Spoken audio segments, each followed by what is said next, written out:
Rice. Rice, he's got an opening. Rice, he could go all the way. He's got one man to beat. Jace Becker spins, hangs, complete. Broughton breaks through. It's a race to the end zone. Touchdown, Sioux. The Sioux strike first. Used to be on the road. Conquers back on top as Region 8 champions. That's Ben Heenick. Heenick with a load of steam, and he bowls over. One as Blake Bergstrom looks to go. Blake Bergstrom floating in midair for two. Backdoor cut. Cheryl Hayes off the glass for two.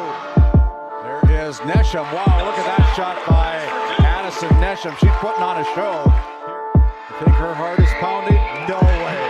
The Lusitania Buffalo Bombers are headed to the state. Quarter, 3 seconds, Simiato. No. Putback, no.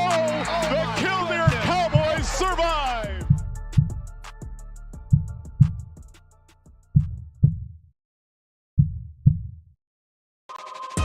This copyrighted telecast is presented by the authority of GameDay Media, LLP, and may not be reproduced or retransmitted in any form. And the accounts and descriptions of this game may not be disseminated without express written consent by GameDay Media, LLP. GameDay Media, LLP does not own the rights to the background music of this live stream. All rights belong to the music owners. No copyright infringement intended. Today's GameDay Media broadcast is brought to you by NCC, Tioga Medical Center, The Country Store, St. Luke's Medical Center, both the own boutique, Souris Valley Dental Group of Minot, Haugland Insurance Services, D&L Paraffin, Brad Johnson Insurance, Bravera Bank, Continental Resources, Northwest Therapy Services, Nesset, Tioga Ace Hardware, DA Land, LLC, Border Plains Equipment of Stanley, The Bank of Tioga, Tioga Parts Supply, Tegan's Interiors, Tioga Drug and Soda Shop, Prairie Home Furnishings, Farmers Union Insurance, Larson Vossen Agency, Montreal County Health Center, Brandy Larson Insurance Agency, Kyle Hansen, Financial Advisor, Wham! LLC and Dry Fork Supply, the City of Ray, Lindsay Grocery, Montreal Williams Electric Cooperative, Burke Divide Electric Cooperative, Powers Lake Athletic Booster Club, Faith Baptist Church of Kenmare, Ray Farmers Union Elevator, Gustafson Septic Service Incorporated, Tioga Pirates Booster Club, The Depot LLC, TNT Measurements Incorporated, Patriot Oilfield Service Incorporated, Liberty State Bank of Powers Lake, Busy Bees Hot Oil Incorporated, DeBach Harvesting, The Food Barn, Skin by Legacy, Western Education Regional Co-op, North Shore Plaza PTO, Divide County Quarterback Club, Farmers Union Oil Company of Kenmare, Red Rock Chevrolet and GMC of Williston, Investment Center Advisor Group, LPL Financial, LBS Angus, Evolution Genetics, Jorgensen Lumber, Fisher Family Chiropractic, Stanley Commercial Club, EAPC Architects Engineers, Game 1, Glasso Angus, White Mountain Electric Incorporated, Modern Dental, Tioga EDC and Chamber of Commerce, Jan A. Costed, PC, Northwest Sportsmen's Association, Best Angus and Quarter Horses of Watford City, Sorensen Ranch, Nodak Insurance Company, Williston, Angie Pelton, Trenton Indian Service Area, Alexander Public School Foundation, Little Griddle Cafe, Ray J's Booster Club, Wild Era Travel, Northwest North Dakota Select Simmental, RTC Networks, Flag Family Media.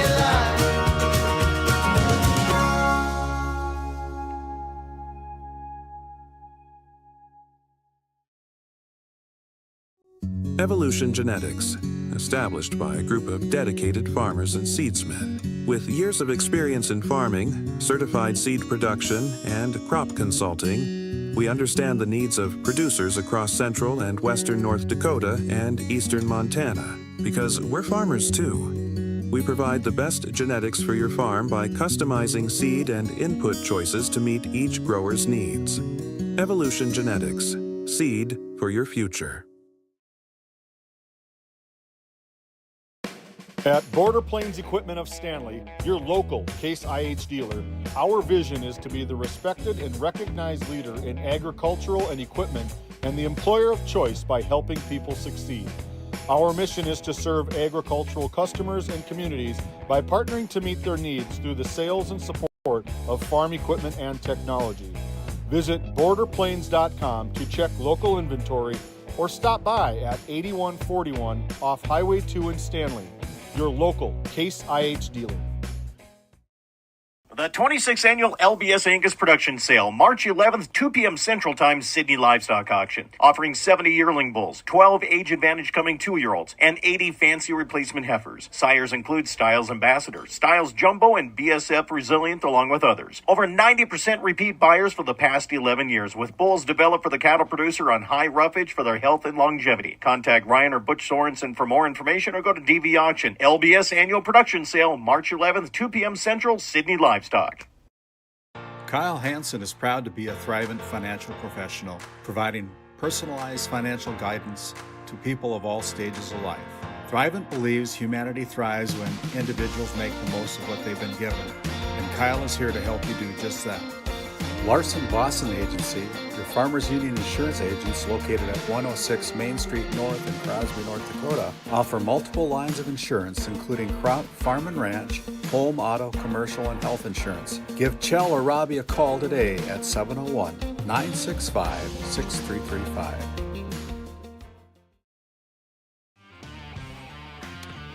Hello and welcome to the Four Bears Event Center in Newtown, North Dakota. It is tournament time. It's been a busy week already on GameDay Media, and we are going to keep it rolling here on this Friday afternoon. Welcome into your Border Plains Equipment pregame show, located right off of Highway 2 in Stanley, North Dakota. Your local Case IH dealer. Visit borderplains.com for local inventory and to explore job opportunities as we take a look at the Ray Jays take the floor.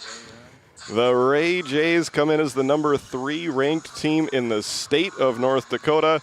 They are the number 1 seed in this year's tournament. And their opponent tonight, the Tioga Pirates, as we take a look at them taking the floor for the first time here this afternoon as these two teams get ready to get warmed up and get ready for the first day of 3 from this district tournament. Got 4 games for you today. The tournament will take a pause over the weekend and then resume on Monday with 4 more games, 2 elimination games followed by the semifinals, and then 3 games to wrap up things on Tuesday as we take a look at that bracket right there for you. 4 games today. We'll feature Ray versus Tioga in our first game. Game number 2 will be Parshall, the number 4 seed, taking on the number 5 seeded Williston Trinity Christian Crusaders. Following that one, it'll be the number 2 seed Alexander taking on the number 7 seeded Kenmare Bowbells. And the final game of the day today will be number 3 Powers Lake Burke Central against number 6 Trenton. One game has already been played in this year's tournament. That was a win by Tioga as they went on the road to Crosby and knocked off the Maroons. So the Tioga Pirates earned their way into this first round matchup against Ray, guaranteeing themselves at least 2 more games. And it's the beauty of tournament basketball. If you keep winning, they keep let you playing. So we'll see how far these Tioga Pirates can go. And we do have Randy Peterson down on the floor. My name is Titus Stenberg. I'm not sure if I introduced myself here this afternoon, but we got Randy down on the floor. And Randy is going to catch up with both head coaches in a little bit for our Lindsay Grocery coaches comments. And we've got a full day of basketball for you today, and then we're going to drive on down to Bismarck and have another full day of basketball tomorrow. We can talk about that right now. 4 games for those state qualifying games. We'll start with 2 Division A games at 1 o'clock.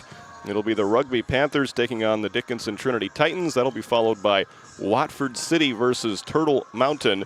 And then the 2 Division B games. We'll get started at 5 o'clock as Tioga takes on Flasher. And then we wrap up the day of coverage with Washburn versus Kenmare Bowbells. We'll have the audio-only coverage of all 4 of those games from Bismarck Century High School.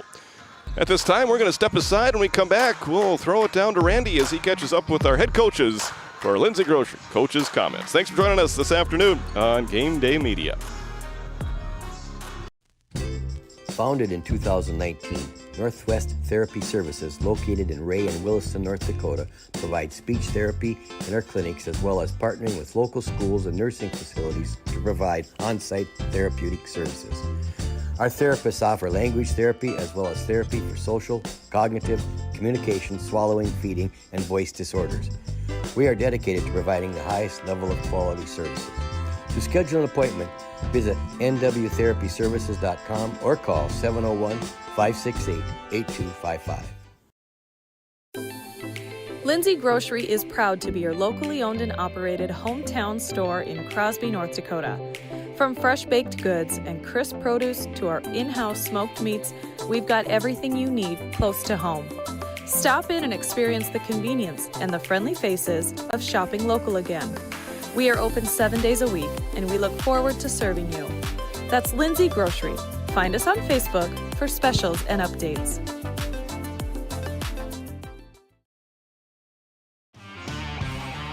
Welcome back to your Border Plains Equipment pregame show. Randy is down on the floor. He has caught up with Michael Bergstrom, head coach of the Ray Jays. Randy, take it away. Yeah, thank you, Titus. Thank you, David. And Michael Bergstrom, the head coach of the number 1 seed out of District 5 off the regular season.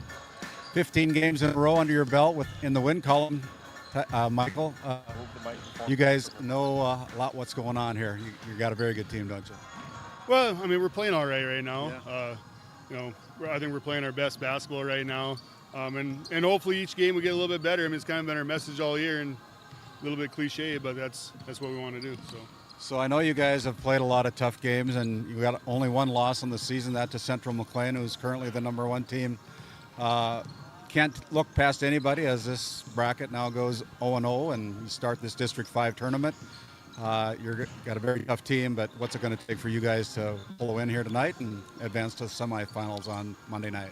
Well, I think playing our pace, playing our style, if we can get Tioga playing the way, the tempo that we want to play, I think that's a benefit to us, and I'm sure they're thinking the same. They're going to want to play their tempo, but we're going to try to be control freaks on both sides of the ball, and if we can do that, I think things will go right for us.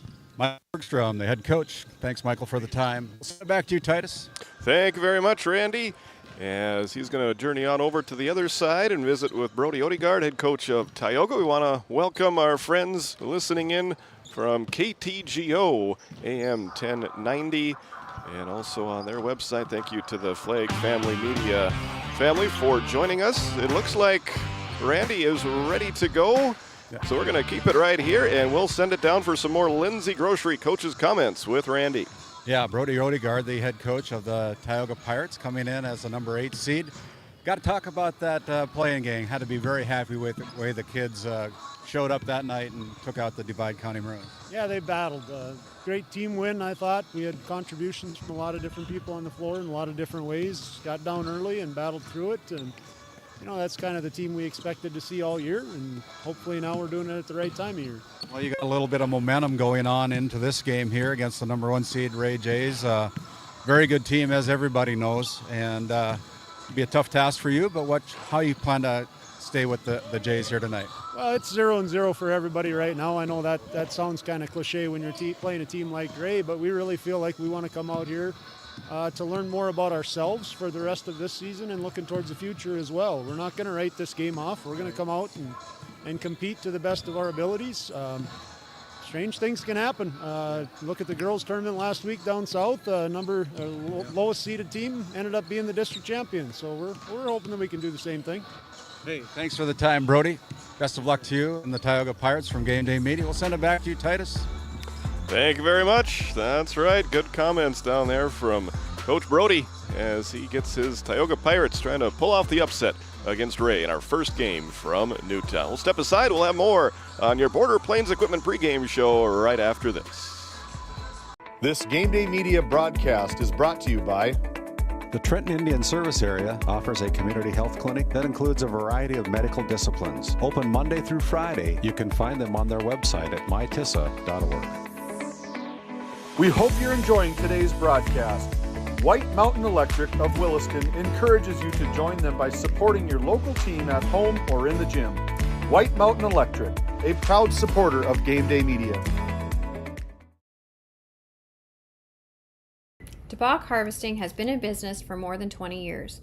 We are a family-run operation that operates 2 gleaner combines with all the supporting equipment needed to take your crop off efficiently. This year, we will be offering in-field bagging to help with the efficiency and storage if needed. In addition, we are offering trucking in the wintertime to help get your crop to market. We would love to have your business. Look us up on Facebook or call us at 405-612-7990. This GameDay Media broadcast is brought to you in part by At DA Land LLC, our vision is to provide for the community in which we live and operate, providing a full line of skid steer attachments, farm and ranch, equine equipment, and much more. Shop our store in Tioga, North Dakota, or visit us online at daland-llc.com.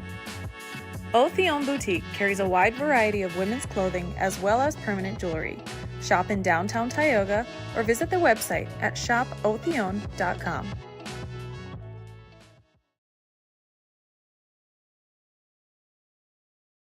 This GameDay Media broadcast is brought to you by TNT Measurements Incorporated, providing oil and gas allocation meter proving, calibrations, and production facility lac provings. To schedule your proving, contact Derek Thompson at 701-421-1351. At St. Luke's Medical Center, we care for our community with compassion and excellence. We are proud to be named one of the top 20 critical access hospitals in the nation. You can count on us today and tomorrow. Call now to schedule your next visit. Farmers Union Oil of Kenmare has it all.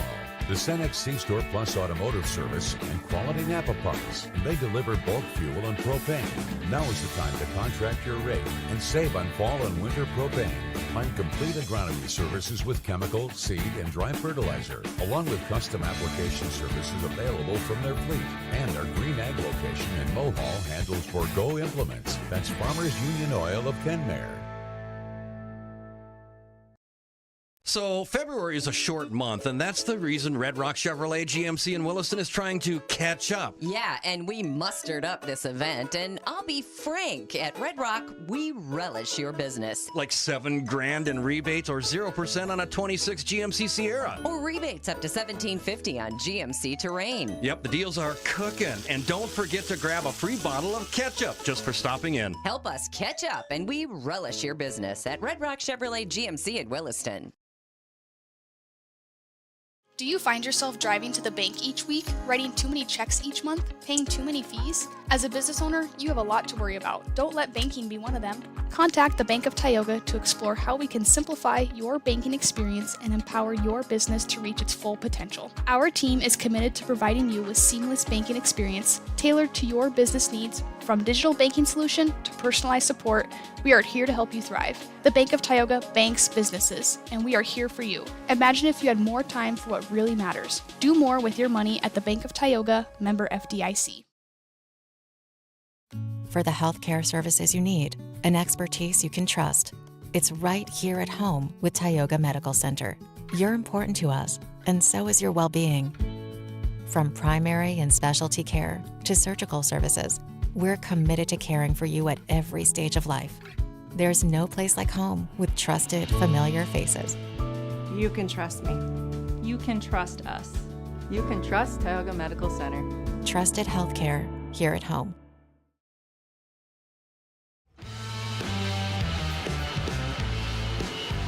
And welcome back in. My name's Randy Peterson. Coming up here to the Tioga Medical Center Sports Desk. Trusted healthcare right here at home at Tioga Medical Center with clinics in Ray and Powers Lake, North Dakota. You can find Tioga Medical Center on their website at tiogahealth.org to schedule your next appointment. Pay your bills online. Tioga Medical Center here at our sports desk. Trusted healthcare right here at home. As we take a look at our Red Rock Auto GMC Chevrolet Player Spotlight for fast and reliable service and car shopping made easy. Specials on new and pre-owned inventory. Visit redrockchevygmc.com today. And as we take a look at the Ray Jays Player Spotlight tonight, it is Jace Becker. We're going to get him before he hits down to the locker room. But Mr. Becker only needs 6 points to get that 1,000-point mark in his career. 2 Ray Jays have already attained that this year. Ty Barman earlier in the year in the regular season did that. And Blake Bergstrom also got 1,000 points. So Jace Becker only needing 6 points to get that as well. Just incredible. You think of how many programs there are that don't ever have a 1,000-point scorer, have to wait 10 years in between 1,000-point scores. And here it's becoming a regular occurrence for this Ray team. And we're privileged to be able to have a chance to probably see it happen here today. A pretty high likelihood that he'll get that milestone right here this afternoon. Yeah, he's a fun player to watch, and we've said it in the past over the years about Jace Becker. If you take and concentrate not so much on his shot, but on his footwork, he gets himself into a position to be able to get himself those 1,000 points. I mean, he's got great footwork. He plays quarterback for the Ray Powers Lake Outlaws, and sometimes he's got to do a lot of footwork there too to get out of situations that he shouldn't be in. But he's just fun to watch, and he's a very talented young man. Yeah, and it helps to have some talented teammates too, and he's got that, and they share the ball well, and all of them know how to put it in the hoops. So yeah, really looking forward to seeing the sophomore, Jace Becker, probably hitting his 1,000th point here today. The other kid on the other side of the floor for Tioga is Michael Grimes. Grimes is a 5'7" sophomore.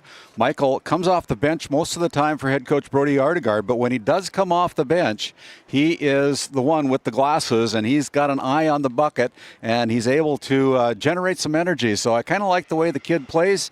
Things go pretty well for him if he can hit his first bucket of the game. Things tend to go a little bit better for him. That's true for everybody, you know. That is, yeah. He's looking good at the free throw line there, drained that free throw.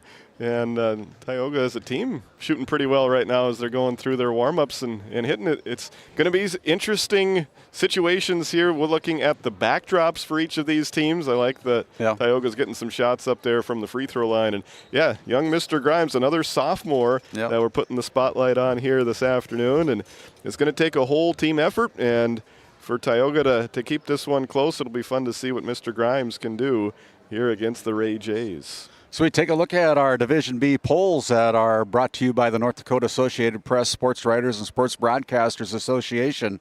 The undefeated Central McLean Cougars still at number 1. Been there for quite a while throughout this season. Since week 2, they have been the number 1 team.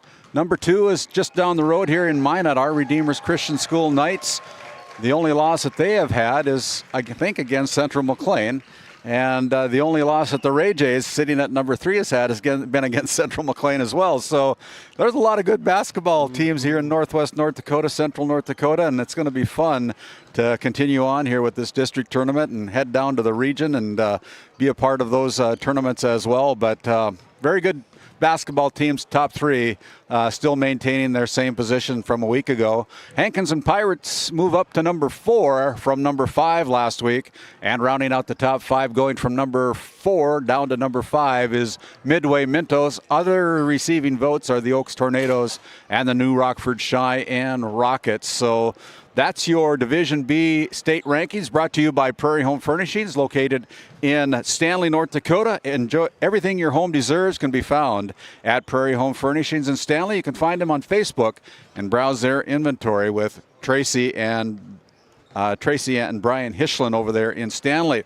And as we take a look at our Country Store starting lineups, the Country Store over in Powers Lake, North Dakota, the Country Store is, you can find them on Facebook or online at www.countrystore.doitbest.com. And their slogan is, if they don't have it, you probably don't need it. It's nothing like having a great hardware store, and that they have over there at the Country Store. And the starting lineups will go this way for the Pirates tonight. It'll be 3 seniors and 2 sophomores taking the floor. Ryland Hollingshead with as a senior wearing number 2. Gunnar Moberg is a senior. He wears number 3. Then the 2 sophomores, Jaron Ron wearing number 5. Weston Lawlam wears number 10 as a sophomore. And then rounding out the starting lineup for the Pirates on the Country Store starting lineup is Diego Garcia. They're coached up by first-year head coach Brody Odegaard, assisted by Tim Schaefer at Tioga. And for the Ray Jays, they'll start the same way they've started all season long. It'll be number 0, Jace Becker, the sophomore, needing 6 points to attain that 1,000-point club for the Ray Jays to join his other 2 teammates that have already gotten that. Grady Parizek is a senior. He wears number 1. He is a defensive specialist, so to speak. Doesn't score a lot of points, but he makes his presence known on the defensive side of the floor. Blake Bergstrom is a sophomore for the Ray Jays, and I think he invented the floater. I don't know. He is good. He's fun to watch, one of the better guards in the state, in my opinion, if not the best guard. I know there's a lot of discussion about who is the best and who isn't, but he's right there in that club to be considered as one of the best guards in the state of North Dakota. And then another kid that is probably one of the better freshmen in the nation, so to speak, Ty Barman. He wears number 5. He attained his 1,000-point mark earlier in the season, along with Blake Bergstrom. He starts tonight wearing number 5, and rounding out the starting lineup on our Country Store starting lineup is Brody Sinar, a senior, wearing number 24. And Brody is a very good, quick player, got a good head on his shoulders. He's fun to watch. And that's your starting lineup for head coach Michael Bergstrom and the Ray Jays. We're going to take one final time out, about a minute and a half to go before we have our opening national anthem and our starting lineups. And when we come back, we will continue on with the District 5 tournament. Thanks for tuning in. You're watching GameDay Media. This GameDay Media broadcast is brought to you by The Alexander Public School Foundation is dedicated to supporting the needs of students and the staff of Alexander School. We believe that the strength of the community is rooted in the strength of its school. Best of luck to all of the athletes, coaches, and fans from the Alexander Public School Foundation.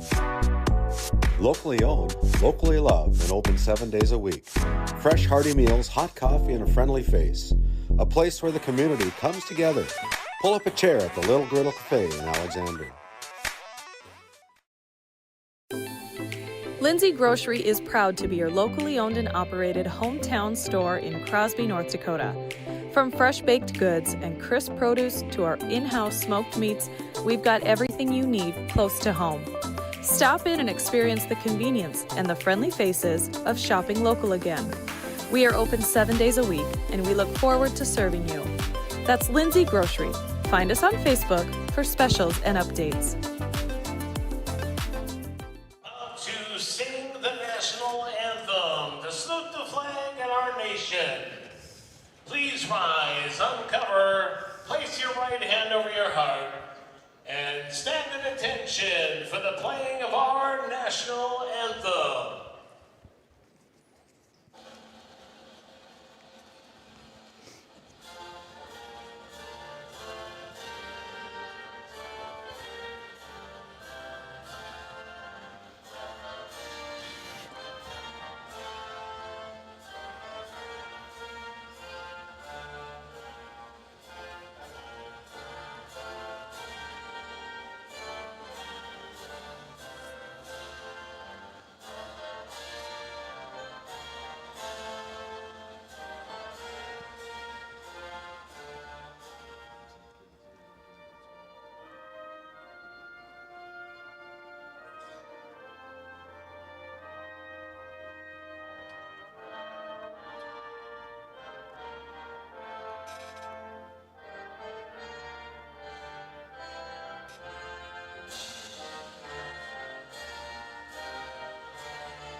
Basketball tournament. Today's first game features the Ray Jays and the Tioga Pirates.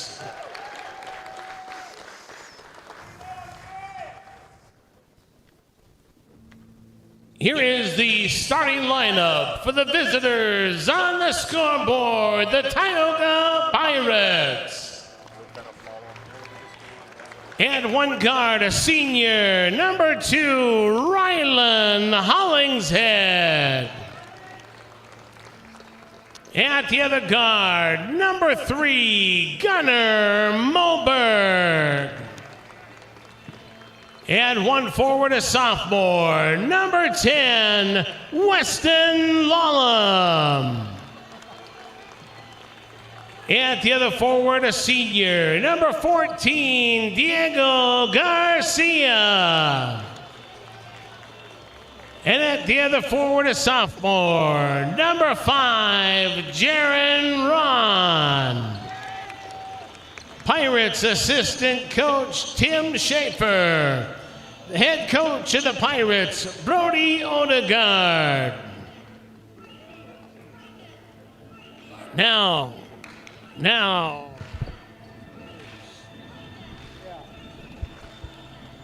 here is the starting lineup for the home team in the scoreboard, the Ray Jays. And one guard, a sophomore, number 2, Blake Bergstrom.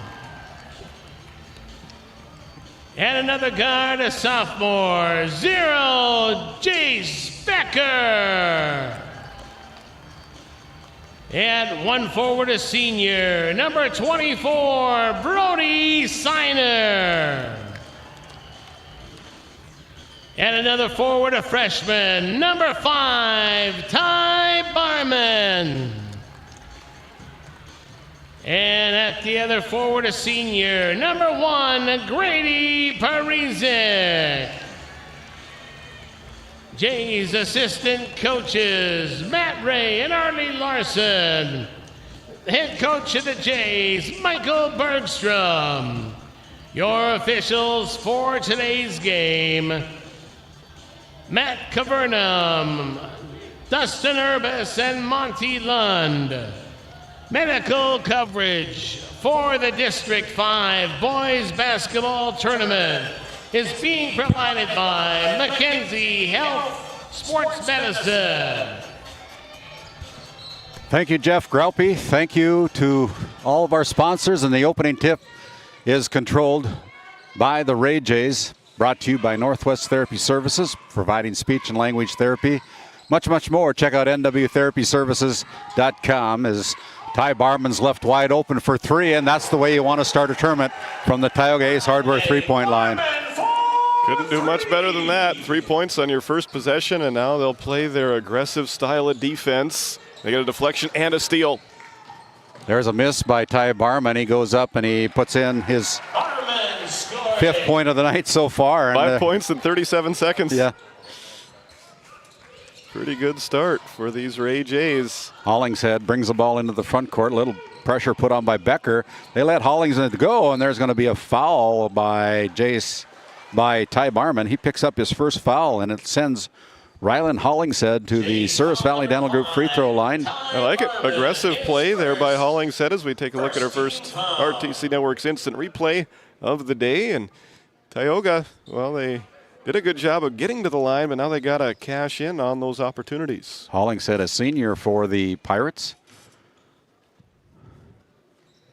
gets the roll here for the first point for the Tioga Pirates. And on your NCC scoreboard, it is 5-1. The Ray Jays, the number one seed out of District 5 out of the regular season with a 4-point lead. And there's a little floater by Jace Becker as Gunnar Moberg took a body there, but now there's going to be a timeout on the floor. Brody Odegaard saw his team was in a little bit of trouble. Good timeout by Coach Odegaard. 6:57 to go. 5-1 on your NCC scoreboard. You're watching District 5 here on GameDay Media. This GameDay Media broadcast is brought to you by, located in Tioga, North Dakota, Patriot Oilfield Service Incorporated is a proud supporter of the Tioga Pirates, supporting the Bakken with hot oil and water hauling services. For your service needs, call our dispatch office at 701-664-2016 today. Modern Dental, with offices in Tioga, is here for all your dental care needs. Doctors Amber Wentz, Eric Melland, and Christian Melland provide trusted care for the whole family. We're open Monday through Thursday, 8 to 4, and accepting new patients now. Modern Dental, your smile, our priority. Ty Barman gets another one off the turnover by the Pirates, and quickly at 7-1. A little short timeout, way short for GameDay Media. And now here's the Pirates throwing it away again. Turnover number 3 as Blake Bergstrom has a bounce pass down to Jace Becker, and Becker puts in his first 2 points of the night. He needs 4 more to eclipse 1,000 points as Jaron Ron's got the ball. Now they're going backwards as Hollingshead. Hollingshead with the dribbles, got to hurry. They're going to run out of time, and it's going to be a 10-second violation. Didn't attack the press, and that cost him the 10-second violation as Grady Perizic comes out of the game, minute 53 into it. Yeah, the previous 2 possessions, I think they might have been a little bit over-anxious in trying to break it, and they ended up turning it over with some off-the-mark passes. That time they were a little bit too cautious and got called for the 10-second violation. Brody Sinar, he lets it fly from 3. Another offensive rebound by Ty Barman. Barman down low, skips it underneath. That's going to be a reverse layup attempt by Becker. Gets his own rebound. Now kicks it out. Here is Sinar again from 3. That's no good as the ball is going to be kicked out of bounds. It's going to be last touched by the Tioga Pirates. So 3 shots, no points. That possession for the Ray Jays, but they retain the possession with 5:42 remaining. Give Rylan Hollingshead a block on that initial attempt. They just weren't able to grab the defensive rebound and end that possession, but they have been playing pretty good defense so far on this trip. We'll see if they can get another stop. They can't let him shoot from 3 because he knows where the hoop is at, and he's way beyond the 3-point line. What a shooter, Blake Bergstrom. Yeah, he was open. He took the open shot and nailed it. 12-1. Ray clicking on all cylinders in the first 2 minutes of this one. 5 turnovers now, and here is Ty Barman going up, losing the handle on it.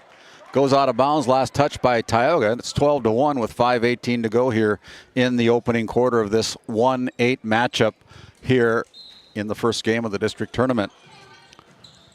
Bounce pass out. It is Sinar with the basketball. Right side to Cooper Hayes. Hayes with a kick out to Bergstrom again, and Bergstrom goes off the glass, comes up empty on that shot attempt. Thought he was fouled probably there by Lallam, but no whistle. We play on. Lallam with the basketball. Now in a little bit of trouble, finds Jaron Ron right in front of the Ray J bench, guarded closely by Becker. Now they get the ball into Garcia. Garcia fakes now in the paint looking for somebody to throw it to, finds Ron. Ron with it, puts up the J, and that is no good. Here come the Ray Jays in a hurry. You can't let them take your eye off it because Blake Bergstrom, he's up quickly. They don't let any grass grow under their feet on this offense. That's a good way to put it. They like to play fast and play in a hurry there. They don't get a steal, but another deflection from this aggressive defense. And, you know, anybody from around the state that has been able to watch a Ray J game or two, it seems like you get it every single time. I haven't seen them have an off game yet this year. Yeah. Well, they've won 15 games in a row going back to December 20th when they last lost the game. And now here's another defensive turnover. And it's going to be Brody Sinar going coast to coast off last glass for 2 more. Good pass from Bergstrom there. Give him the assist as they almost create another turnover. Good job by Tioga to get across. Hollingshead fakes. Ball's on the deck, goes up off the glass and in for 2. The first 3 points of the night go to Rylan Hollingshead. That first bucket coming with about 3:50 to go as Barman sets from 3, and that one tickles the twine at the bottom of the net. In fact, it hit the net so hard, the net's staying up there on the rim. Yep, it did. Yeah, we got another timeout. We'll take a timeout. All Ray Jays right now with 3:34 to go here in the opening quarter. It's the Jays 19 on your NCC scoreboard, the Pirates 3. We'll be back with more coverage of the District 5 tournament. This Game Day Media broadcast is brought to you by Established in 1938, Ray Farmers Union Elevator is now your full-service grain and agronomy service facility in northwest North Dakota. Based in Ray, North Dakota, we can assist you with everything from buying the seed in the spring to burn down in the fall. Get more done in a day with Ray Farmers Union Elevator. Our paths are rarely clear-cut. You may step out of bounds, or even out on your own. No matter what it looks like, your path is personal, and that's what makes it powerful. Bravera Bank, Insurance and Wealth.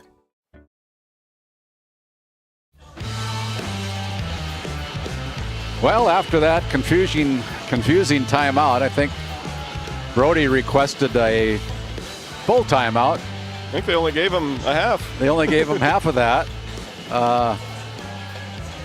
So he must have I think they'll probably give him a couple more full timeouts left. I suppose they're just correcting the scorebook now to make sure that they have the right allocation for the rest of the game. As Grimes comes in, Michael Grimes, a sophomore, checking in for the Pirates. And here is Ron, and in a hurry, down slow, Graham Schaefer. And Graham Schaefer immediately making his presence known, puts in the first 2 points for his night here tonight. There you go, a couple of sophomores check into the game for Tioga and immediately make an impact. Good offensive possession there by the boys in blue. Yeah, and here's a shot that's missed by Jace Becker and taken away by these youngsters now on the floor for Tioga. The only senior out there right now is Gunnar Moberg. The rest of them are all underclassmen, sophomores, as Gunnar throws it up from 3. Rebound by Lenz, and a little jump hook there, just a bit too heavy. And the rebound now goes to the Ray Jays. And here comes Bergstrom again, stutter step, little floater from the left elbow is good for 2 more. You called it. Hey, you know, I liked what Coach Odegaard said in the coach's comments there. He said, you know, this game isn't only about this year. It's also about looking to the future. Yeah. And we see that now with a very young roster out there. Grimes with a rainmaker. Michael Grimes tickles the twine from the Tioga Ace Hardware 3-point line. That's good for Michael Grimes because things go better when he hits his first shot. And there's a good counter by Blake Bergstrom. And another timeout. This one taken by Ray. 2:20 to go. Ray Jays 21, the Tioga Pirates 8. We'll come back after this short timeout.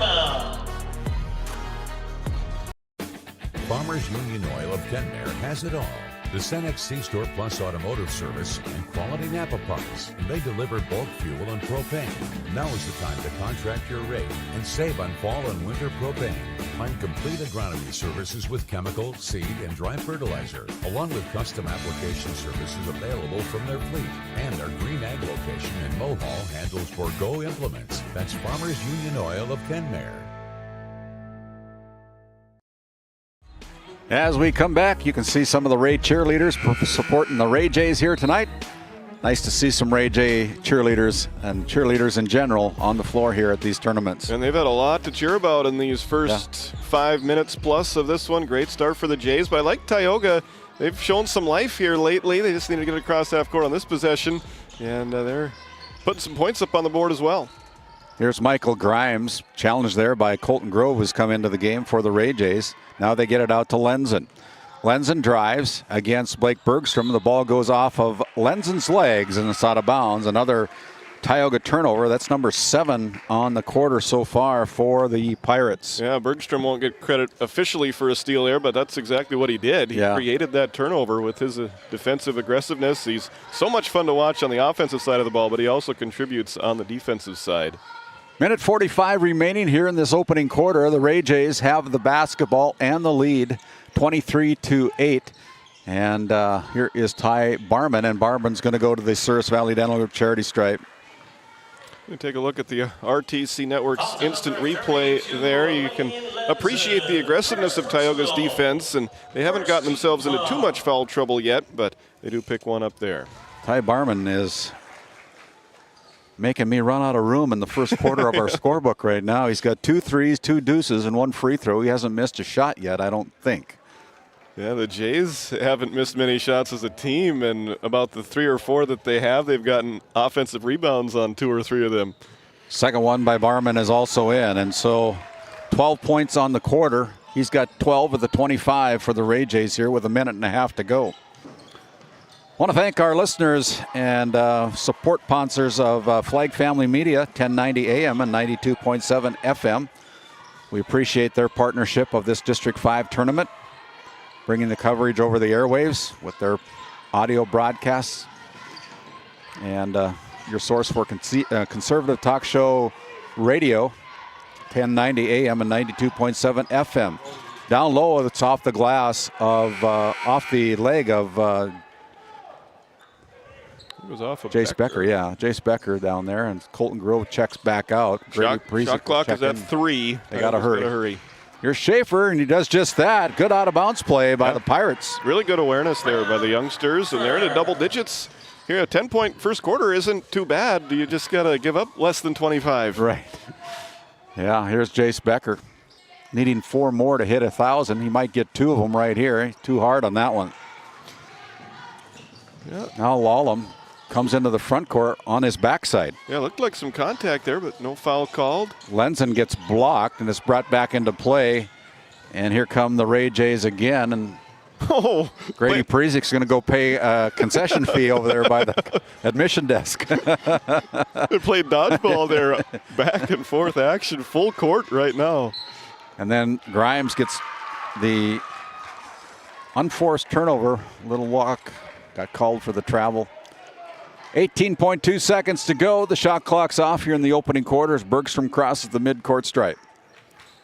Right side now into the hands of Barman. They go to Jace Becker. They kind of challenge him to shoot from outside, but he goes around without any trouble with the reverse layup, puts it in for 2 more. And Schaefer throws it at the buzzer. That's how the first quarter ends. Your NCC scoreboard, it's the Ray Jays 27 and the Tioga Pirates 10. We'll be back with second quarter action after this timeout. Glasso Angus, breeding quality, registered Black Angus cattle since 1973. Durability, docility, dominance. Bred to thrive, built to last. Annual bull sale, 1 p.m., Wildrose Fire Hall, March 26, 2026. Located in Powers Lake, North Dakota, the Country Store has what you need. From hardware to everyday essentials, including FR clothing, power tools, and even embroidery and screen printing. You can find most everything at the Country Store. There's always a friendly face willing to help you find what you need at the Country Store. Jared and Brenda invite you to visit them on Main Street in Powers Lake. The Country Store has been in business for almost 50 years. If they don't have it, you probably don't need it. Give us a call at 701-464-5434 today. As we bring it back here for the start of our second quarter, brought to you by Northwest Therapy Service out of Ray and Williston. Pirates have the basketball, trailing by 17. Out on top, it's Lallam. And Ray playing a 2-3 zone now, almost stolen away. Lallam gets a good look from three and cashes in with his first bucket of the night. Yeah, we'll see if that was just a one-possession plan for Ray or if they're trying to work on their zone defense. That's a good way of beating a zone, is shooting over the top of it. Tioga strikes first in the second quarter. Here's Barman with a kick out to Hayes. He pulls the trigger from three. That is high off the backboard and it lands in the hands of Jaron Ron. I don't know if he was expecting it, but he ended up with the basketball. Here comes Michael Grimes into the front court. I was expecting a whistle to blow, but they let him play on, and he gets credit for the rebound there. Here's Lallam now, guarded there by Blake Bergstrom, finds Grimes. There is 3 3-point shots here on this floor, so the ball stripped away.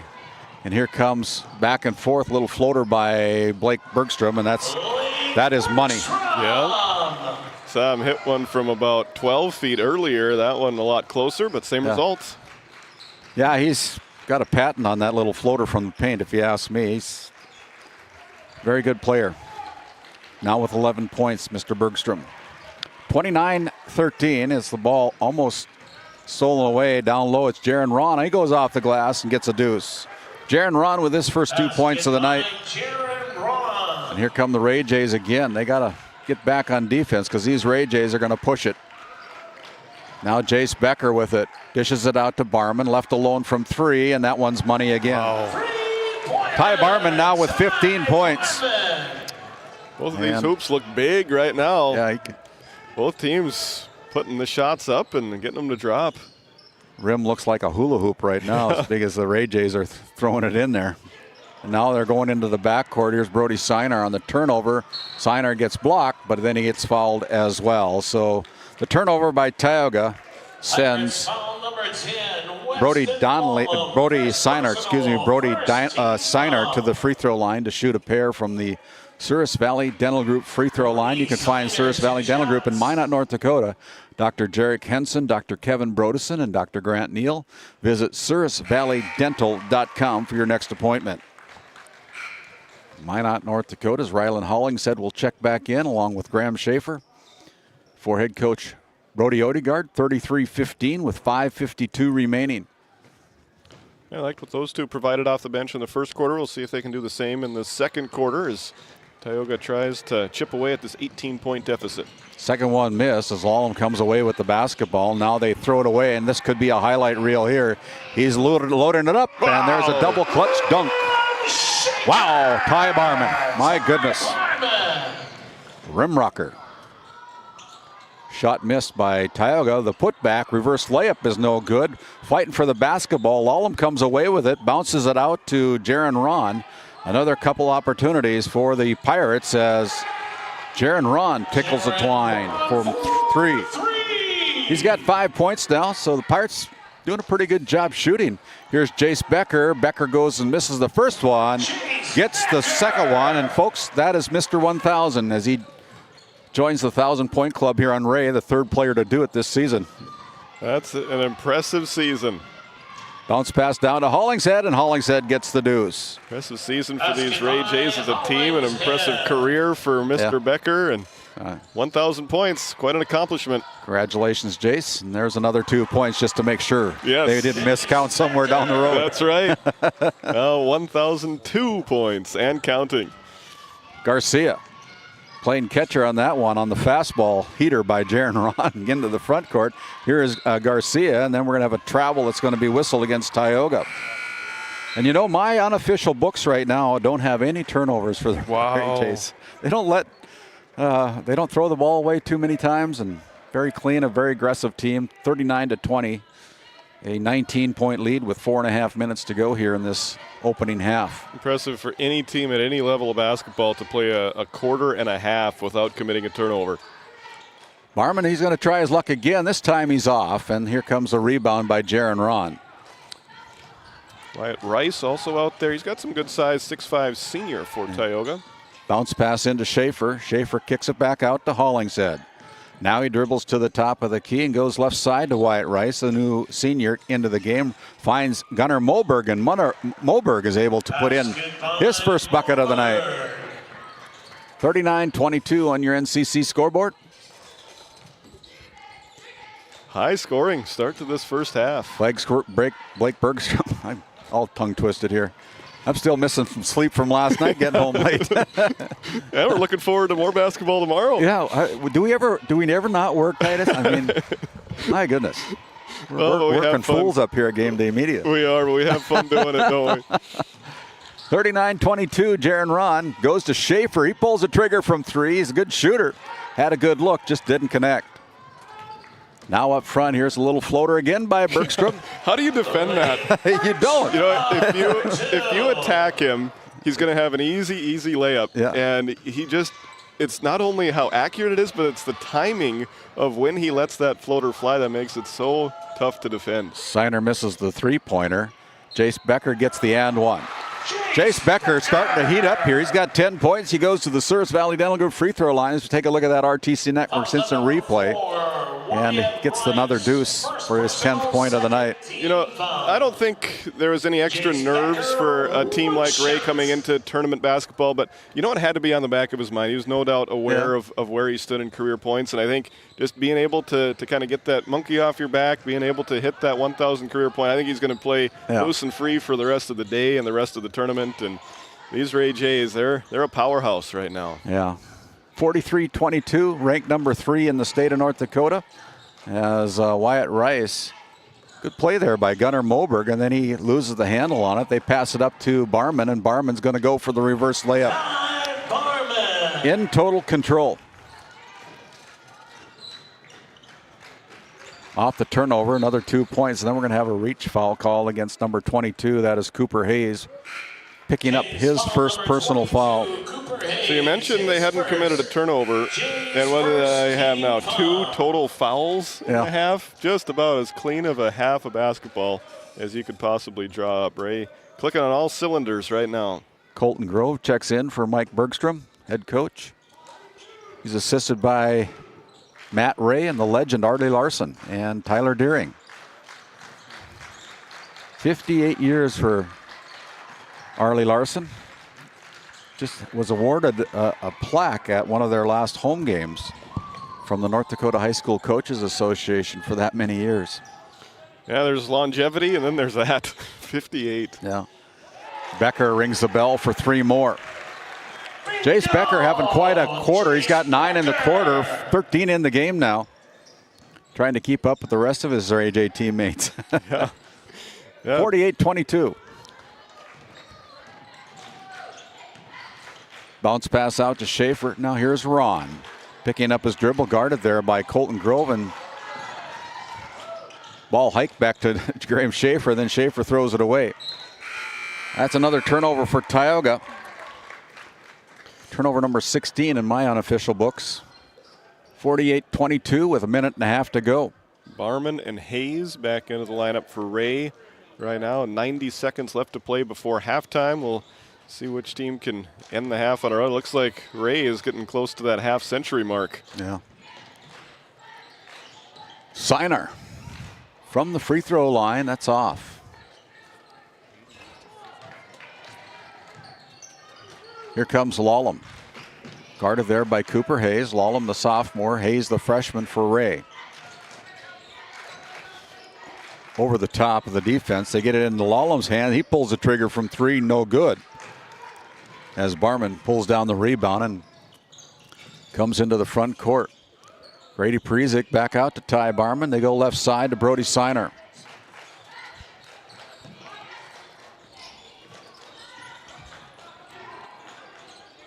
It'll be Rylan Hollingshead with the rebound, and now here comes the Pirates again into the front court. 31 seconds remaining here in the half as Lenzen has the basketball. Little jump hook by Lenzen. That's off the mark, no good. Here comes Cooper Hayes with 20 seconds remaining as Titus goes down to the floor. See if he can catch up with a few comments from head coach Michael Bergstrom as he goes to the locker room. But Here is Cooper Hayes with the dribble. Kick out to Grove, and now it's going to be Siner driving in. Backs up from three. Shoots no good. Barman with the rebound, and that's how the first half ends. Your halftime score on your NCC scoreboard. It's the Ray Jays 48 and the Tioga Pirates 22. We're going to send it down to Titus to see if he can catch up with head coach Michael Bergstrom as he's doing his little 40 dance there down there, Titus. Titus, we'll take it away. Go ahead, Titus. All right, thank you very much, Randy. Here with head coach Michael Bergstrom. Coach, good half there for you and your offense especially. We weren't very disciplined on either end of the floor, so I didn't think it was that great of a half. But, we'll take the lead, but we got to be better than that. 48 points, and some of those from Mr. Becker, who hits 1,000. Quite a career accomplishment there for another one of your players. Yeah, it absolutely is. But we'll talk about that after the game. Right now, we're going to worry about this. All right, thanks for the time. We'll see you at the end of the game. There you have it, head coach Michael Bergstrom of the Ray Jays as he gets his team ready to go here for half number 2. Back upstairs to you guys. Thank you, Titus, for the comments down there from head coach Michael Bergstrom. We're going to send it back to our Tioga Medical Center sports desk. We'll come back with our Bank of Tioga halftime report after a quick timeout and a word from some of our great sponsors.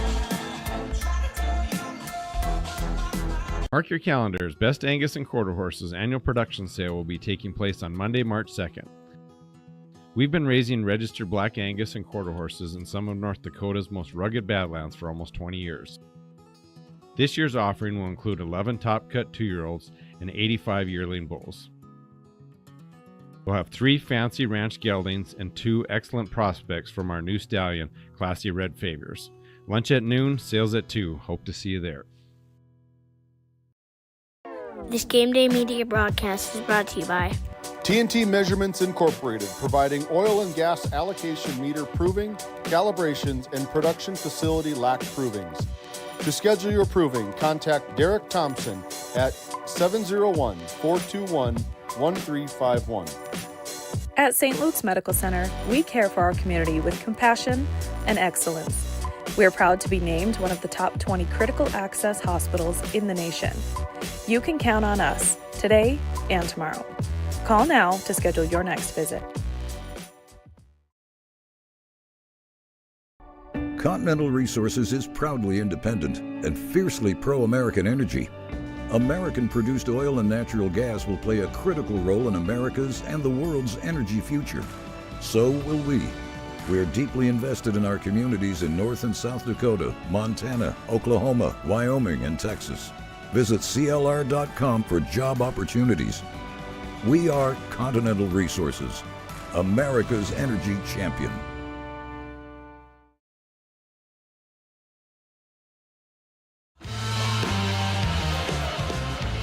As we bring it back to our Bank of Tioga halftime report, the Bank of Tioga, with 2 convenient locations in Crosby and Tioga, North Dakota. Do more with your money at the Bank of Tioga, and it's been all Ray here as they scored 27 points in the first quarter. Pirates got 10, and then they outscored the Pirates 21-12 in the quarter number 2. They've got a very commanding lead at the half, 48-22. According to my unofficial books, and I'm nowhere official, 20 out of 28 according to my books from the field, 3 out of 4 from the Service Valley Dental Group charity stripe. They've got 5 3-pointers from the Tioga Ace Hardware 3-point line. And according to my books, they haven't turned the ball over yet. And so the Tioga Pirates are 9 out of 20 from the field, 1 out of 2 from the free throw line. They've got 2 threes, and they've got 16 turnovers in my book here this afternoon in game number 1. 4 players getting into the scorebook for the Ray Jays. Leading the way is the freshman Ty Barman with 19 total points, 12 of those in the first quarter. Added 7 in the second quarter to lead everybody in scoring with 19. Jace Becker and Blake Bergstrom each with 13 points each. And Brody Sinar has added 3 points for a total of 48 first half points for the Ray Jays. 6 players scoring for the Tioga Pirates. Rylan Hollingshead and Jaron Ron have each got 5 points for the Tioga Pirates. Graham Schaefer off the bench for head coach Brody Odegaard has contributed 4. 3 points each from Michael Grimes and Weston Lawlam. and 2 points for Gunnar Moberg. That's their total of 22 first half points. Foul trouble, nobody's got more than one foul according to my books right now. And so that's been your Bank of Tioga halftime report. We're going to wait for the Pirates to come back out on the floor, see if Titus can come up with head coach of the Tioga Pirates, Brody Odegaard, when they come out of the locker room. We'll send it back to our studios for more sponsor ads. We got great sponsors helping us make all this possible. Back after this timeout. Looking for top quality groceries and ready to go meals? Visit The Depot, owned by Julie and Josh Bummer in Crosby, North Dakota. This specialty grocery store offers a wide selection of premium meats, including 100% ranch-sourced beef from the Nelson Livestock Company, essential grocery items, and delicious pre-made meals, perfect for any occasion. If you're planning family dinner, need something fast, or need a special order for an upcoming event, The Depot has you covered. Support local and shop The Depot in Crosby today. Find us on Facebook at The Depot LLC.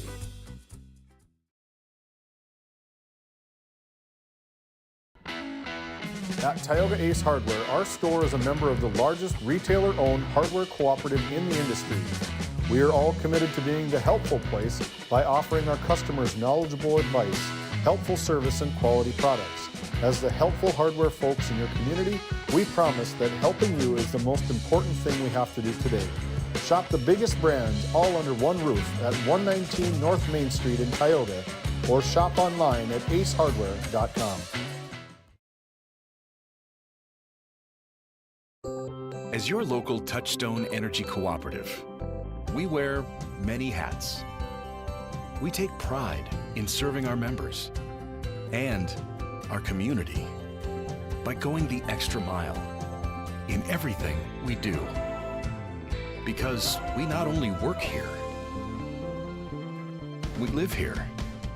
Brought to you by your local Touchstone Energy Cooperatives.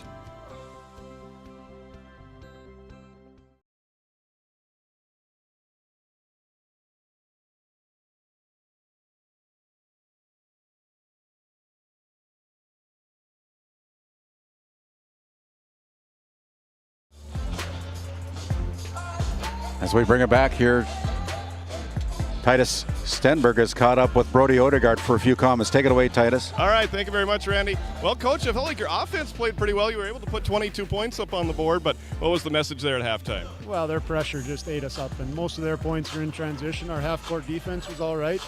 I thought we played all right. It's just you can't let their athletes take over, and that's tough to do. What is the defensive game plan going in here to this third quarter? Just to continue to compete. We're just going to play straight up man, switch to that 2-3 look once in a while. We've been fortunate. They've missed some threes when we've been in that 2-3 zone.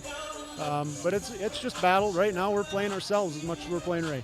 Okay, good luck in the second half, Coach. Thanks for joining us. Thank you, Brody. And as we continue on here with our Skin by Legacy sponsorship, Skin by Legacy with offices in Tioga and in Stanley, serving the Tioga office on Tuesdays. You can take a look at their website at legacyhealthclinic.org. That is members of the new professional basketball team down here in Newtown, the Roar, and occupying one of the suites up here and watching some good Class B basketball here this afternoon. And Skin by Legacy, one of our new sponsors here on GameDay Media.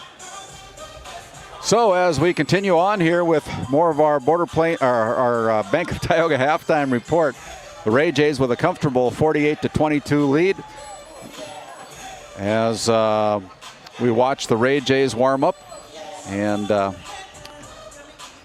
Titus has made his way back up here to the Tioga Medical Center sports desk. We'll let him get situated here, but thank you, Titus, for going down onto the floor and catching a few comments from our two head coaches here this afternoon.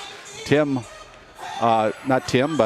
Odegaard for the Tioga Pirates, as well as Michael Bergstrom of the Ray Jays, being gracious enough to give us a few comments. Thank you, Titus, for going down there and providing a little bit of extra love for both coaches here this afternoon. Definitely. It's good for me to get a few of my steps in, too, just like you guys have here. David showed up really early today. And how many steps did you make up and down the the stairs there, David? I think right now my Apple Watch shows I've got about 7 miles in between running all over this facility, and I feel it too. Well, the Ray Jays in their white uniforms coming out to start the second half. They'll have the first possession of this second half, being brought to you by Northwest Therapy Services, with offices in Williston and Ray, North Dakota. Heidi Barman providing speech and language therapy and much, much more. Check out nwtherapyservices.com as we're underway here to start the third quarter. I was a little bit interested there. Coach Bergstrom said he didn't feel like they played very disciplined either in the first half or the second half, or the first quarter or the second quarter on the offensive or defensive sides of the ball. So I'm interested to see if we notice any noticeable differences here for Ray as they get ready for this third quarter. Well, they were very intense on the defensive side, generating 16 turnovers for the Pirates and scoring a number of points off of those turnovers. Here, Tioga gets a steal, and is that the first turnover? That's the first one according to my book. So we'll see if that provides a little spark for Tioga. Hollingshead goes up. Now Lallam guarded there by Blake Bergstrom. Lallam gets a screen, didn't take the shot, bounces it in, but he goes to the Ray Jays player. So that's a turnover as Ty Barman goes up. He'll be shooting 2 from the Service Valley Dental Group free throw line. Takes a fall to the floor, but gets up. Didn't seem to bother him. Hollingshead picks up his first personal foul. And that will send Ty Barman to the Service Valley Dental Group charity stripe, and the first one is up and in. He's got 20 points now, Titus, already. What a half and even less than a minute. That's not even 17 minutes of basketball yet. Yeah, he gets both of them to fall in. He's perfect from the line so far, going 4 out of 4, and makes you wonder how many free throws they've practiced, being able to be so comfortable at the line. I know they've got a lot of shots that go through their shooting machines for sure. Here is Lallam into Moberg, and Moberg with a quick trigger, that's no good. And here's another rebound by Barman as they come into the front court. Seiner gives it up to Ty. Now he goes right side to Grady Prezik. Prezik still looking for his first point of the night. Barman, he's going to go from 3 again, and he's off on that one as the ball lands in the hands of Rylan Hollingshead. Little pressure in the backcourt by Becker. Right side, they go to Moberg, and it's going to be inside to Diego Garcia, and then he gets called for the travel. Saw Ty Barman about 6 inches taller than him and kind of influenced that travel, I think. Yeah, sometimes you create turnovers by getting in the passing lane and getting steals. Sometimes we saw Bergstrom do it where he slapped the ball off of the offensive player, and right there was kind of a travel just caused by height and defensive presence. There's Jace Becker with a little jump hook. Usually pretty successful on it. That one goes off the back iron, falls away, no good. A little bit too strong that time. About 6 minutes to go in our third quarter. It's 50-22 right now. Bounce pass into Garcia. Garcia looks at Ty Barman, decides to give the ball up to Hollingshead. Now bounce pass back in to Garcia. Hollingshead pulls the trigger. That's off the back iron. Offensive putback by Ron is no good, and now they got a breakaway. 2 on 0, and Seiner hits the left-handed layup. Yeah, Seiner with the bucket, his 5th point of the night off the missed opportunity for Tioga. Right now, the 30-point lead, 52-22. Here's Lallam, deep 3. That was close, but not close enough. Out to Becker.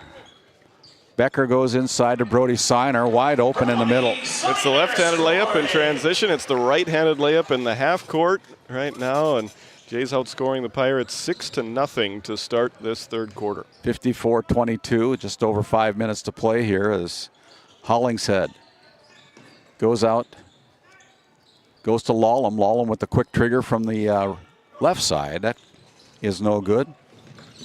And now here is going to be a foul as Blake Bergstrom comes up shaking his right hand a little bit and elbow.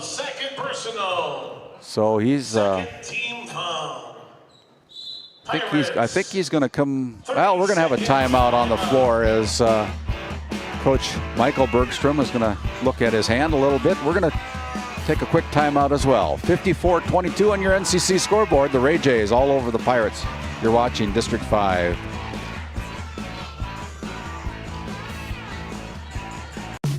Based in Williston, North Dakota, Busy Bees Hot Oil Incorporated is a veteran-owned and managed company. Busy Bees services include water hauling, hot oil services, cap string flushes, and much more. Busy Bees will approach any job, no matter how large or small, with 100% safety and commitment. We pride ourselves on giving back to the community that has given so much to us. Looking for the perfect career? Consider Busy Bees Hot Oil Incorporated. Find them at busybeeshotoilinc.com or give them a call at 701-572-9303 today.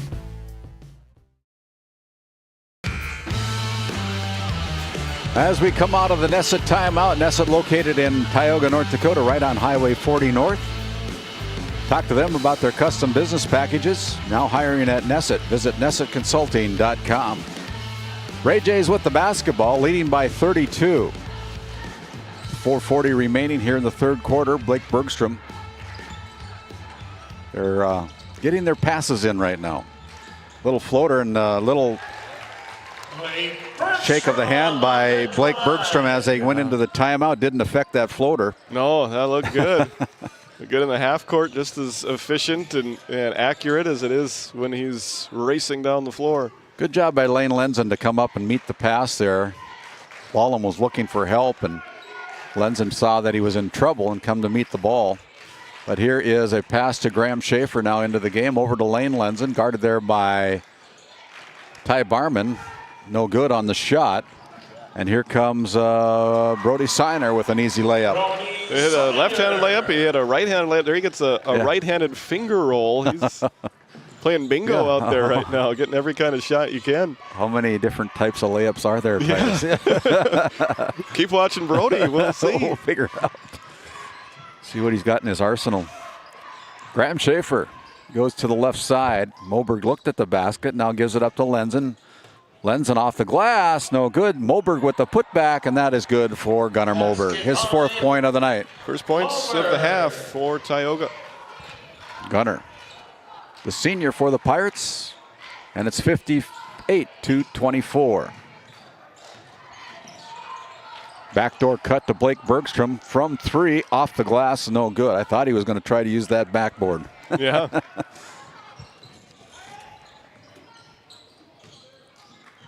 Weston Lallam now with it. Goes out to Graham Schaefer. Gives it up. Almost. Thrown away. Turnover. And it's Ty Barman going in for the tomahawk dump. Tomahawk dump. Wow. That's 2 dunks now for Mr. Barman. Yeah. That one. That was a one that wasn't completely a breakaway. There was a defender in his area, but he didn't let that affect him. He just went up there strong. Threw it down. Very aggressive, very quick first step. Pass down low. It's going to be Moberg with the shot. No good. And that's going to go off the arms of the Ray Jays. So it'll stay with Tioga as Michael Grimes will check back in for the Pirates, replacing Rylan Hollingshead. So Moberg, the only senior on the floor for Tioga right now. The rest of them are all sophomores as Graham Schaefer is going to get another easy deuce and one. Good catch on that pass. As the defender tried to get in front of it, and he was stuck with it. Able to put it in and a chance for a 3-point play. Basket was good by Graham Schaefer. 1 shot. I didn't see who got the foul, Titus. I don't know. Hayes. Yep. Cooper Hayes picking up a foul. So Graham Schaefer tries to add on the traditional 3-point play here for Tioga. With 2:19 to go, this free throw's up and in. Graham's had a nice night off the bench for the Pirates tonight. He's got 7 points so far here in a reserve role for Tioga. Here's Sinar giving it up to Ty Barman down low. Grady Parizek missed the reverse layup. And then we're going to have a foul that's going to be whistled against Grady Parizek. Grady Parizek, first personal. Second team. So the Ray Jays still coming out with some full court pressure. Enough pressure to let them know that they're there, I guess. It'll be interesting to see how Coach Bergstrom handles this fourth quarter. It's not like some tournaments where you're playing less than 24 hours after your first game. They still have the weekend to rest up and get ready for a semifinal matchup. Lenzen pulls the trigger. Box out there by Parisic as Lenzen is unable to connect. Here comes Blake Bergstrom again off the glass, and this time Blake draws the foul. He'll go to the free throw line. To look at the RTC Network's instant replay, and a rare miss in the half court for Bergstrom, but he earns the trip to the free throw line, and he'll get him there with nobody guarding him. Schaefer, the guilty party on the foul for Tioga, as Hollingshead and Jaron Ron will check in for Moberg and Lallum, as Blake Bergstrom connects on the first one, picking up his 16th point of the game so far with 1:40 remaining, and knocks in the second one as well.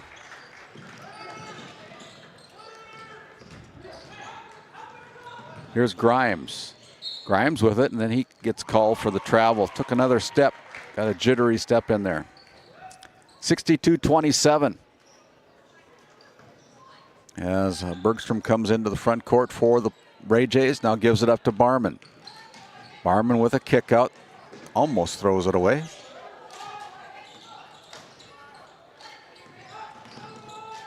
Bounce pass over to Blake from three. That's no good.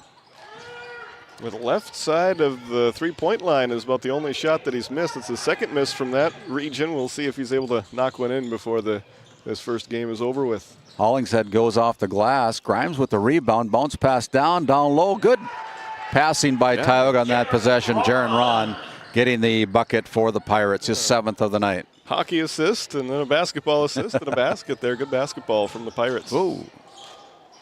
There's a bucket by Brody Sinar. Yeah, Tioga was hoping for an offensive foul called there, but the contact was ruled incidental, and Sinar hits another one. He has had a great third quarter here, and you look at some rosters, he's probably the first offensive option. He kind of gets lost in amongst how good his teammates are here, but he's a good player too. Yeah, he's a steady player. He's got 8 points in the quarter, 11 in the game, double-digit player for the Ray Jays as Bergstrom goes from three. That's good from the corner.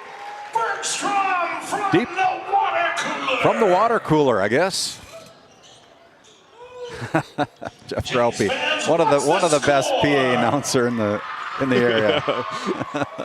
Schaefer putting in two more. Boy, oh boy, Graham Schaefer hits it at the buzzer for the end of the third quarter, but Schaefer with 7 points in the quarter, 11 in the game, giving a little life to Tioga. Your NCC scoreboard, it's the Ray Jays 67, the Tioga Pirates 33. We'll step aside. We'll come back with a quick fourth quarter after this timeout. How it's always been done isn't good enough. When it comes to your farm, your family, and your future, you deserve better. At Howland Insurance Services, we specialize in how insurance should be done. We creatively customize farm and ranch insurance to meet your marketing goals and minimize risk, providing the protection that you need. We help lessen your dependence on the bank and set you up for long-term success. Contact us today to build a brighter, more secure tomorrow. As we bring it back here, final words by Michael Bergstrom to his new 1,000-point scorer, Jace Becker. I want to thank the Divide County Quarterback Club, established in 1971. Coming on board as a first-year sponsor of GameDay Media. We thank them for that as they sponsor the Maroons. Tioga Pirates Booster Club, providing support for the Pirates. And the Williams County Firestorm and the Northwest Stars Gymnastics Program. Also the Ray Jays Booster Club, coming on board as a district tournament sponsor here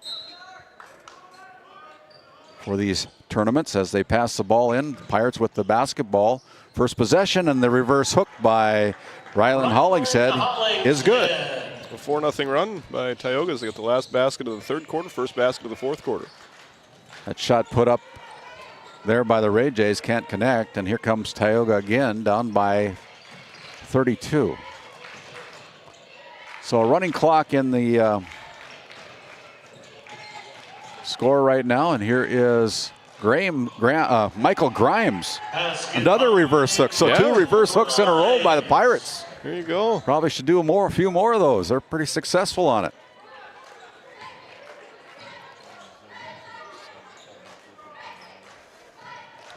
Ray Jays with the basketball as Jace Becker looking inside. Now throws it into the hands of Jaron Ron. That's a turnover. Only the second of the night for the Ray Jays. And here's the ball blocked out of bounds. It's going to be last touched by the Ray Jays, but a good defensive block there by the Jays. Yeah, we see Coach Bergstrom going to his bench right now. As we get deeper into this fourth quarter, we'll see how deep into his bench he goes. Looks like Becker may have his day being called to an end right now. Kelby Cooper into the game, along with Zane Daniel.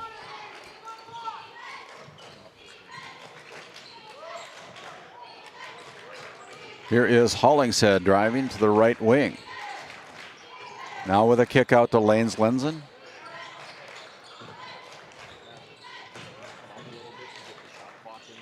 Grimes with it on the missed shot, no good.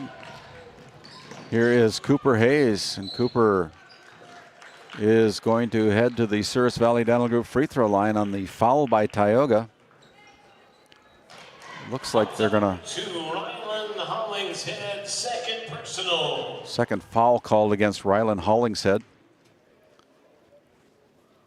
Stops the clock with 6:10 to go as Cooper Hayes connects for his first point of the night from the Souris Valley Dental Group free throw line. 3 more games coming up after this one. The 4 versus 5 matchup will feature Parshall versus Trinity Christian. Yeah, that's always a good game, isn't it? Those 4 or 5 matchups. You never know what you're going to get out of them, and I think both teams are pretty competitive, fairly match fairly well. So I guess we'll trade spots a little bit and let the voice of the Watford City Wolves and GameDay Media take over on that one. Yeah, it'd be a fun one. First time for me seeing both of those teams this year, so I'm going to be jumping in fresh and have a whole new roster, 2 new rosters of names to work with. And it'll be fun matchup in the 4 versus 5. Here's Colton Grove. Grove goes down, guarded there by Wyatt Rice, and now here's Cooper Hayes driving to the baseline with a kick out. Zane Daniel lets it fly. Jaron Ron got the block on it. Good defense by Ron as Hollingshead comes into the front court. Pirates down by 32 right now. Michael Grimes goes to the top of the key, resets the offense for Tioga. Back out to Wyatt Rice. Now on the right side, it's Grimes guarded by Hayes. Bounce pass in to Lane Lenzen. Lenzen gets it, puts it up off the glass and in for 2. Lane Lenzen with the left hand gets the bucket and the foul. Good play there by Lane Lenzen. Good strength to follow through with that, through the contact. 4 new Pirates coming in, 2 new Jays coming in. First personal. First team. It's like a hockey match here. Yeah. And line changes. Line A, line B, line C. Lane Lenzen goes for the traditional 3-point play. Speaking of hockey, great job by the USA men and women's team bringing home the gold. Garcia on the putback is no good. Yeah, pretty exciting stuff there from the Winter Olympics. Yeah. Here's Perizic, almost stripped. Now on the back side, that's number 3, Bodie Donnelly with his first 2 points a night. Bodie gets his name in the book, 5'10" sophomore. 4:40 remaining. Here's Lenzen losing the handle on it. Another turnover for Tioga, and here comes Zane Daniel giving it up. This time Colton Grove with the basket for the Ray Jays, and we have a timeout on the floor. 71-39 with 4:28 to go. Things are getting settled here on game number 1. We'll be back after this timeout. This GameDay Media broadcast is brought to you by... With 40 years of service to Northwest North Dakota, Jan Costin CPA in Kenmare provides trusted accounting and tax services for individuals, corporations, estates, and partnerships. Call 385-4263 today. Your numbers are in good hands with Costin CPA. The Northwest Sportsmen's Association of Tioga, a proud supporter of youth and outdoor recreation in our local community. We're aiming high, keeping it local, and building the future for outdoor events. Join us in making a difference. The Northwest Sportsmen Association, where the outdoors brings us together. As we bring it back here to the Tioga Medical Center Sports Desk, trusted healthcare at home for Tioga, and not what you want to do on the timeout as they throw it away. The Pirates do, right into their own bench. And so the Ray Jays come back with the basketball.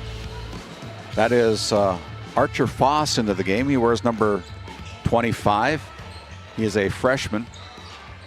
As Bridger Swanchera goes for the long shot.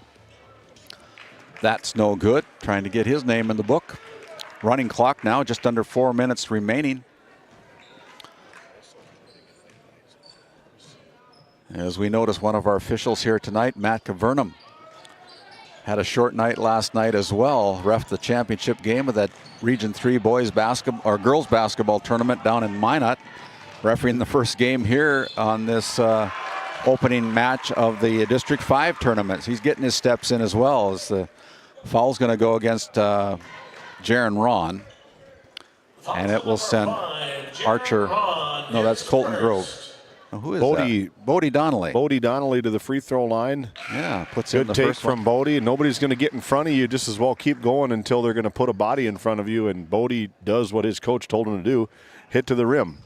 Wyatt Rice checks in for Diego Garcia, as Michael Grimes also checks in as Donnelly.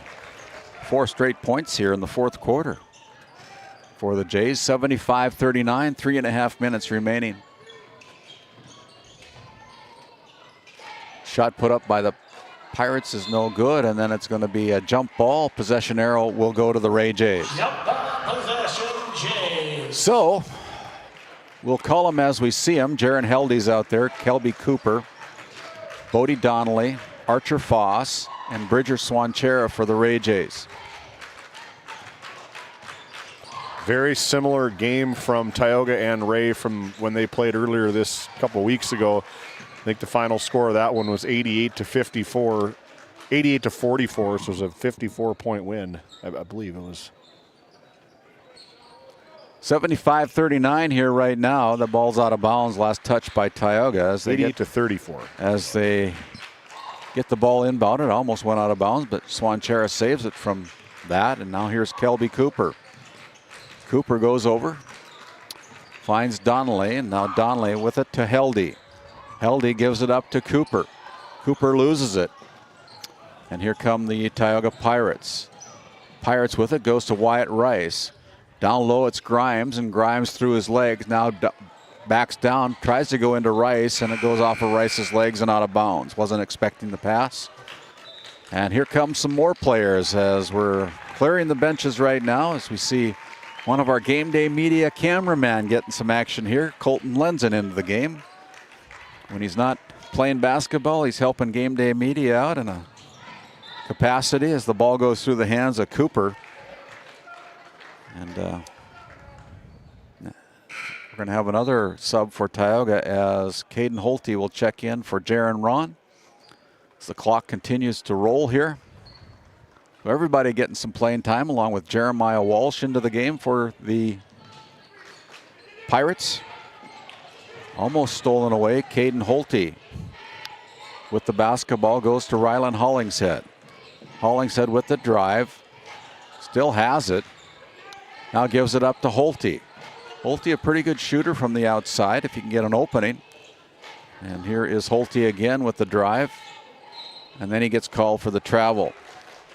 That kind of night for Tioga. They're down 75-39 with just over a minute to play here. And it'll be the Ray Jays advancing to the semifinal round. That'll begin at 6 o'clock-ish on Monday night here at the Four Bears Event Center. Again, Game Day Media is covering this entire District 5 tournament. And because of great sponsors, there's no fee for it for you to watch. And we appreciate all of our sponsors that help make that all possible. As Hollingshead now goes to the free throw line on the steal. That stops the clock with 38 seconds to go. 75-39 as Hollingshead will get Jays foul number 20, Dylan Jensen, first personal. Dylan Jensen with his first personal foul. And it's Hollingshead off the mark on the free throw attempt. And here comes Jacoby Holman into the game. So I believe everyone for the Tioga Pirates has played in this game. Second one by Hollingshead is good. So 8 points for Rylan Hollingshead here as he comes out of the game. And it's Cannon Schaefer that's come into the game now with just over 30 seconds remaining. Again, the Ray Jays are going to advance to the semifinal round, take on the winner of our next game up here, the Parshall Braves versus the Williston Trinity Christian Crusaders. About 20 minutes after the conclusion of that game, we'll have game number 2. Here's Zane Daniel going up off the glass, no good, got a good look. And it's going to be a foul that is called, I believe, against Jaron Heldy. And as the buzzer sounds, your final score here from the Four Bears Event Center, it's the Ray Jays with a 35-point win, 75-40, as Titus is making his way down to the floor. He's going to catch up with the Ray Jays head coach, Michael Bergstrom, get some final comments on that game. And he'll have our Brad Johnson Insurance Player interview, and we'll keep it here as we take a look at our book here before Titus catches up with Jace Becker. He's going to take a picture of that, but a very convincing win for the #1 District 5 regular season champions, the Ray Jays, with a 35-point win over the Tioga Pirates, 75-40. And so we're going to step away. We'll come back with our, well, actually he's got Jace Becker right now. Take it away, Titus. I'm here with Jace Becker, our Brad Johnson Insurance Player of the Game. Jace, nice performance out there. Good way to start the tournament. Yeah, I thought we came out pretty good. I'd like to see us, we can always sharpen up on a couple things, and I think we'll get that going forward. You had, I believe, 13 points here tonight, and included in that was your 1,000th career point. What does that milestone mean to you? I think it's just a reflection of the great teammates and coaches I have that helped me reach this milestone.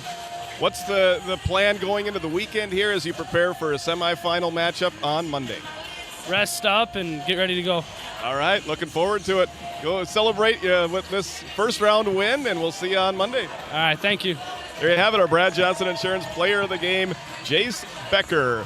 Thank you, Titus. Thank you very much, and maybe he can catch up with head coach Michael Bergstrom and get a few comments before he comes back up here. And we're going to take a quick time out as we go to the book and do some bookkeeping here. We're going to send it back to our studios for a couple words from our sponsors.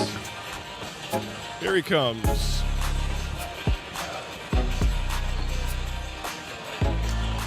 Yeah, go ahead, Titus. I guess he's coming out of the locker room, so take it away, Titus. Sounds good. Here with the victorious Ray J head coach Michael Bergstrom. What's that, 16 in a row now for you? Well, I think that's what Randy was saying, so yeah. We'll trust Randy's math on that. What did you notice in the second half there as he came out and put the game away pretty early on in that third quarter? I thought we were a little more disciplined in the second half, a little bit more deliberate with stuff. The first half probably wasn't as bad as it made it sound. Just wanted us to be a little bit sharper, but, win a tournament game by 35. Starters don't play in the fourth quarter. We'll take that. One of your starters was Jace Becker. He got into quadruple digits like two of his teammates did already this year. Quite an amazing season for your guys as a whole. And could you talk about him as an individual, what he brings to this team? I'm super proud of Jace. He's another one that he's earned the right to do that. He puts in a ton of time, a ton of work, and I said it for the other two, and I'll say it for him. It's a testament to also having good teammates. Those three kids have always kind of been grouped together, and whether that's fair or not, but they're best friends. They spend a ton of time together, and so it's kind of special those guys getting those individual accomplishments. But individual accolades are a direct result of team success, and I think that's a big part of why that happens. So. That's right. Now, what's your plan heading into the next 2 days of the tournament? You know that you're going to play a game on Monday and Tuesday now. Well, we'll watch this game. We'll get a scout on this game. We'll have some film and we'll have some practice this weekend and get ready for whoever's next. But we'll see what's after this. But just one game at a time, like they say. But it's really kind of the truth. So. That's right. One game at a time. Well, congratulations on the win today. We'll see you on Monday. Thank you. Thank you, Coach Bergstrom, and thank you, Titus, as he'll make his way over to the coaches as we finish up this game with our D&L Paraffin post-game show. D&L Paraffin, a family, local-owned hot oil company that's been in the operation since 1981. As we bring up that graphic for them, the Ray Jays are 29 out of 43 from the field here tonight. Only missed one free throw tonight, going 11 out of 12, knocking in 6 threes from the Tioga Ace Hardware three-point line, and according to my unofficial books, only had 5 turnovers, a lot of those turnovers coming in late in the fourth quarter. The Pirates were 17 out of 40 from the field tonight. They were 3 out of 6 from the free throw line. They had 2 threes tonight. They had 25 turnovers as a team tonight. And as we take a look at the individual numbers for both teams, the leading scorer tonight was Ty Barman with 23 points. The freshman for Ray leading the Jays to this win tonight. Blake Bergstrom contributed 20 points. 13 points for Jace Becker, 11 points for Brody Sinar, 2 points for Colton Grove and Cooper Hayes, and 4 points for Bodie Donnelly, for a total of 75 points here tonight. And for the Tioga Pirates, Graham Schaefer off the bench for the Pirates, the only player with double digits for Tioga. He put in 11 points.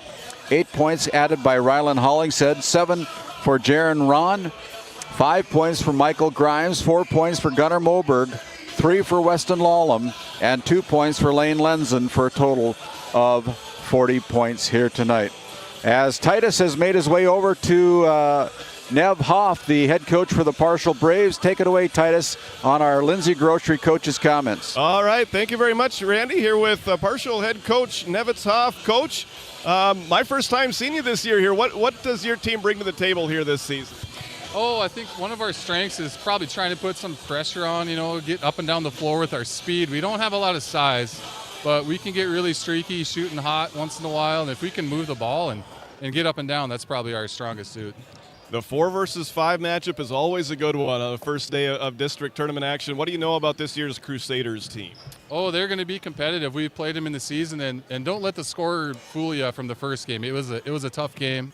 I mean, we ended up winning, but it's going to be competitive. It's going to be a good game. The health of a team, a normal concern this time of year. What's your injury status or to the first day of districts? Actually, I think we're finally in pretty decent health overall. A couple guys, with sore ankles and knees, but nothing major. So, yeah, on that front, we're in pretty good shape. Excellent. Love to hear that this time of year. Well, congratulations on making it here as a 4 seed. Good luck this afternoon. Thank you. Appreciate it. That's Parshall head coach Nevitz Hoff as he gets his boys ready to go for this first round matchup against the Trinity Christian Crusaders. Thank you, Titus. And as we send him back to the Tioga Medical Center sports desk, he'll make his way over to the other side of the floor, try to catch up with head coach Perry Shockley of the Williston Trinity Christian Crusaders. Back after this timeout, game number 2 coming up next, the Parshall Braves versus the Williston Trinity Christian Crusaders. Located in Crosby, North Dakota, Brad Johnson Insurance has been helping clients find insurance coverage since 1986. Our team is passionate about serving the community in which we live and pride ourselves on getting to know our clients to best serve their needs. Our staff is active in the public and strives to better our community through participation, involvement, and by supporting area events and youth programs. For a quote, visit bradjohnsoninsurance.com or call 701-965-4200 today. Growing family? The City of Ray has shovel-ready lots available, 12,000 to 20,000 square feet.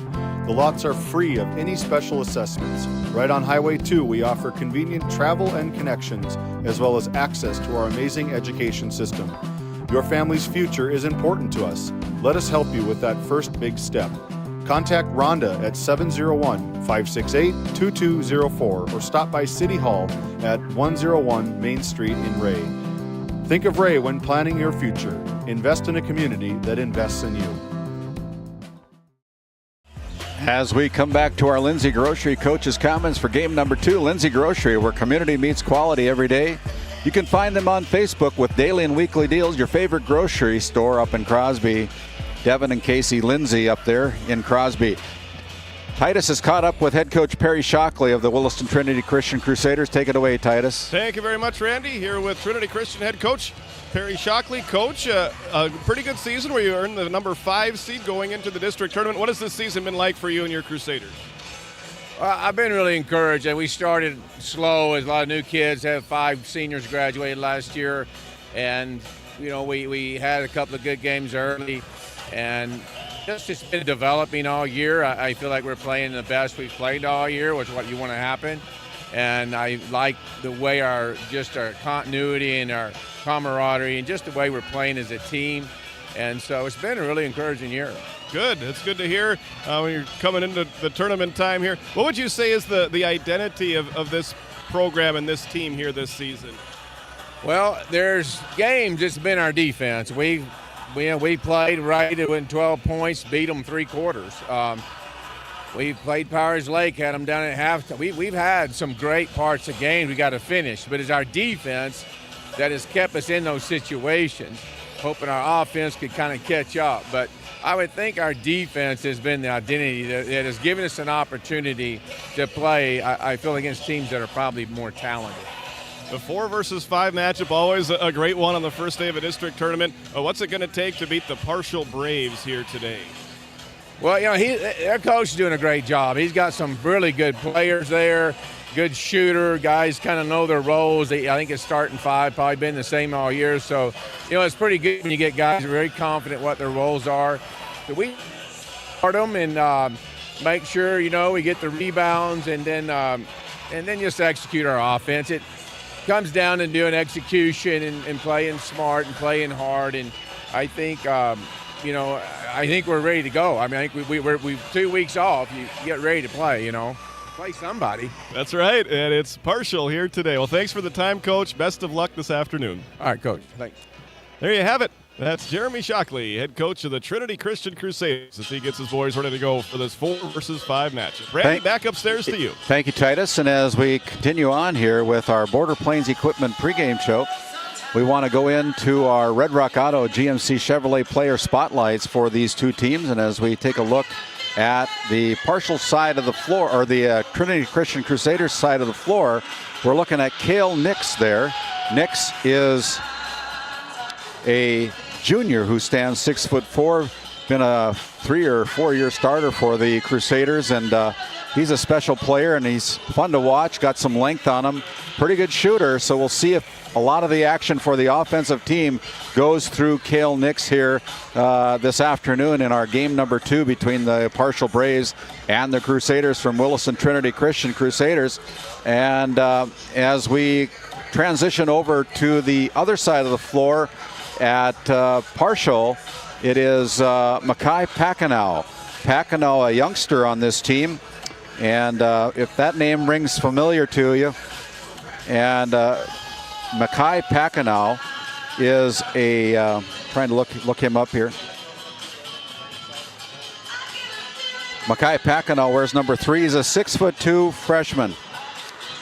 He's a 6'2" freshman. And he is an aggressive player for the Parshall Braves. Makai Packenow, that name is familiar. He's had a couple brothers that had led the Parshall Braves to a state tournament a few years ago. And just a youngster, only a freshman, with a very good ability of playing the game of basketball. That's been our Red Rock Auto GMC Chevrolet Player Spotlight.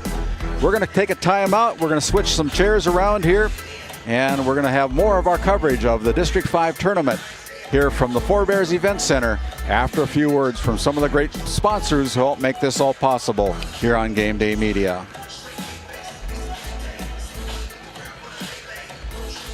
This GameDay Media broadcast is brought to you by Life is busy. Your vacation shouldn't be. Skip the stress of planning. Wild Air Travel designs personalized trips, cruises, and getaways. Handled start to finish by real travel advisors. You dream it, we handle the details. Wild Air Travel. Nesset is here to provide services to the oil and gas industry. We have a fabulous, fabulous geologic jackpot right here in North Dakota. And what we are doing is providing and developing this resource to be used for years, decades, and generations to come. I look forward to a great future right here in Tioga, North Dakota.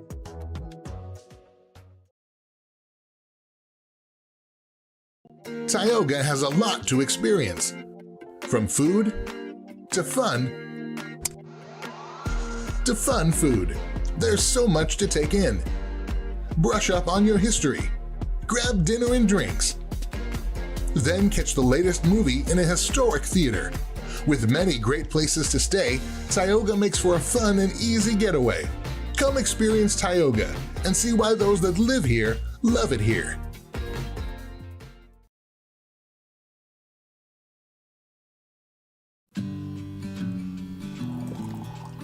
Hey Dad, will you check the cows? Use this instead, Grandpa. The cows look fine, Dad. In my day, we had to sleep in the barn to check the cows. Combining tradition and technology, respecting the past, while embracing the future. RTC Networks.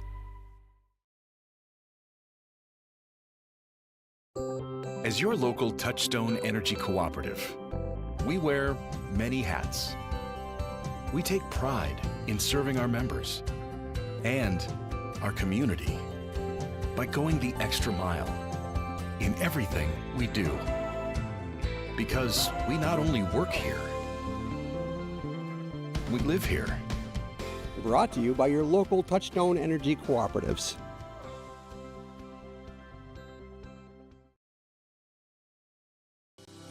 Voted a top 20 critical access hospital in quality, our Level 5 Trauma Center is ready to handle all your emergency needs with our acute stroke ready certification and full lab and radiology departments. Our physical, occupational, and speech therapy providers are available for all your rehab care, and our family practice clinic provides a variety of care including well child and child immunizations. Psychiatric care is available by telehealth, and mental health is available in person. To schedule an appointment, call us at 701-628-2505 or find us on our website at stanleyhealth.org. Montreal County Medical Center, here to help you throughout a lifetime.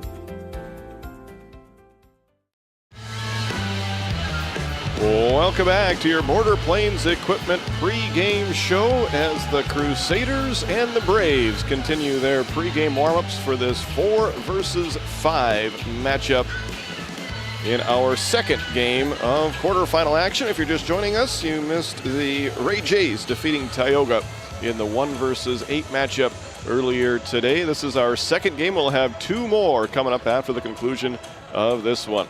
At this time, let's take a look at our starting lineups for game number 2.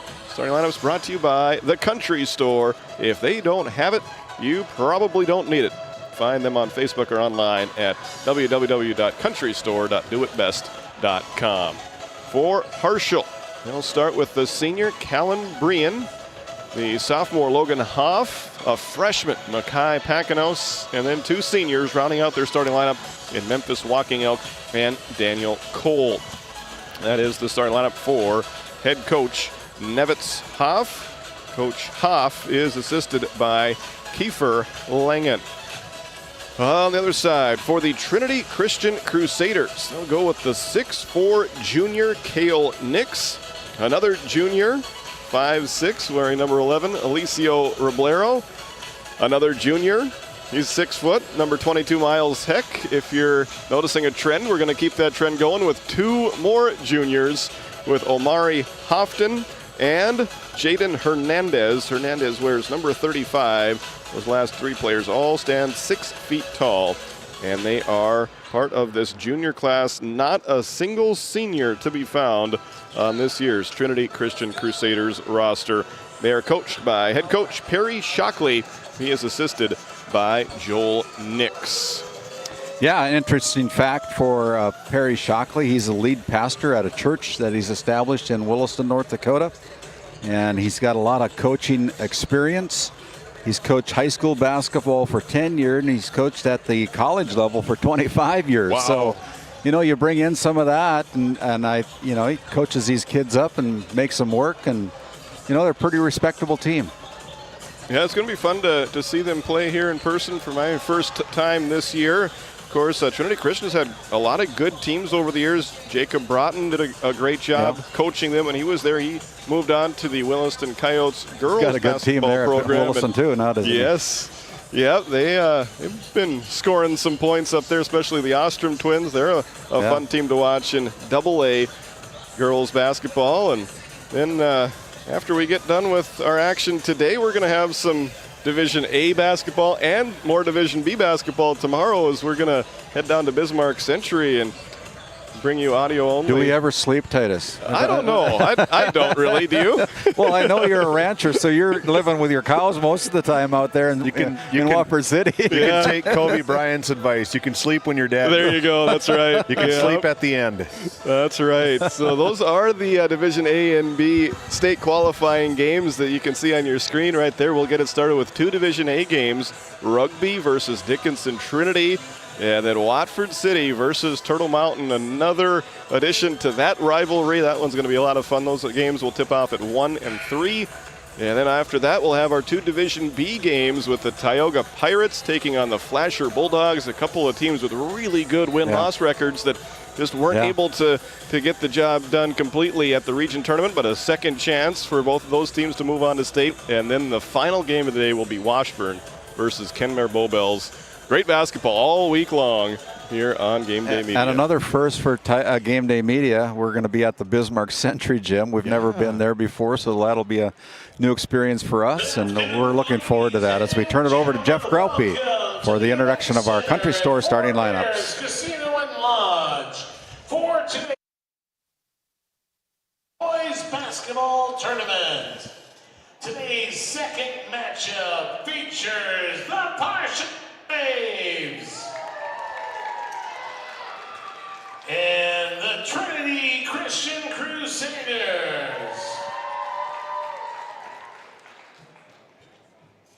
Here is the starting lineup. First of all, for the visitors on the scoreboard, the Trinity Christian Crusaders. And one guard, a junior, number 11, Alicio Roblero. And the other guard, a junior, number 22, Miles Cat. And one forward, a junior, number 23, Amari Houghton. And the other forward, a junior, number 35, Jaden Hernandez. And the center for the Crusaders, a junior, number 30, Kale Nix. Crusaders assistant coach, Joel Nix. The head coach, Perry Shotley. Now, here is the starting lineup for the home team in the scoreboard, the Parshall Braves. And one guard, a sophomore, number 1, Logan Hobb. And the other guard, a senior, 0, Callan Breen. And one forward, a senior, number 11, Memphis Walking Out. And the other forward, a freshman, number 3, Makai Packenau. And the center for the Braves, a senior, number 24, Daniel Cole. Braves assistant coach, Kiefer Lanson. The head coach of the Braves, Nevitz Hoff. Your officials for today's game, Dustin Irvis, Monty Lund, and Matt Caverna. Thank you very much. Medical coverage for the District 5 Boys Basketball Tournament is being provided by Mackenzie Health Sports Medicine. Cale Nix and Mackay Packenow will jump it up for your Northwest Therapy That was Services easy. opening tip-off, and it's won by the by the Trinity Christian Crusaders. Both teams have purple as a main color, but it's the Crusaders with the basketball, and we're going to have a foul on the first possession of the ball game. That will send Jaden Hernandez to the free throw line 15 seconds into the ball game. I'm sure they wish they would have had that bucket that was made after the foul shot. Right, yep. But instead, they'll have to earn it from the free throw line as the first foul of the game is called against the senior Daniel Cole. And the second free throw takes the scenic route, but it drops through for Jaden Hernandez, the icebreaker. Got every part of the rim there. It did, I think twice. So Parshall with their first possession of the ball game as Daniel Cole pass it up top to Mackay Packenow. Looking forward to watching him play. He is just a freshman. Here is a three-pointer. That is off the mark for Logan Hoff. Good attempt at an offensive rebound, but right into the heads of the Crusaders, and it's loose, and we're going to get another foul. And with 7:20 to go, some early foul trouble for Parshall as they pick up 2 fouls in the first 40 seconds of the ball game. Just underway here in game number 2. If you're just joining us, the Ray Jays taking down the Tioga Pirates in our first game of the afternoon, 75 to, what was that score? Convincing win, anyway. Yeah, there's a steal off the inbounds play by Packenow. First turnover of the game against Trinity Christian. Yeah, 75 to 40, the Ray Jays over Tioga. So Parshall looking for their first points of this district tournament. As they're working it around the perimeter, it'll be Packenow. Oh, my goodness. His head down, and had a physical start to this ball game, and that will be an offensive foul. Almost had a first down there. Yeah, yes. Driving for the goal line on that one, but. So 3 fouls in the first 63 seconds of this first quarter. Not what Coach Hoff had in mind as Hofton gets into the lane. Good looking shot, but he missed it. They get the offensive rebound. They'll try a 3 with Hofton. No. Rebound finds its way to Nix, and he puts it into the hoop for 2. You let a team get 2 offensive rebounds, and most time it's going to result in good things for the rebounding team. 3-0 Trinity Christian as that shot may have been rushed a little bit by Walking Elk too strong. Rebound to Trinity Christian. They got the basketball and an early 3-0 lead coming in as the number 5 seed to this year's tournament. Here's Nix attacking and drawing a foul. And now we've got Mackay Packenow with 2 fouls. We've got Daniel Cole with 2 fouls. 4 team fouls in the first 68 seconds of the ball game. Just a really inopportune start for Parshall as Nix goes to the line and drains free throw number 1. He averages right at 20 points per game on this season. Listed as number 3 in the program, but he does wear number 30 here this afternoon.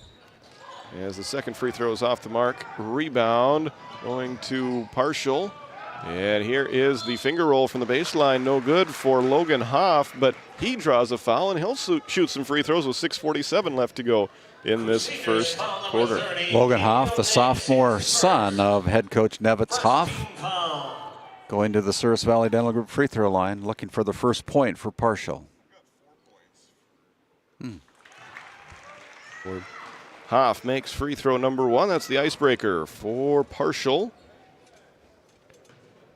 NCC scoreboard currently showing 3-1. I've got 4 points for Trinity Christian. Now I believe. Yeah, there they got it. 4-2. That is the correct score there. Trinity Christian 2 for 4 as a team already from the free throw line. Parshall now a perfect 2 for 2 as Hofton drives to the left wing, kicks it out to Elicio Roblero, guarded by his counterpart number 11, Memphis Walking Elk.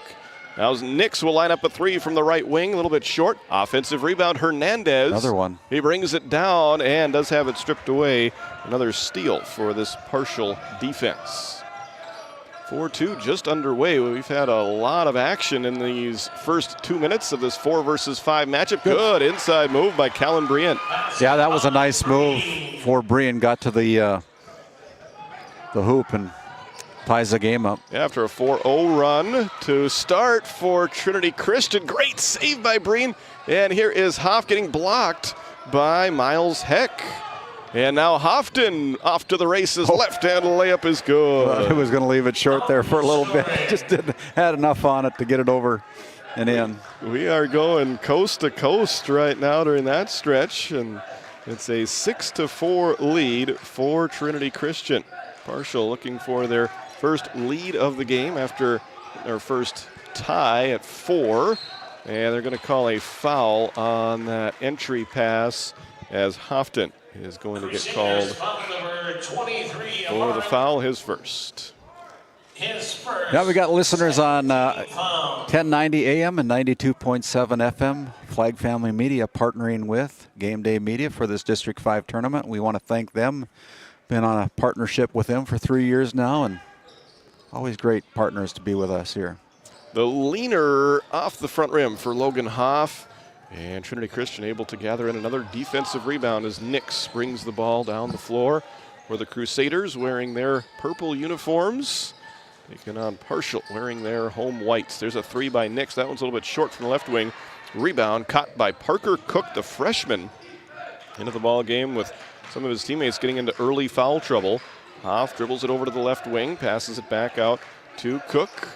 Now to Memphis walking out, the 6-foot senior for the Parshall Braves. He drives, kicks it into the corner, a 3-pointer, nothing but net from Callan Breen. We've had the Parshall Braves on a couple times here on GameDay Media, and I've always been impressed with Callan Breen. And then there's a nice shot by the Crusaders. But just to finish up with our thoughts on Callan, he's brings a lot of high energy to this Parshall Braves team, and he's fun to watch. Omari Hofton answering right back, and then we're going to have a foul. Lots of action in the first 4 minutes of this first quarter. We're going to have a foul as we get the net back underneath the rim. Leave it to the shooter, Monty Lund. Boy, he knew where the hoop was at when he had his playing days. And the first free throw there is good for Memphis Walking Elk. Cutting the lead in half, now making it 9-8. Yeah, we really want to commend these officials that wear the stripes, and look at this baseball pass. Here's Hofton. Wow. Left-hand layup good from the right side. Just to finish up with the officials, and they were officiating all over the state of North Dakota last night. Multiple crews doing multiple games, and we said it before that Matt Kavernum is out here tonight.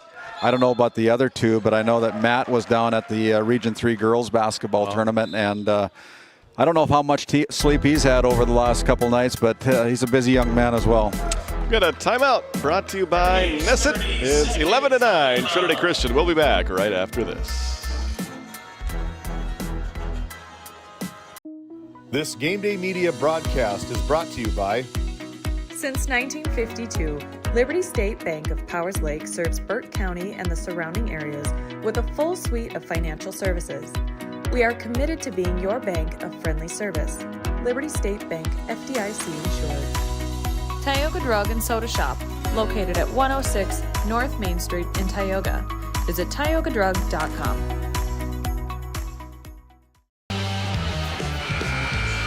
Welcome back to the Four Bears Event Center in Newtown, North Dakota. A lot of great tournament games have been played over the years here, and some new teams and players are ready to make some memories today. The tournament will be paused over the weekend. It'll resume back on Monday with 4 more games, and then we'll wrap this tournament up next Tuesday with 2 region qualifying games and the district championship. Here is a 3-pointer out of the timeout attempted by Colton Anderson. He missed it, but then an offensive rebound and a foul. And the fouls have really piled up against Parshall as they are now over the foul limit. Yeah, double bonus with almost 4 minutes left to go. The Braves really on a foul binge here right now. And Nate Baca called for that one, his first. Yeah, that will put Cale Nix at the free throw line. He just split a pair from the Cirrus Valley Dental Group free throw line a few moments ago. He's got 3 points. Hofton leading Trinity Christian with 7 points so far in this first quarter. Jaden Hernandez with the other 1 point. Crusaders have led by as many as 4. Right now they lead it 12-9, make it 13-9. This is a perfect trip to the line for Cale Nix. Logan Hoff has it stolen away. Good defense. Third Parshall turnover. Ooh. And I thought, Parshall is going to be able to steal it right back. Here's Walking Elk with the right hand layup off the glass and in for 2. Kind of helter-skelter there a little bit for the Crusaders, and it cost them 2 points as the Crusaders still up by 2, 13-11 on your NCC scoreboard. Parshall 3 for 7 from the field. Trinity Christian 4 of 11. Another steal. This one from Breen. Now 4 turnovers against Trinity Christian. They've done a lot of damage from the free throw line so far as Breen puts his head down and he's going to get called for an offensive foul. He's going in for a potential and one, but instead he picks up the charge foul, his first. 4th turnover against the Braves, and now their 6th foul of the quarter. And it's can't really call it a new rule anymore, but they're going to be really excited to have that foul number reset once the second quarter begins. As a scramble on that rebound, and look at that, Ribeiro. Yeah, right place, right time. He puts it in for 2 off the nice pass, and it's now 15-11 in this high-scoring first quarter. Nate Baca drives, kicks to Walking Elk for 3, in and out. Look. Rebound tipped high into the air. Trinity Christian comes away with it. 2-on-1 fast break. Nice pass to Houghton, who missed that one. And the rebound is grabbed by Memphis Walking Elk. Yeah, that was a missed opportunity there for the Crusaders. High pass caught by Hoff.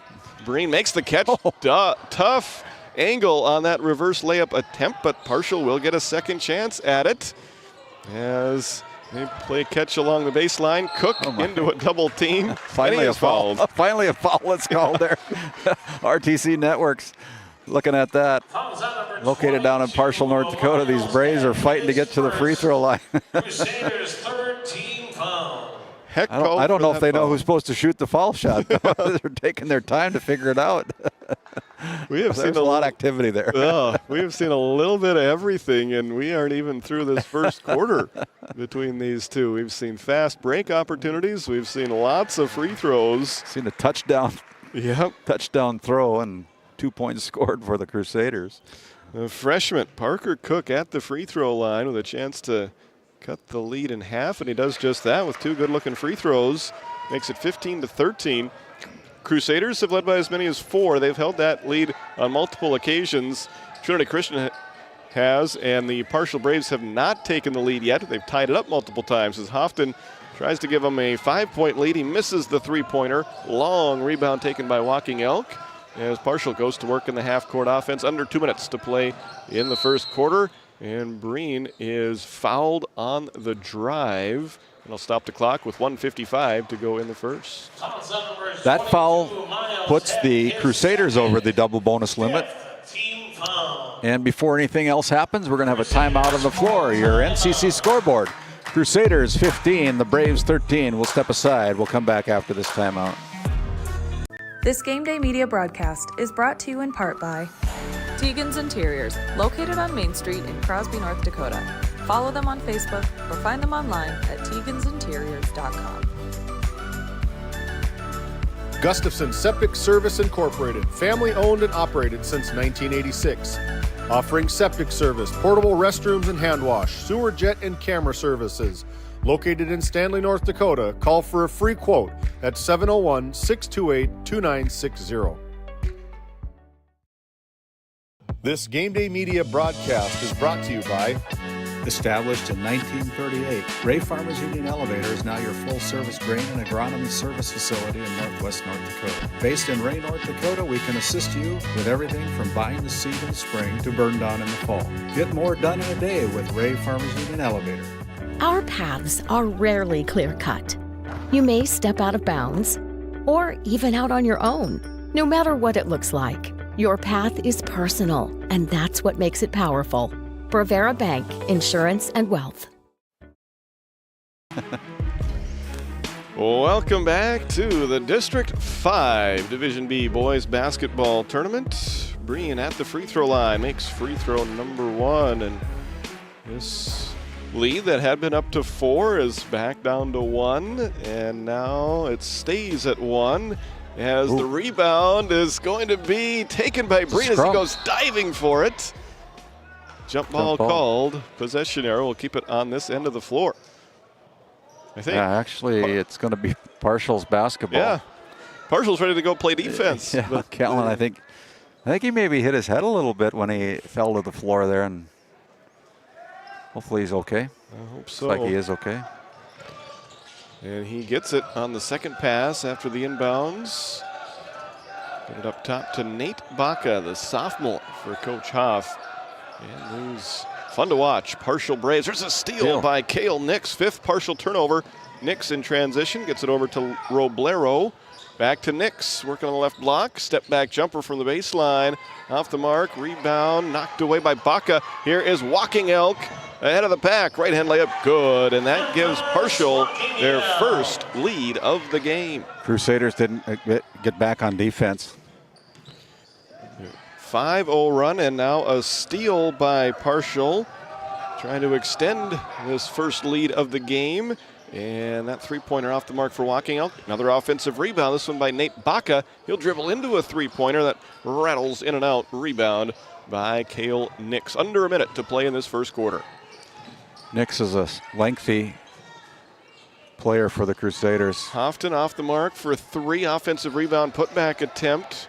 No good for Colton Anderson. Parshall up ahead, and the shot is missed by Walking Elk, but he draws another foul, and he will shoot 2 more as the fouls now have evened up, and that's 3 against Miles Heck, and now 6 fouls against both teams in this first quarter. Yeah, it's kind of been a foul fest here in this opening quarter, the game number 2. Welcome into our broadcast of the District 5 tournament. 11 games in store for you here over the next few days. Tournament takes a break over the weekend, continues on Monday and Tuesday. Michael Shockley checking into the game for Miles Heck after Heck picked up his 3rd foul of the first quarter.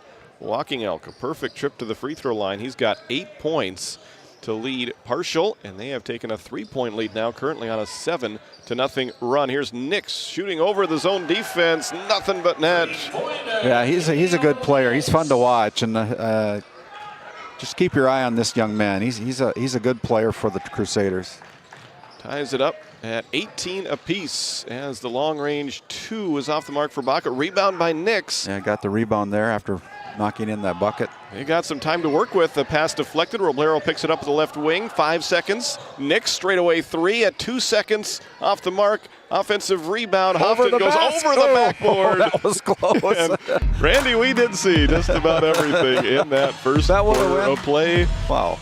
And what more could you ask for in a 4 versus 5 matchup? We are all tied up at 18 apiece. Stick around. We're back with a second quarter right after this. Fisher Family Chiropractic in Williston and Ray, where healthy families grow. From pregnancy to infants to grandparents, our gentle natural care keeps your whole family aligned, active, and feeling their best. Always welcoming new patients in our Williston and Ray offices. Build lifelong wellness together. Come see why we have been voted Best of the Bakken for 8 years in a row in Williston and Ray. This Game Day Media broadcast is brought to you by Brandy Larson Insurance of Stanley offers home, auto, business, and farm insurance. For a quote, call 701-628-1414. Your local Farmers Union insurance agent. Located in Tioga, North Dakota, WHAM LLC and Dry Fork Supply are companies that specialize in gas flow measurement and equipment, along with a fully stocked oil field parts and supply warehouse in the Bakken. Give them a call at 701-664-9425 or stop by today. Titus Stenberg and Randy Peterson with you here for game number 2 of 4 from the quarterfinal round of the District 5 Boys Basketball Tournament. First possession of the second quarter, brought to you by Northwest Therapy Services. And right off the bat, there's a steal. Didn't last very long. 7 seconds into the quarter, another steal for Parshall and some more free throws with 7:50 to go in this second quarter. Memphis Walking Elk back to the free throw line. Fouls on Four Bears Event Center starting to fill up here a little bit. A good crowd on hand for the opening day. Nice venue down here. We've got a great vantage point, I know that. We do. Walking Elk makes that free throw. Parshall now 10 for 11 as a team from the free throw line. And shouldn't have said anything. They're now 10 for 12 as he comes up short on the second We jinx them. Announcers tend to do that all the time. 19 to 18, the 1 point lead. And a steal once again by Parshall. The corner three from Walking Elk. No offensive rebound. And the putback for Mackay Packano. Mackay coming back off the bench after incurring 3 fouls right away in the 2 fouls in the first quarter there. But getting back out on the floor, he's a young one to watch. He's fun to watch. Yeah, just a freshman. 21 to 18. As the Crusaders led for much of the first quarter, then a 7-0 run by Parshall. They gave them a 3-point lead. And Hofton with it in the left corner. Out to Roblero, shot clock down to 8. It'll be a long three, too strong from Colton Anderson. Long rebound. Ends up in the hands of Parshall. Look at that long Walking pass Elk from again. Cook to Walking Elk. Playing receiver, kisses it off the glass for 2 more. Cook the assist. Walking Elk. Another field goal. He's up to 11 points, and Parshall has taken the largest lead of the game for either team right now at 23 to 18. Hofton in the paint, no, gets it back, puts it up and in for 2. Yeah, way to stick with it, Omar. That's a good job of keeping it alive and getting the benefit of it. 2-point field goal. Ends a 5-0 run to start the quarter for Parshall, and now a foul going to be called against Hofton, as the ball had just gotten below the free throw line. Second personal against Hofton. Fouls piling up for both teams. But it does reset as the quarter begins. Nice fake and an even better finish by the senior, Daniel Cole. 25 to 20 Parshall. He's a big body in there. Hofton. Left open, doesn't take the long range three. Nix will. Left it just a little bit short. High rebound by Packanow, and then a foul just as far away from the rim as you can get. That foul's whistled against number 4, Michael Shockley, a freshman. Looks like we have a timeout on the floor. We're going to take one as well. Your NCC scoreboard, the Parshall Braves 25, the Crusaders from Williston Trinity Christian 20, 6:01 to go. We'll step aside. We'll come back after this timeout. This Game Day Media broadcast is brought to you in part by Brian and Eric Johnson with Investors Advisor Group at LPL Financial are here to ensure the success of our clients. We can help you meet your financial goals. Give us a call at 572-3246 to arrange an appointment today. Jorgensen Lumber and Minn Kota Windows are proud supporters of Game Day Media and our area athletics. For all of your building needs, both agricultural and residential, contact Jorgensen Lumber in Powers Lake at 701-464-5504. Welcome back to the District 5 Boys Basketball Tournament. Nate Baca will bring it into the front court for the Parshall Braves, the number 4 seed in this year's tournament. It'll be a foul. Another foul. 6 against both teams in the first quarter. And now this will be the second personal against Roblero, and already the 4th team foul against Trinity Christian in this second quarter, as Cole once again finishes inside. 27 to 20, Parshall with the lead. Trinity Christian with a basketball. And they will earn a trip to the free throw line with Colton Anderson drawing that foul. Fouls on number 24, Daniel Cole. Daniel Cole will pick up his 3rd personal. Team foul. And that's too bad for Parshall and Coach Hoff, as they watched him just put in a couple of baskets, and now he picks up his 3rd foul of the half. He'll come out replaced by Brendan Hawkinson, as it's a successful trip to the free throw line for Colton Anderson, his first 2 points of the ball game. And that makes it 27 2:22. Logan Hoff with the ball for Parshall, and now a travel called out there on the perimeter. 5:22 to go in the first half. Parshall leading Trinity Christian 27-22.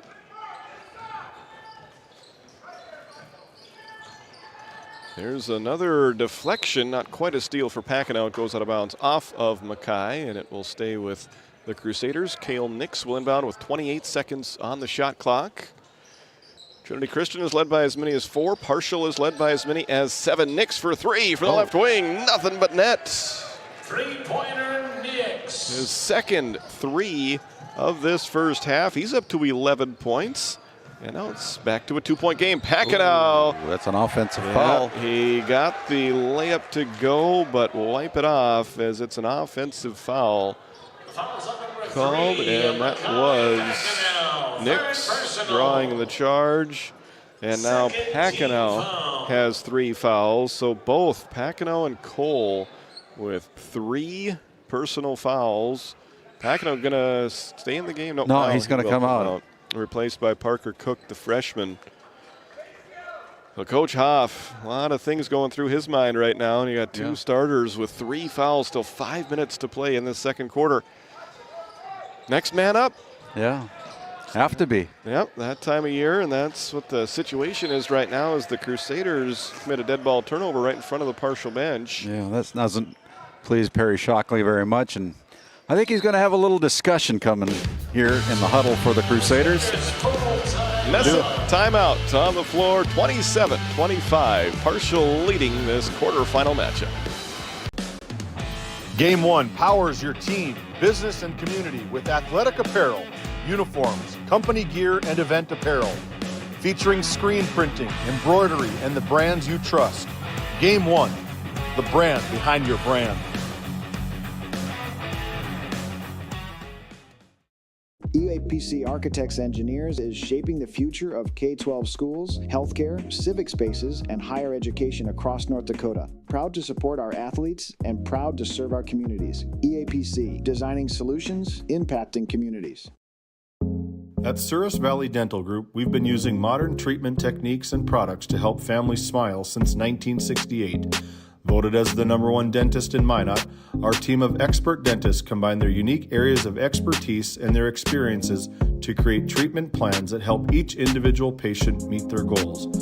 Contact our dental office at 701-419-8900 or visit sourisvalleydental.com to schedule an appointment today.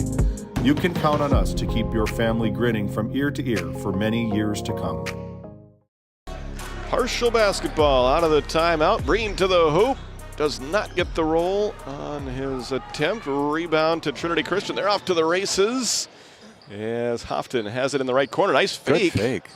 And he dishes it off to Nix, who scores 2 more. Assist Houghton. Nix up to 13 points. We're all tied up after Parshall had taken a 7-point lead. Good timeout by Coach Shockley. Yeah. Got the attention of his Crusaders, and now we're going to have another foul called. Fouls on number 4, Michael Shockley, his second. That'll go against Shockley, and that puts Parshall into the bonus. They'll be shooting free throws for the rest of this first half. 4:16 to go. And neither team took advantage of that rule where the fouls reset at the quarter break. They both committed 6 in the first quarter, and the trend has continued into quarter number 2. Walking Elk made his first 5 free throw attempts, missed 2 in a row, and now he hits the second of this pair to put his Parshall Braves ahead by 1 point at 28-27, ending a 7-0 run by Trinity Christian. This is Alicio Roblero with a high arcing pass over to the hash mark for Omari Houghton. Dribbles once, picks it up, pass back to Roblero. Hand off to Anderson. He gets into the paint. Hey, good move. Finger roll, spins out. How did that come out? He couldn't believe it. We couldn't either. Almost had the points written in the book. Yeah. Instead, Parshall gets the stop and the rebound, and they have a 28-27 lead with the basketball. The jumper is short. Rebound picked up by Colton Anderson. 3:30 left to go in the second quarter. NCC scoreboard shows Parshall 28, Trinity Christian 27. Colton Anderson into the right corner for Roblero. Back to Anderson for three. That's good. Colton Anderson from the calving pasture gets it to fall. 30-28, Trinity Christian. Parshall trying to tie it back up, and they do with that two-point basket mid-range jumper by Logan Hoff. That'll make it 30-30. High-scoring first quarter. We're tied up at 18 now. Both teams have scored 12 so far in this second quarter. As Trinity Christian goes to work trying to get the lead back. There's Nix with the push shot in the lane. Left it short. Rebound to Callan Breen. He's wanting to run. Now they throw it ahead. Rebound, or the deflection, knocks the ball out of bounds, and it will stay with Parshall. Nate Baca back in, replacing Brendan Hawkinson. 2:37 to go in the second quarter. NCC scoreboard shows us all tied up at 30 apiece. Baca in the walking elk. Fadeaway jumper from the baseline. Off the mark, rebounded by Colton Anderson. As it knocked away, it's loose. And a nice play there. He just rolls it to Cale Nix. 2:18 left to go before halftime. The Crusaders swinging around the perimeter. Houghton attacks. Shot spins off the front rim. Rebound to Parshall. And Walking Elk all alone for the right-hand layup. Two more for the senior. Memphis Walking Elk puts Parshall back up by two. 32-30. 2 minutes left to go in this first half. Colton Anderson bounces it to Houghton. In the paint, Nix, nice catch. And he goes up over a double team. And he puts it in for two. Nix and Walking Elk going shot for shot on either end of the floor right now, and we're all tied up at 32 apiece. There's a steal by the aggressive Trinity Christian defense. Nix racing down the middle of the floor, gets into the paint, and he draws a foul with 1:27 left to go in the second quarter. And he will try to break the tie. Nix already with 15 points. Baca, second personal. Nate Baca picks up his second personal, and Nix to the line. He is 3 for 4 from the free throw line so far, make it 4 for 5, as he is now up to 16 points, giving his team the lead back at 33-32. Second one also rattles in. 2-point lead for Trinity Christian. Logan Hoff crosses the timeline with a left-hand dribble, gets it to Breen near the hash mark on the right side. He gets into the paint, and the floater is good. Bring it up to 8 points. And we're tied again, 34-34. Trinity Christian has led by as many as 4. Parshall has led by as many as 7 with 1 minute left to go in this first half. Nix drains the long three-pointer from the summer pasture, putting Trinity Christian ahead 37-34. That pass over the head of Parker Cook and out of bounds. 8th Parshall turnover. So Trinity Christian now with a good chance to take their largest lead of this first half, as they've led by as many as 4. Trailed by as many as 7 right now with the basketball and a 3-point lead with a 13-second differential between the game clock and the shot clock. Anderson to Houghton. Omari double team to Nix. He's feeling it. He tries another three. This one from the right corner off the front rim. Rebound to Parshall. 30 seconds left to go in this second quarter. Parshall with the basketball. They've led for much of the second quarter after trailing for most of the first quarter. They'll try a attempt at an equalizer off the back rim. Rebound put up and in by Nate Baca. 1-point game. 10 seconds remaining before halftime. Nix had a good second quarter. Gets it down low, nice pass, and the layup is good for Michael Shockley. And that will do it for an entertaining first half of basketball as both teams head to their locker rooms. Your NCC scoreboard at the half showing Trinity Christian 39, Parshall 36. Randy was making his way down to the sideline, and he will have a halftime coach's comments segment here brought to you by Lindsay Grocery. And we'll see. It looks like it will be Coach Shockley that Randy has caught up with. Randy, whenever you're ready, you can take it away. Yeah, Coach Shockley started out strong, had a good second quarter for your Crusaders. Yeah, I got one guy returning from last year. And all of a sudden I have 5 guys that don't know what sport we're playing. I think they're playing soccer. So if we can figure out how to play basketball and catch it, I think we're going to be okay. There you go. They're going to be okay. Thank you, Coach. Send it back to you. All right. Thank you very much, Randy, and thank you, Coach Shockley. That's a pretty good coach's comment right there heading into the halftime locker room. We'll try to figure out what sport we're playing, too. We're having fun, whatever it is. It's a 39-36 lead for the Crusaders. We'll be back. We'll have your Bank of Tioga halftime show right after this. Welcome to the Western Education Regional Cooperative Center. We support 33 member school districts across Western North Dakota. Our commitment is to serve schools, teachers, and students. Our staff delivers impactful professional development for educators. We create opportunities for collaboration among districts. We help students engage with regional industries. Let's go to work. Call us at 701-741-3678 for more information. This Game Day Media broadcast is brought to you by The Alexander Public School Foundation is dedicated to supporting the needs of students and the staff of Alexander School.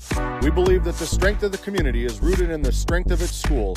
Best of luck to all of the athletes, coaches, and fans from the Alexander Public School Foundation. Locally owned, locally loved, and open 7 days a week. Fresh, hearty meals, hot coffee, and a friendly face. A place where the community comes together. Pull up a chair at the Little Griddle Cafe in Alexander. Glasso Angus, breeding quality, registered Black Angus cattle since 1973. Durability, docility, dominance. Bred to thrive, built to last. Annual bull sale, 1 p.m., Wildrose Fire Hall, March 26, 2026.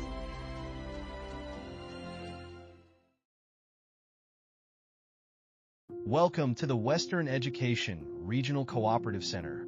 We support 33 member school districts across Western North Dakota. Our commitment is to serve schools, teachers, and students.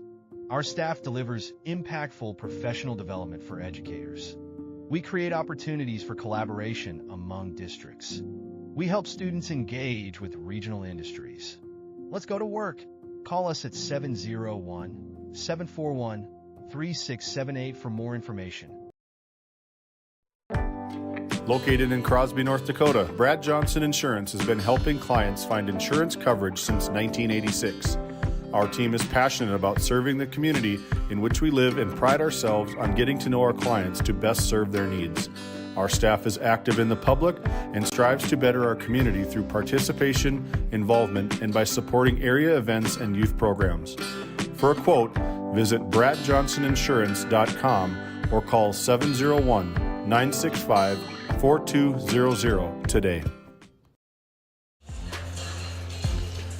Welcome back to the Forebears Event Center and welcome into your Bank of Tioga halftime report. Entertaining half of basketball in our 4 versus 5 matchup of this year's District 5 Boys Basketball Tournament. Let's recap this first half for you. Trinity Christian scored the first 4 points of the game. They would have another 4-point lead, multiple 4-point leads throughout that first quarter. But Parshall kept chipping away, never fell behind by more than 4. Then they took their first lead of the game, got it up to 3 at 18-15. We were all tied up 18-18 after 1 quarter of play.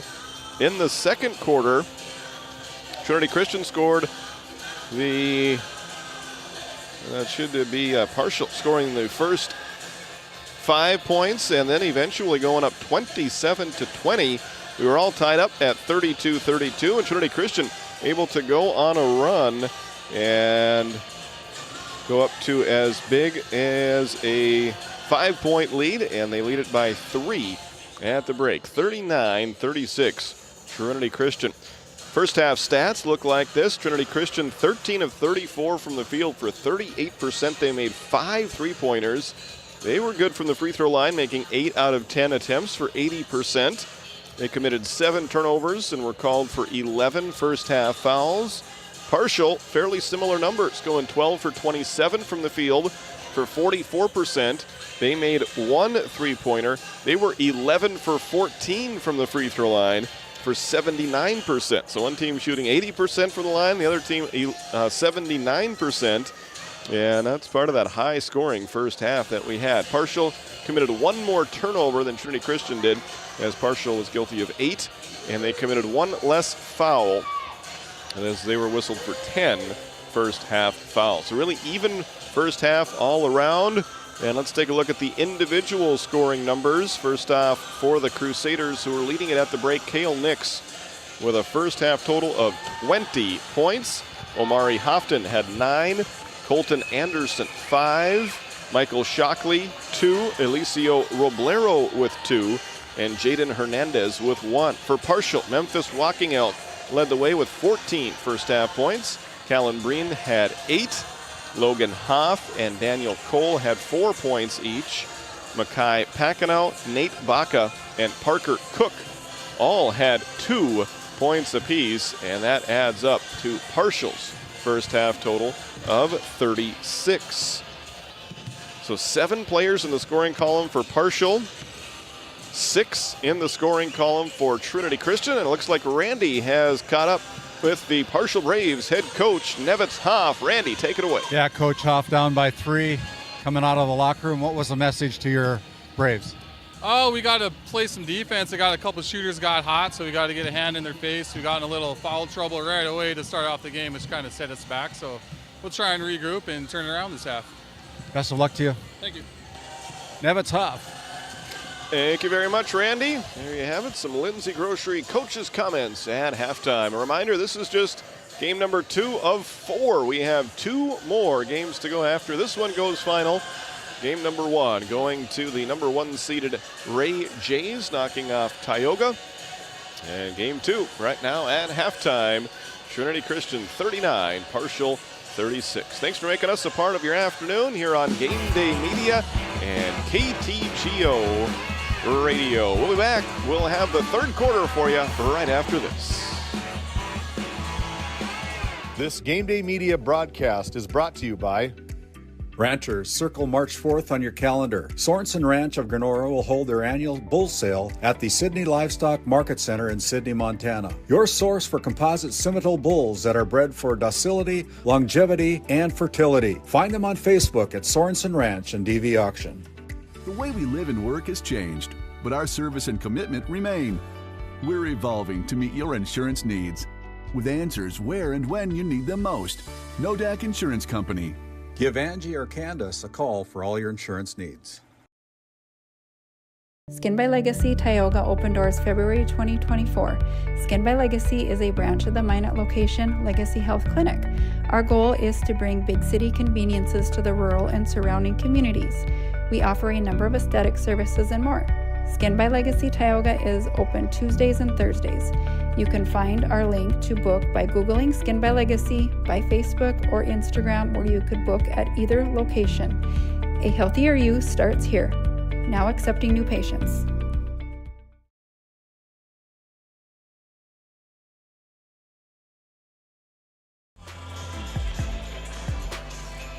As we come back, it's time now for our Skin by Legacy segment.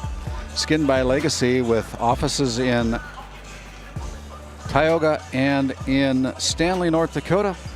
You can find them at Skin by Legacy at their website, legacyhealthclinic.org/Tioga, to schedule your appointment or consult with Sarah in Tioga. She serves the Tioga office on Tuesdays and Thursdays, and she serves the Stanley office on Wednesdays. That is Skin by Legacy. And that said, we're going to send it back to our play-by-play voice for game number 2, Titus Stenberg. Thank you very much, Randy. Boy, what a fun game we had there in the first half of that one. You could tell both coaches weren't completely pleased with the way that first half went. But boy, as a fan, you couldn't ask for much more. Well, this is a 4-5 matchup. Yeah. You kind of expect a game like this. May come down who fouls less. I don't know. Could. It was a kind of a foul fester in the opening half. Yeah, Mackay Packenow, Daniel Cole with 3 fouls each for Parshall. We had Miles Heck with 3, Michael Shockley, Alicio Roblero, and Omari Hofton with 2 fouls each for Trinity Christian. So, that's a concern for both teams and both coaches as we go to this third quarter. Yeah, 39-36 on your NCC scoreboard. The Crusaders up by 3. They'll get to play defense on the first possession by the Parshall Braves, and we're underway with our Northwest Therapy Services start of our third quarter. Both teams start in the third quarter the same way they started the first, as Breen right away scores. Hacks a basket right away. Yeah, he's got 10.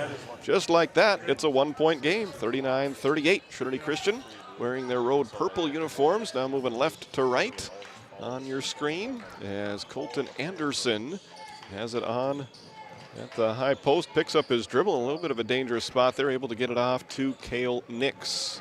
He had a really good first half, 20 points, trying to add to that with that off-balance shot, no good. Offensive rebound, and it ends up being a turnover, the 8th of the game against Trinity Christian. Cale Nix kind of turned his head with head coach Shockley wanting to talk to him a little bit. He didn't want to have anything of that. Probably wanted a foul call. As now a carrying is called. 9th turnover against Parshall, and we hadn't seen one of those in the first half, so I guess we didn't see everything. Yeah. But we saw a lot. We've got 7:17 left to go in quarter number 3 with the Crusaders clinging to a 1-point lead on your NCC scoreboard.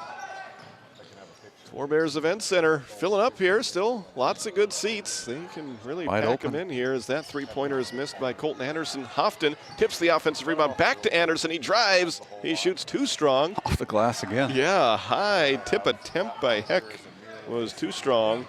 Rebound to Parshall. Hoff to Breen for 3. Yes, sir. Kellen Breen with his second three-pointer of the game. On this left-sided basket, I've noticed a lot. When those three-pointers go in, most of the time, the net stays up around the rim. And now Breen gets the steal. And a blocking foul will be called in transition against Cale Nix. Breen will go to the free throw line. Both players end up on the deck, and it's going to be Nix picking up the foul. Nix picks up his second personal, first foul of the third quarter. And Breen will be shooting the free throw, but first he's got to get his shoot tied. We've got to get the net out from the rim. Lots of maintenance here. Lots of housekeeping to keep track of. And now Breen will step to the free throw line. He's split a pair from there in the first quarter, makes free throw number 1 here. And both teams continuing to shoot well from the free throw line. Parshall now 12 of 15 as a team, as they have extended their lead up to 3. They've led by as many as 7. Trinity Christian is led by as many as 5. 2 for 2 on that trip to the line for Breen. 43-39. Colton Anderson getting it over on the left side to Roblero. Lobs it in the corner to Nix. Outside to Anderson, who attacks. Layup spins out. Rebound by Cole. Breen. Steal. Nope. Parshall able to maintain the possession, and now Hoff picks up his dribble, able to pass it off. Breen is called for a travel. 10th turnover against the Braves. Kind of out of sorts there for the Braves. They probably got by with one of them and before the second one was called. But 6:06 to go. Coach Hoff. Braves have responded well out of the locker room. Yeah, Coach Hoff sharing a laugh with one of our officials there across the way. As everybody's having a little bit of fun here as Hofton is fouled in the act of shooting a three-pointer. It's nothing but net, and Omari Hofton will have a chance at a 4-point play. Wow. That's a way to end a run. Parshall had gone up by 4 thanks to Callan Breen with the first 7 points of this third quarter. And now Hofton with a chance for a 4-point play, nothing but net. And just like that, he erases what had been a 4-point deficit. And that will be the ball rolling out of bounds, tipped by Trinity Christian. He could put up 4 points in one possession. That's pretty good. That certainly is. 5:51 to go in the third quarter. Knotted up at 43-43. After Parshall had scored the first 7 points of the quarter, thanks to that man right there, Callan Breen. He gets it to Mackay Packenow, playing with 3 fouls. wearing number 3, losing the dribble, picks it back up, passes it inside to Hoff. In the paint, kicks it out to Breen, fakes a 3, drives in. Some more contact, offensive foul called that time. Yeah, that will be another turnover against Parshall. This one called against Callan Breen. Yeah. Callan picks up the offensive foul. Now he looks like he's hurting a little bit. He's going to head to the bench as we have a substitution coming in. That'll be Parker Cook checking into the game for Parshall. All tied up at 43 apiece. They might hit 80 points for one or both of these teams as Nix tries the three-pointer, leaves it a little bit short. And that long rebound goes into the water cooler area. Out of bounds, last touched by Trinity Christian. 5:20 left to go in this third quarter.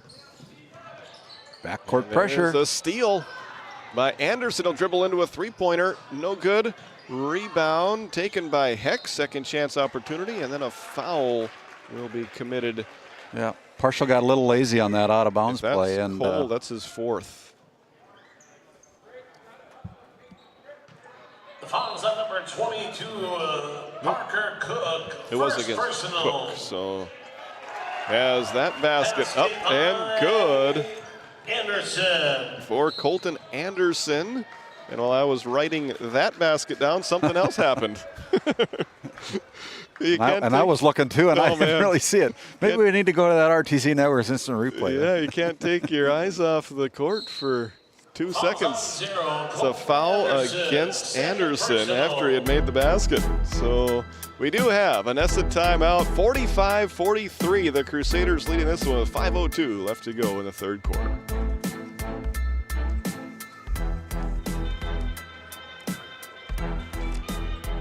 This Game Day Media broadcast is brought to you by Napa Tioga Parts Supply, located at 105 North Main Street in Tioga. Visit napaonline.com. Hungry? Head to the Food Barn in Powers Lake. Open Monday through Saturday with daily lunch specials, a full breakfast menu, and don't miss Taco Tuesday on the last Tuesday of every month. Try Michael's Alfredo Pasta. It's a local favorite. Come on down to the Food Barn, where good food meets great company.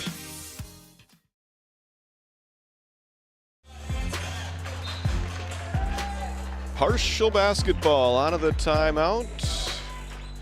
Memphis Walking Elk with the dribble. Hands it off to Makai Packenow. He's not been able to get into a rhythm yet due to foul trouble, and a foul will be called against Miles Heck as he was going to work defensively against Packenow. He's finding himself in some pretty deep foul trouble as now he has 4 personal fouls. Second foul of the quarter against Williston Trinity Christian. Cole spins, passes it off. The floater good for Logan Hoff. He's got 6, and we're all tied up. 45-45. Boy, Randy, neither team able to go on a long extended run as Nix puts that one in from close range. He's up to 22 points to lead the Crusaders, and they're back up by 2. Cole for 3. Yes! Oh. Wow. We are trading haymakers right now. Braves with the lead by 1, 48-47. Third 3 of the game for Parshall. As Houghton will try to answer with a 3 of his own, and he does. Gonna have to put some new nets up here. They're getting wore out. They are. With all these threes that are going in by these teams. 7 points in the quarter for Houghton, 16 for the game. As that one rims out, rebound of the Crusaders. Midway point of this third quarter, Trinity Christian up 50-48. Nix too strong on that one, but he tips the rebound back to Anderson. To Houghton for 3 again, not that time. Rebounded by Nix. He drives in on Cole, reverse layup. No, rebound, Houghton. No, but a foul. And this one will go against Parshall. We'll wait for the official ruling. It is a shooting foul, and that is against Parker Cook, his second personal foul. 4th foul of the quarter already against Parshall.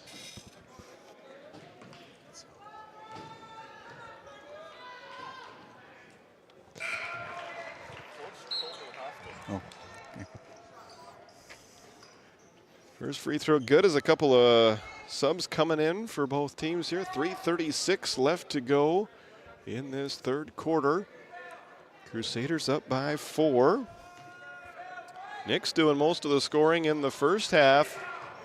He's had a basket here, and it will be the ball going out of bounds. Last touched by Trinity Christian. So a 3-point lead as the Braves will go to work.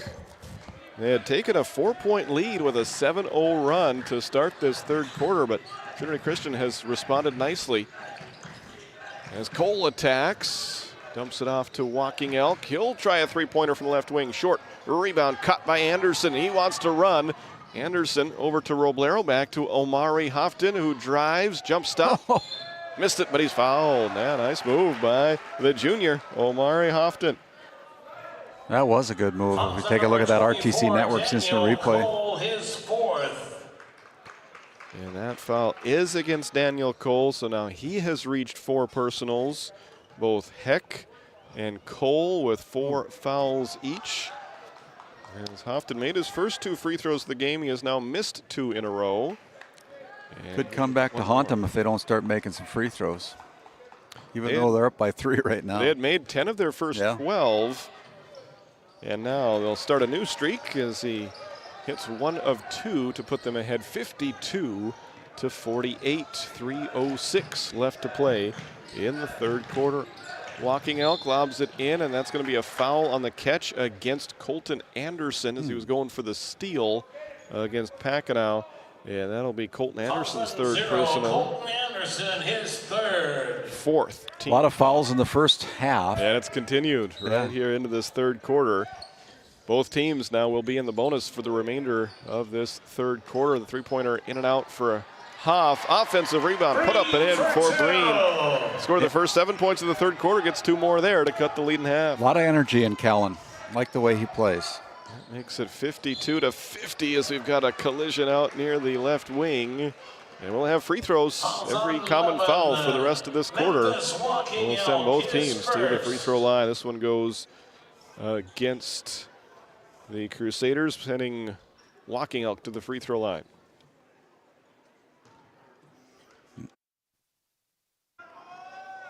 First free throw up and good for Colton Anderson.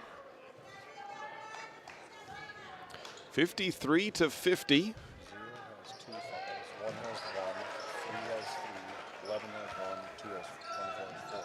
And a good trip to the free throw line there for Anderson, making it 54-50. Foul was against Logan Hoff. For Parshall, he's got the basketball right now. Throws it on the right side to Packenow. Mackay drives, reverse layup. Oh, it spins out, rebounded by Cale Nix. Frustrating night so far for Packenow. Yeah. He's dealt with the foul trouble, only 2 points so far. Both him and Cole picked up a bunch of fouls early on. Packenow currently at 3, Cole with 4 as Houghton misses that one off the front rim. Rebound, stolen, and Omari lays it in. 2 more, what a quarter for Omari. As now Trinity Christian leads at 56-50. Then they get a steal. 2 possessions. Taken away by Miles Eck. Yeah, 2 possessions in a row. They've not taken care of the basketball like you say, Titus. Under 2 minutes left to go in this third quarter. Trinity Christian in the midst of a run right now after Parshall had taken a 4-point lead. It goes into the backcourt. It was deflected, so we play on. Pass comes ahead to Roblero. Shot clock at 15. Nix to Anderson, who scores. Wow, what a shot. That was a tough angle and a difficult catch made, and then he puts the shot in as Parshall commits another turnover, and Coach Hoff wants to talk. Yeah, this pressure is causing problems for the Braves right now, and Coach Hoff sees it. He wants a timeout to talk it over. They're down by 8, 58-50. We'll be back.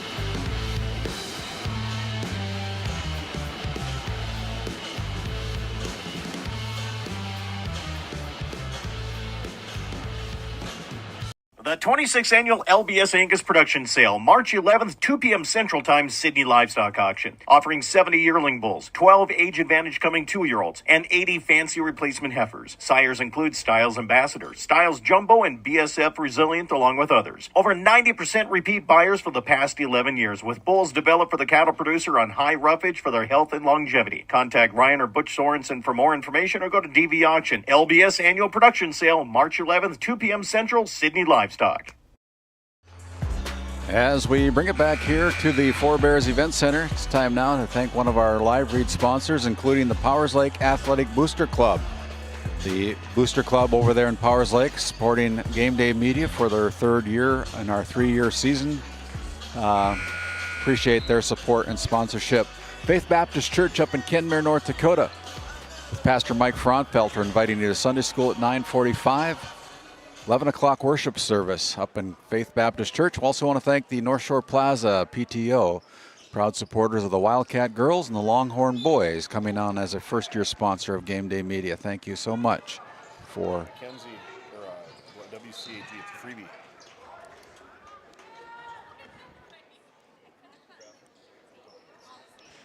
And also WCAG Church, one church in multiple locations. A lot of purple in the stands right now. A lot of red and maroon filtering in as we got 2 more games coming up next. The third game of the day will feature Alexander versus Kenmare Bowbells. And then our nightcap will be the Trenton Tigers and the Powers Lake Burke Central Ranchers, as that was a foul against Parshall. More free throws coming. Things are going to get in the way here from the Braves, it seems like, with 1:17 to go. Nix hits the first free throw. Yeah, this is an important stretch of basketball right here. Yeah, I think there's going to have to be an answer by the Braves here pretty soon. Yeah, if Nix can make this free throw, which he does, we've got our first double-digit lead of the game. And it's a 60-50 lead for the Trinity Christian Crusaders. That's an answer. Good by Memphis. He knew that was going in as soon as he shot it. He had his 3 fingers up before it went through the hoop. Important 3 there as Hofton tries to answer back. Too strong. Rebound tipped by Roblero. Run down before it goes out of bounds. Good play by Colton Anderson. Second chance opportunity. Hofton in the lane, gets the friendly roll. What a quarter for Omari. 62-53, a steal by Hofton. He's off to the races. Missed the layup. Offensive rebound of the putback for Colton Anderson, no good, but he is fouled. And once he's again, quick. Defense leading to offense for Trinity Christian. Colton Anderson, only 5'7", but man, he's all over the floor here. Logan Hoff picks up another foul. He's up to 3 as Anderson makes his first free throw. Back to a 10-point lead after the 3-pointer had been made by Walking Elk. It's been an answer by Trinity Christian, a 4-0 run. Breen passes into the corner. Another look at a 3 for Walking Elk. Not that time. Rebound by Cale Nix. Shot clock is turned off. Colton Anderson to the front court with a right-hand dribble. Nice pass to Roblero, who turns it over. He was bumped a little bit, but they call that incidental contact. Ball rolls out of bounds and over to Parshall. 16.1 seconds left in the third. Trinity Christian will play some full court pressure defense as Parshall brings it up with Walking Elk. Gets it to Hoff, who lost it, and then it was kicked. Yeah. So it'll stay right here. No shot clock, so nothing to reset. It'll be 9.8 seconds left to go in quarter number 3. Hoff to Breen from the left wing, lobs a pass. Nice catch by Packow, too far under the basket. He dribbles his way into an open shot, and it is good. Good play by Packow. Buzzer sounds to end the third quarter. NCC scoreboards, the Crusaders 64, the Braves 55. Come back for fourth quarter action. You're watching District 5 boys basketball action right here on GameDay Media. D&L Paraffin Incorporated is a local family-owned hot oil company that has been in operation since 1981. We work hard to develop good business relationships with the oil field companies in the Tioga area. While offering services north of Lake Sakakawea, we focus on integrity, hard work, and safety. For all hot oil services, call dispatch at 701-641-3065 or 701-641-6310. And for hiring information, be sure to follow us on Facebook at DL Paraffin. Fisher Family Chiropractic in Williston and Ray, where healthy families grow. From pregnancy to infants to grandparents, Our gentle, natural care keeps your whole family aligned, active, and feeling their best. Always welcoming new patients in our Williston and Ray offices. Build lifelong wellness together. Come see why we have been voted Best of the Bakken for 8 years in a row in Williston and Ray. D&L Paraffin and Welcome back to the Four Bears Event Center, Trinity Christian Basketball, as we get this fourth quarter started. Start of the quarter brought to you by Northwest Therapy Services. A good third quarter for Trinity Christian as they built a double-digit lead. Got it up to 11, and they are unable to add to the lead on this possession.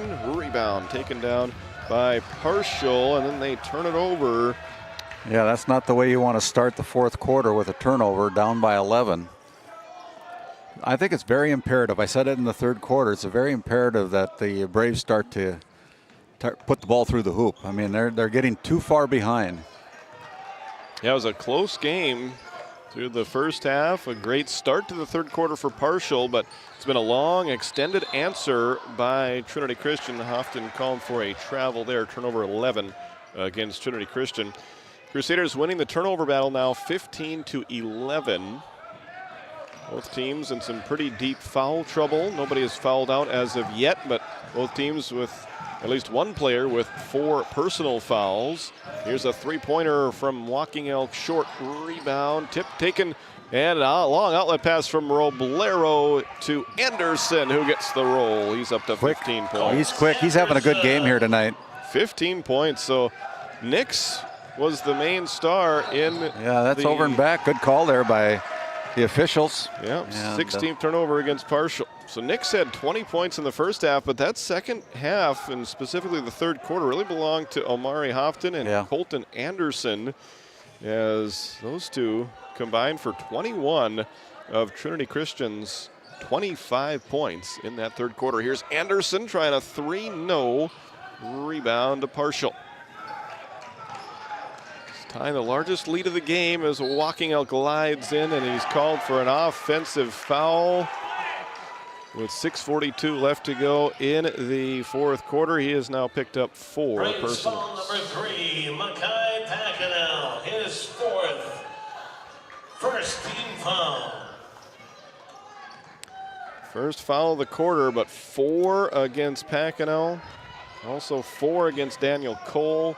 Here's a drive by Anderson, and 2 more for him. He's got 17. Anderson. Great play. Up to a 13-point lead now for the Trinity Christian Crusaders, trying for a 5-over-4 upset as Breen misses the 3. Long rebound chased down by Eliseo Roblero. Colton Anderson right back to Roblero. 6:10 left to go in the ballgame. 13-point lead for the purple-clad Trinity Christian Crusaders. Nix in the paint, puts it up there, left it short. Offensive rebound by Heck, kicks it out to Roblero. Left side, Anderson into the corner to Nix for 3, short. Rebound taken by Makai Pacanel. Braves need to put together some good offensive possessions here. Currently down by 13. Walking Elk is fouled with 5:44 left to go in the ball. Yeah, 13-point lead here for the Crusaders right now, 68-55. Call that a shooting foul, so it'll be Memphis Walking Elk heading to the Souris Valley Dental Group free throw line. Third personal against Eliseo Roblero, the junior.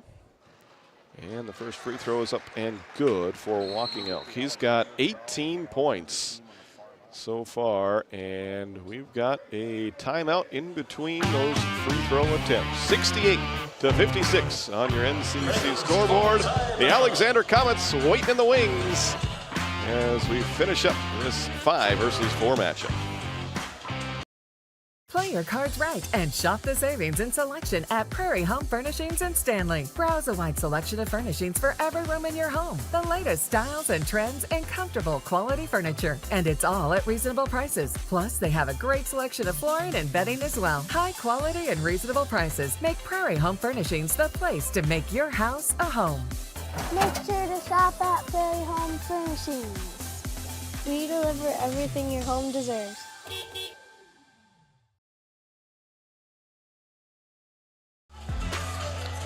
Titus Denberg and Randy Peterson with you here from the Four Bears Event Center in Newtown. We take a look at a couple of the head coaches involved in this year's district tournament. Michael Bergstrom already with one win, getting the 1 versus 8 matchup in our first game of the day, visiting with Alexander head coach A.J. Allard.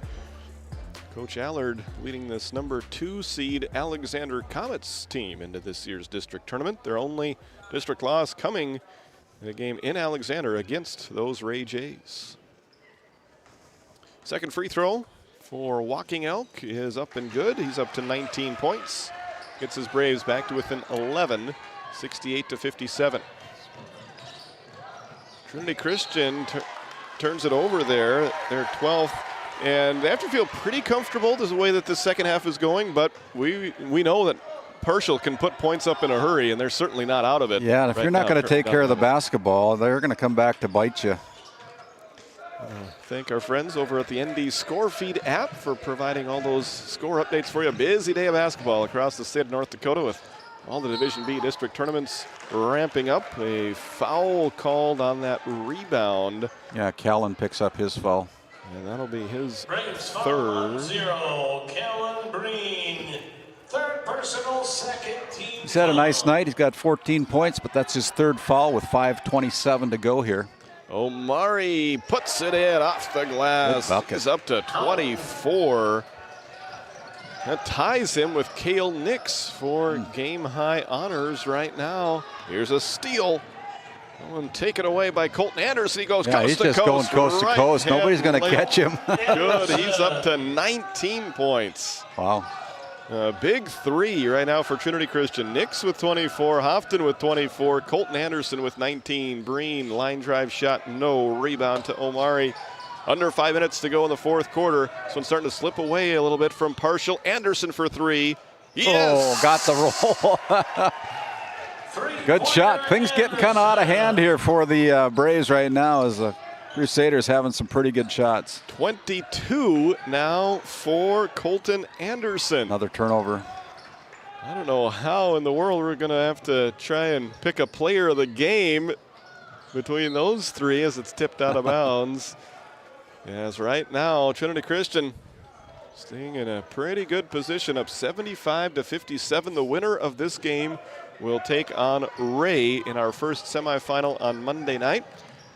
The loser of this game will take on Tioga in an elimination game. There's an offensive rebound and putback for Callan Breen. He's up to 19 to lead Parshall, and now ties him with Memphis Walking Elk for team high honors. Both of those players with 19 points. Midway through this fourth quarter, Houghton for 3, no.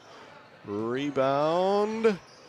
Saved by Walking Elk off of Anderson. Nice athletic play there. And we've got a timeout taken by Trinity Christian.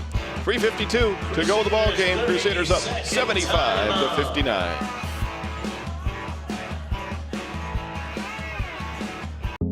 At Souris Valley Dental Group, we've been using modern treatment techniques and products to help families smile since 1968. Voted as the #1 dentist in Minot, our team of expert dentists combine their unique areas of expertise and their experiences to create treatment plans that help each individual patient meet their goals. Contact our dental office at 701-419-8900 or visit sourisvalleydental.com to schedule an appointment today. You can count on us to keep your family grinning from ear to ear for many years to come.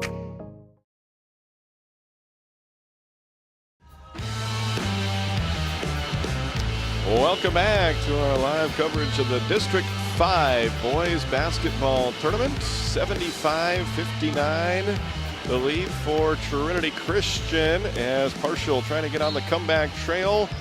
And this will help as they commit a foul. Does Trinity Christian? Fouls on number 30, Cale Nix, his third personal, second team foul. Nix called for that foul as Packano missing the first free throw attempt. 3:43 to play in this fourth quarter. Packano hitting the second one there. He's just a freshman. And even with a loss here, the season isn't over, and certainly he's got a long career ahead of him, but kind of a frustrating start to this year's district tournament for Packenow with that foul trouble that he found himself in early on. Took him out of his rhythm. Ball goes out of bounds, last touched by Trinity Christian. 15-point lead for the Crusaders. Memphis Walking Elk and Callan Breen with 19 points apiece for Parshall. Packenow from the left wing drives. Fancy move, unable to make the layup. Offensive rebound. Baca's attempt is short. Rebound to the Crusaders. And Roblero blocked from behind. Nice chase down block by Memphis Walking Elk. Knocks it out of bounds, and Trinity Christian will have to earn it in the half court with 31 on the shot clock, 3:11 on the fourth quarter game clock. Game number 2 of 4 this evening from the Forebears Event Center. Colton Anderson had an outstanding second half, passes it off to Omari Hofton, who leaves that three-pointer short. Rebound controlled by Parshall. Breen pass under the basket, tipped out of bounds. It'll stay with Parshall. 2:57 left to go in regulation. Parshall with the basketball right now down by 15. Catch and shoot three from Hoff, rattles in. Logan Hoff up to 9 points. Three-pointer Hoff. Makes it 75-63. Cale Nix gets into the front court. I think they gave those 3 points to the wrong team up there. And there's going to be a reach-in foul against Walking Elk. Fouls on number 11, Memphis Walking Elk. Second personal. Second on Walking Elk. They did give the points to the Braves now. They still have 3 too many up there for Trinity Christian. Now it's 1 there. They got it fixed. 75-63. Nix a series of moves and he puts it in for 2 more. He now takes over game high honors with 26 points. Breen the floater, too strong. Rebound, Omari Hofton with 2:15 left to go in the fourth quarter. Trinity Christian 77. Parshall 63. Randy Peterson is making his way down to the court.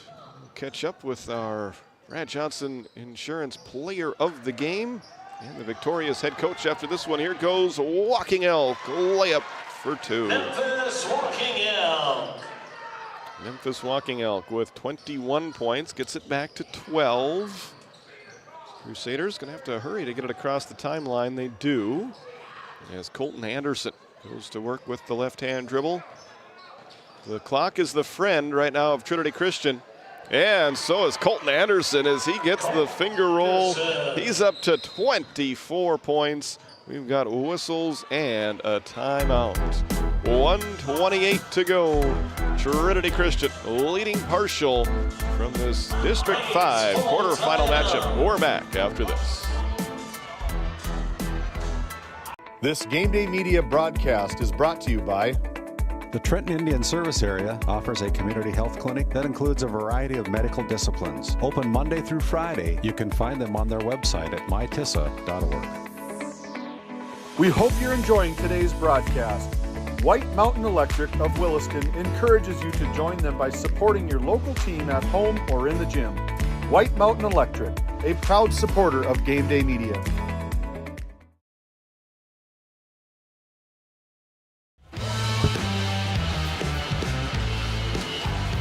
Thanks for joining us today on GameDay Media and on KTGO Radio. Nothing better than tournament basketball. Had a busy week here in Western North Dakota, and it's going to continue into tomorrow. We'll have 4 games, audio only, from Bismarck Century High School as we have the state qualifying games on the girls' side of things. And then coming right back here to Newtown on Monday for day 2 of this District 5 tournament. On Tuesday, right now, the plan is to do 1 Division A boys basketball game down in Dickinson with 3 more games from Newtown. here. We'll get the Watford City Wolves versus Dickinson Trinity Titans in their regular season finale. And then it'll be the finale of this District 5 boys basketball tournament with the region qualifying games and the district championship. 3 games line up from Newtown. They've got the scoreboard corrected. We are good to go. It is Parshall basketball right now down by 14, trying to make one last run to try and pull off an amazing comeback as Packenow gets through the paint. Off balance shot too strong. Rebound run down by Hoff. Second chance opportunity for the Braves. Breen steps into a 3 off the front rim. Rebound Packenow, and he puts it in for 2. Packenow for 2. He's got 7. Back to a 12-point game, under a minute to go. Trinity Christian can afford to be really patient right now with their big lead that they have built. Parshall doesn't really have the option to foul very much due to how many fouls they've already committed as Anderson misses the 3. Rebound finds its way to Hofton. He fakes, he shoots, he scores. And he's got 26. Nix has 26. Anderson has 24. What a game by those 3 individuals, a trio of Crusaders doing amazing work on both ends of the floor. And they have hit 80 with that basket now, 81-67. Walking out gets the reverse layup to make it 81-69. The shot clock is turned off. And Trinity Christian can start making some plans to play in the semifinals.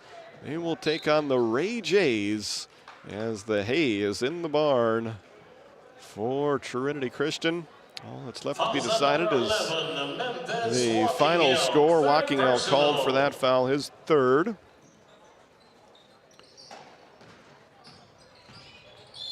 Here, that shot is going to result in a foul, sending Shockley to the line. 11.8 seconds to go, and yeah, what a game by this triumvirate of Crusaders.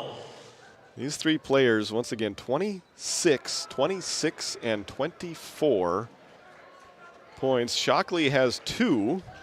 Jaden Hernandez has 1. Elicio Roblero has 2. And Shockley misses free throw number 1 here. You know, I think this Williston Trinity Christian team has really kind of flown under the radar a lot all season long. At the beginning, this was one of the teams that I kind of predicted to maybe sit at that 3 spot and really contend for that 3 spot, coming in as a 5 seed.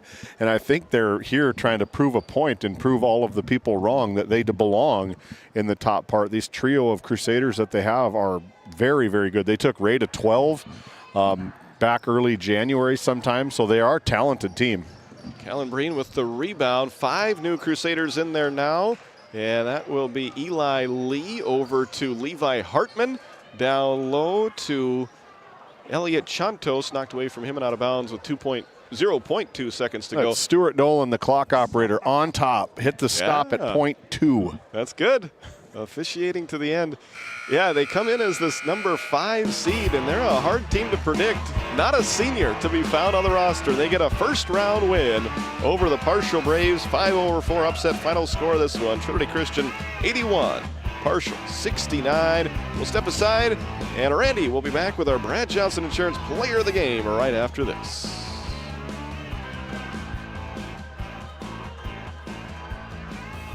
Welcome to Stanley. Our local businesses have the home field advantage, a community where tradition meets progress. Discover the charm of our past and the promise of our future, a winning combination. Support local, shop local, and be a part of something special. Take the home field advantage at visitstanley.org and follow us on Facebook. Be sure to like, subscribe, and share. As your local Touchstone Energy Cooperative, we wear many hats. We take pride in serving our members and our community by going the extra mile in everything we do. Because we not only work here, we live here. Brought to you by your local Touchstone Energy Cooperatives.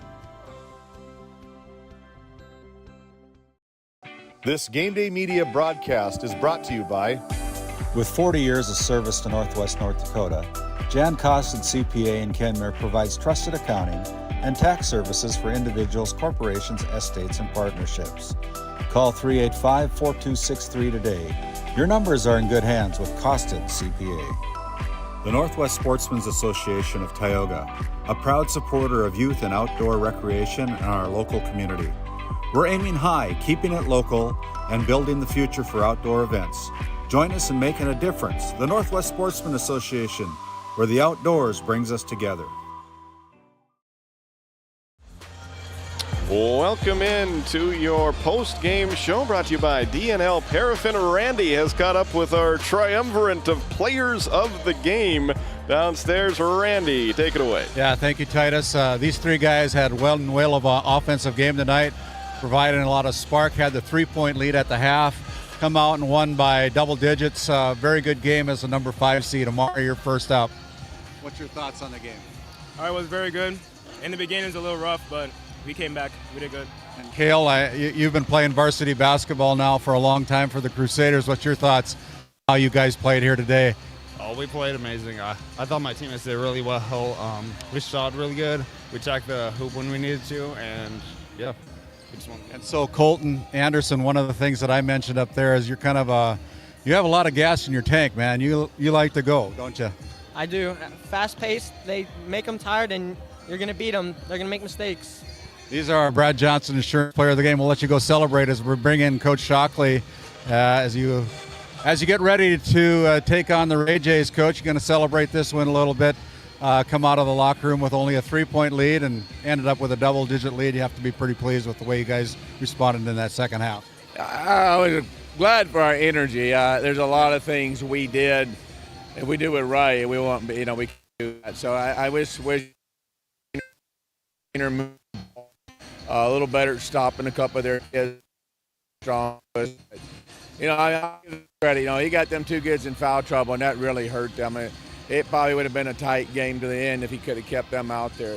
So I was proud of the kids though to get some sense of what we were trying to do and attack the basket a little bit more, free throws, and when our press really got steals and layups, and that got us to get out of our timidness of being, possession, and that when you steal the ball, your defense energy, then you quit thinking about things. And so our defense really gave us, the edge we needed.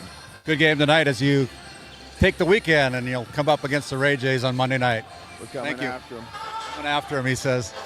Back to you, Titus. All right, thank you very much, Randy. Let's take a look at our DNL Paraffin post-game show and put a bow on this one. We were all tied up 18 apiece after one quarter of play. Parshall was able to make a couple of runs, but Trinity Christian led at 39-36 at halftime. The largest lead of the game came for Parshall in the second quarter when they led by as many as 7. In the third quarter, Parshall scored the first 7 points to go up by 4 early on. But Trinity Christian, midway through that third quarter, took control of the game thanks to those 3 great players and our 3 players of the game, brought to you by Brad Johnson Insurance. And they led it 64-55 after a 25-point third quarter. And they were able to extend that lead in the fourth quarter as they get the 12-point victory tonight, 81-69. Team stats look like this. Trinity Christian, 27 out of 70 from the field for 39%. They made 8 three-pointers. They were 17 of 23 from the free throw line for 74%. They committed 12 turnovers in the win. Parshall, 24 for 56 from the field for 43%. They made 5 three-pointers. They were 17 out of 22 from the free throw line for 77%. Both teams shooting well from the free throw line. But Trinity Christian getting the victory this evening by a final of 81-69. Individually, Omari Houghton led the way with 26 points. Cale Nix right there with him at 26 as well. Colton Anderson, a quiet first half, just 5, but then 19 in the second half. Colton Anderson scores 24 as those 3 players combined for 76 out of the 81 that Trinity Christian scored tonight. Michael Shockley came off the bench and scored 2. Elicio Roblero had 2, and Jaden Hernandez with 1 for the Crusaders' total of 81. For Parshall, Memphis Walking Elk led the way with 23. Callan Breen right behind him with 19. Then it was Logan Hoff with 9 points. Daniel Cole with 7. Makai Pacino with 7. Nate Baca with 2. And Peter Cook with 2 for Parshall's total of 69. With the win, Trinity Christian advances into the semifinal round where they will take on the number 1 seed Ray Jays. With the loss, Parshall will play the first game of the day on Monday as they will take on the Tioga Pirates in an elimination game. Looks like Randy is down on the floor, and he will have our Lindsay Grocery coach's comments for game number 3.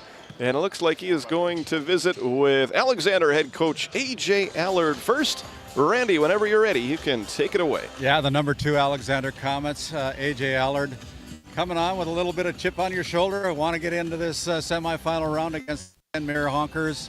You know, you're looking for another rematch down the road here. Yeah, like I told the boys in the locker room, we're 0-0 right now. So, Hey, great season. We're the number 2 seed, best that I've ever had, coaching. So, hey, great job. But now it's back to square one. We got to be ready to go. Well, I know we've had you a couple times on GameDay Media. Been very impressed with the way you guys play the basketball game. You do a very good job of coaching for them, and you got a great bunch of talented young kids, don't you? Yeah, we just got to, stay out of foul trouble so we can showcase what we're all made of and stay all 4 quarters and that intensity too. No, we can't take time off. I mean, these guys, they're good. There's a fine line for, being humble and showing off. So, we're trying to balance that. Good words of wisdom, head coach A.J. Allard, Alexander comments. We'll send it back to you, Titus, as we continue on our pregame show here. All right. Thank you very much, Randy. We want to thank Coach Allard for being gracious with his time there as he gets his boys ready to go against Kenmare Bowbells. And it looks like we're going to keep it right here. And as Randy has made his way over to the other side, we've got some more coach's comments. Back to you, Randy. Yeah, we've got Kenmare Bowbells Honkers head coach Tommy Ankenbauer. And Tommy coming in as a number 7 seed, nothing to lose. Got to play all out here tonight to try to knock off these Alexander Comets. What's the game plan for tonight? Play hard, right? We lost by, I think, 24 last time we played them. Wasn't a great execution game, wasn't a great hustle game. I think if we come out on all cylinders here, it's our game. Yeah, so, every team comes into this district tournament now with a 0-0 record, and all that regular season stuff is behind you. What will be your plan of attack here tonight to slow down these Comets? Just execution and effort on defense, and then just running down that court where we were going to run 9 deep today, and I told them, hey, we're going to run 9 deep. You better give it all out there. You're off the court. There you go. You're off the court if you don't give it all. Tommy Ankenbauer, head coach for the Kenmare Bowbells Honkers. Thank you very much, Randy. Yeah, one thing to look out for this Kenmare Bowbells teams, they play a lot of guys, so that will be a fun thing to watch and see what type of rotation Coach Ankenbauer employs here in this matchup against the number 2 seed, Alexander Comets. My name is Titus Stenberg. I'm going to be handing it off here to Noah Fredrickson. He's got the play-by-play for game number 3 as we roll on with our Day 1 coverage, quarterfinal action from the District 5 Boys Basketball Tournament on GameDay Media and KTGO Radio. At Border Plains Equipment of Stanley, your local Case IH dealer, our vision is to be the respected and recognized leader in agricultural and equipment and the employer of choice by helping people succeed. Our mission is to serve agricultural customers and communities by partnering to meet their needs through the sales and support of farm equipment and technology. Visit borderplains.com to check local inventory or stop by at 8141 off Highway 2 in Stanley. Your local Case IH dealer. Continental Resources is proudly independent and fiercely pro-American energy. American-produced oil and natural gas will play a critical role in America's and the world's energy future. So will we. We are deeply invested in our communities in North and South Dakota, Montana, Oklahoma, Wyoming, and Texas. Visit CLR.com for job opportunities. We are Continental Resources, America's energy champion. So February is a short month, and that's the reason Red Rock Chevrolet GMC in Williston is trying to catch up. Yeah, and we mustered up this event, and I'll be frank, at Red Rock, we relish your business. Like $7,000 in rebates or 0% on a 26 GMC Sierra. Or rebates up to $1,750 on GMC Terrain. Yep, the deals are cooking. And don't forget to grab a free bottle of ketchup just for stopping in. Help us catch up, and we relish your business at Red Rock Chevrolet GMC in Williston. This GameDay Media broadcast is brought to you by The Trenton Indian Service Area offers a community health clinic that includes a variety of medical disciplines. Open Monday through Friday. You can find them on their website at mytissa.org. We hope you're enjoying today's broadcast. White Mountain Electric of Williston encourages you to join them by supporting your local team at home or in the gym.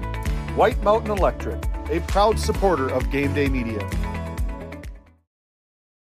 For the healthcare services you need, an expertise you can trust. It's right here at home with Tioga Medical Center. You're important to us, and so is your well-being. From primary and specialty care to surgical services, we're committed to caring for you at every stage of life. There's no place like home with trusted, familiar faces. You can trust me. You can trust us. You can trust Tioga Medical Center. Trusted healthcare here at home. Located in Powers Lake, North Dakota, the Country Store has what you need. From hardware to everyday essentials, including FR clothing, power tools, and even embroidery and screen printing. You can find most everything at the Country Store. There's always a friendly face willing to help you find what you need at the Country Store. Jared and Brenda invite you to visit them on Main Street in Powers Lake. The Country Store has been in business for almost 50 years. If they don't have it, you probably don't need it. Give us a call at 701-464-5434 today.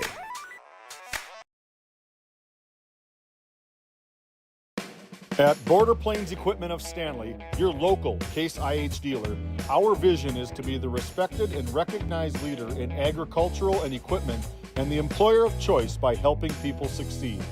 Our mission is to serve agricultural customers and communities by partnering to meet their needs through the sales and support of farm equipment and technology. Visit borderplains.com to check local inventory or stop by at 8141 off Highway 2 in Stanley, your local Case IH dealer. Skin by Legacy Tioga opened doors February 2024. Skin by Legacy is a branch of the Minot location Legacy Health Clinic. Our goal is to bring big city conveniences to the rural and surrounding communities. We offer a number of aesthetic services and more. Skin by Legacy Tioga is open Tuesdays and Thursdays. You can find our link to book by Googling Skin by Legacy, by Facebook or Instagram, where you could book at either location. A healthier you starts here. Now accepting new patients.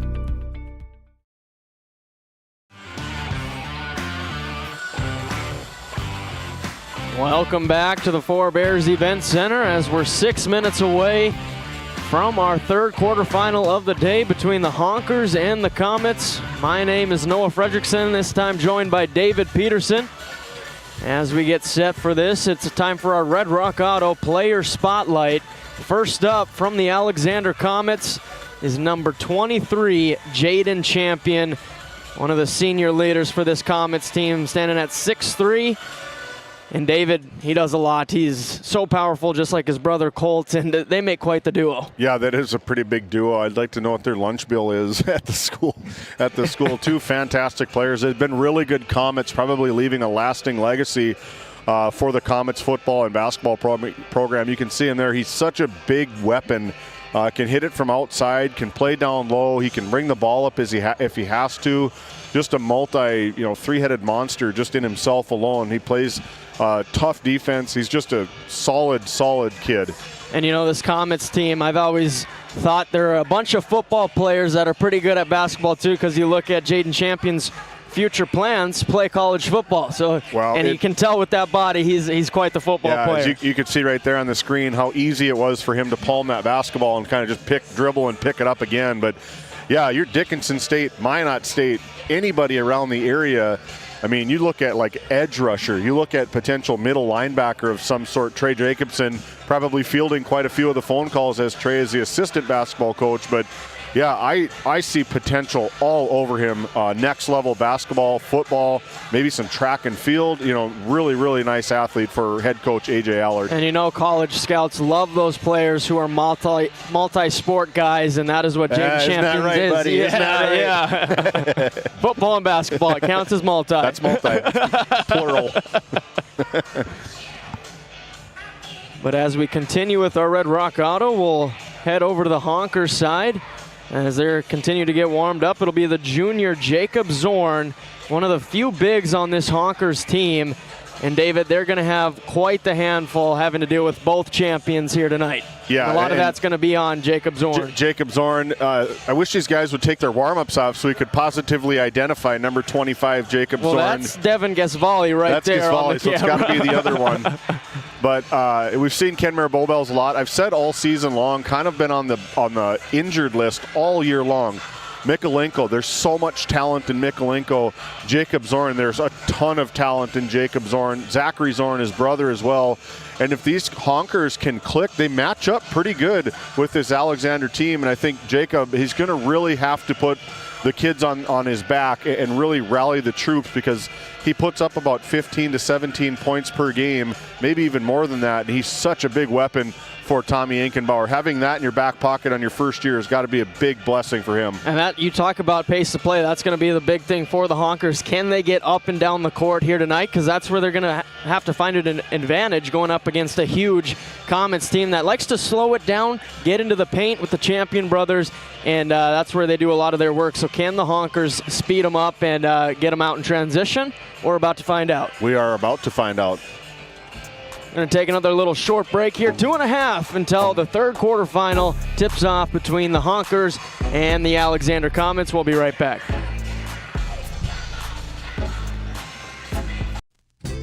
Founded in 2019, Northwest Therapy Services, located in Ray and Williston, North Dakota, provides speech therapy in our clinics, as well as partnering with local schools and nursing facilities to provide on-site therapeutic services.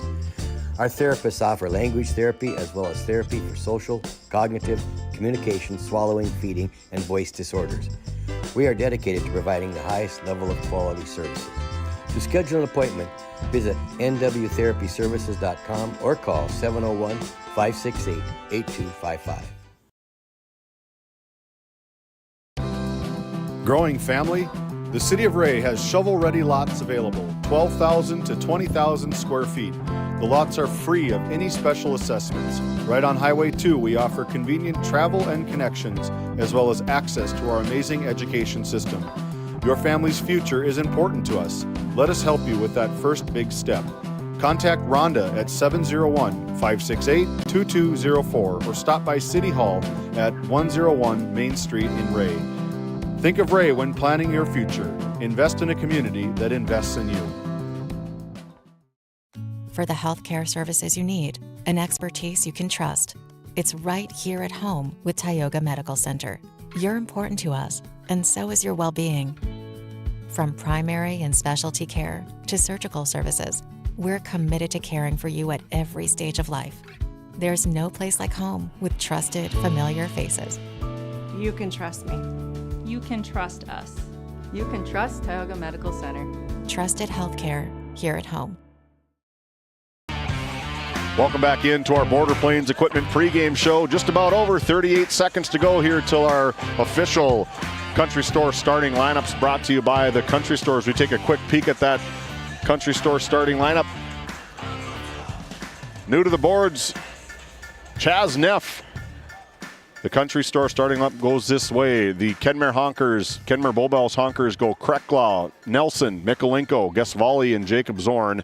And for head coach A.J. Allard and the number 2 seed Alexander Comets, they go Jacob Novak, Julian Gant, Matthew Klein, Jaden Champion, and Colt Champion. Four Bears Casino and Lodge for today's District 5 Boys Basketball Tournament. Today's third matchup features the Comets from Alexander and the Honkers from Kenmare Bowbells.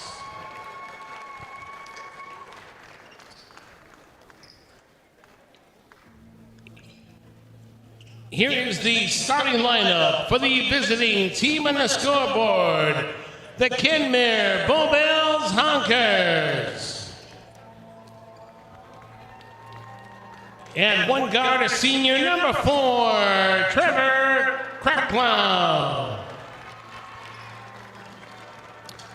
At the other guard, a senior, number 5, Peyton Nelson. And one forward, a freshman, number 22, Tioga Mikolenko. At the other forward, a senior, number 23, Devin Gasfali.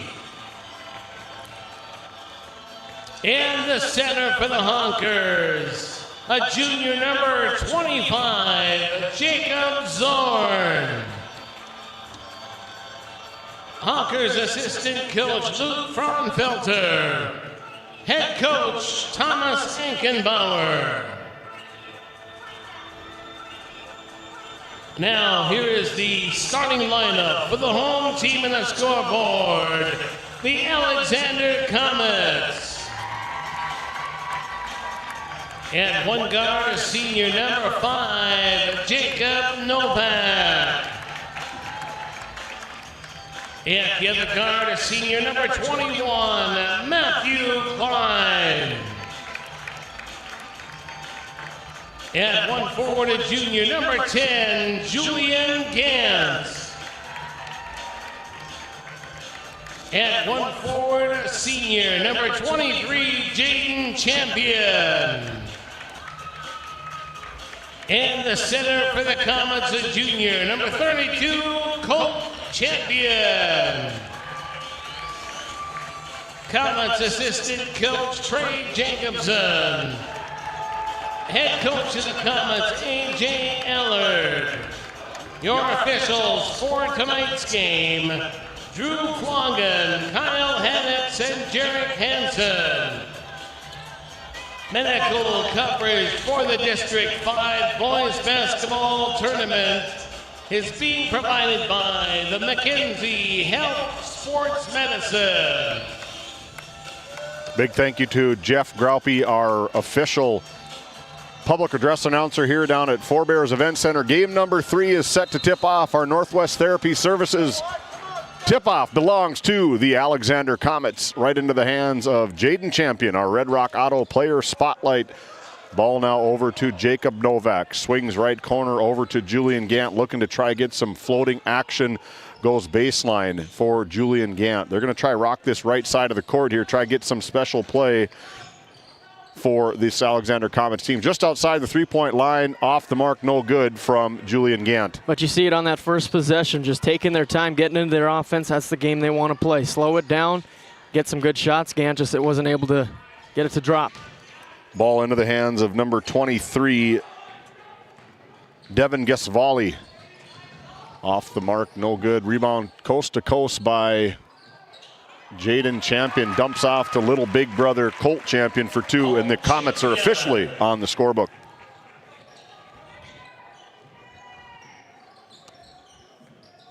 Honker's going to have to get it done in transition, though, if they're going to allow great looks on the offensive end for the Comets every time. Off the mark again, quick push up for Jacob Novak. Tries to go Euro step. Nice pass from Julian Gant over to number 21. Matthew Klein, 2 more for him. The Comets out early, 4-0 on the NCC scoreboard. And Klein's another big that the Honkers got to deal with, kind of the unsung hero for this team. Phil Ankenbauer gets the start tonight. Was that the start of it? No, that's Mikolenko. They both got the glasses. Yeah, it is, 22, yeah, long ways away. Over to Jacob Novak with the turnover from the Comets. Tries to bully ball right into Krekla, rebounded by Jaden Champion, not once but twice. 3 times the charm for Jaden Champion, 2 for him. Got to be happy if you're a Comets fan. 2 minutes into the game and already have total control offensively and defensively. This Kenmare Bowbells Honkers beat Divide County to avoid that play-in game to secure the number 7 seed. And the gift that was rewarded was to play the number 2 seed, Alexander Comets. Yeah, that's one way to look at it. We'd like to thank the Flag Family Media team for coming on board with our audio-only coverage on Flag Family Media. Julian Gant got away with a travel quickly the other way in for a 2-point basket for Julian Gant. Looked like he maybe got a carry. But either way, it counts for 2, and comments proving me wrong, saying we can get it done in transition also. 8 unanswered, another turnover by the Honkers. Julian Gant draws contact, throws it up at the hoop, no good. Rebound taken away by Gesvali and the Honkers.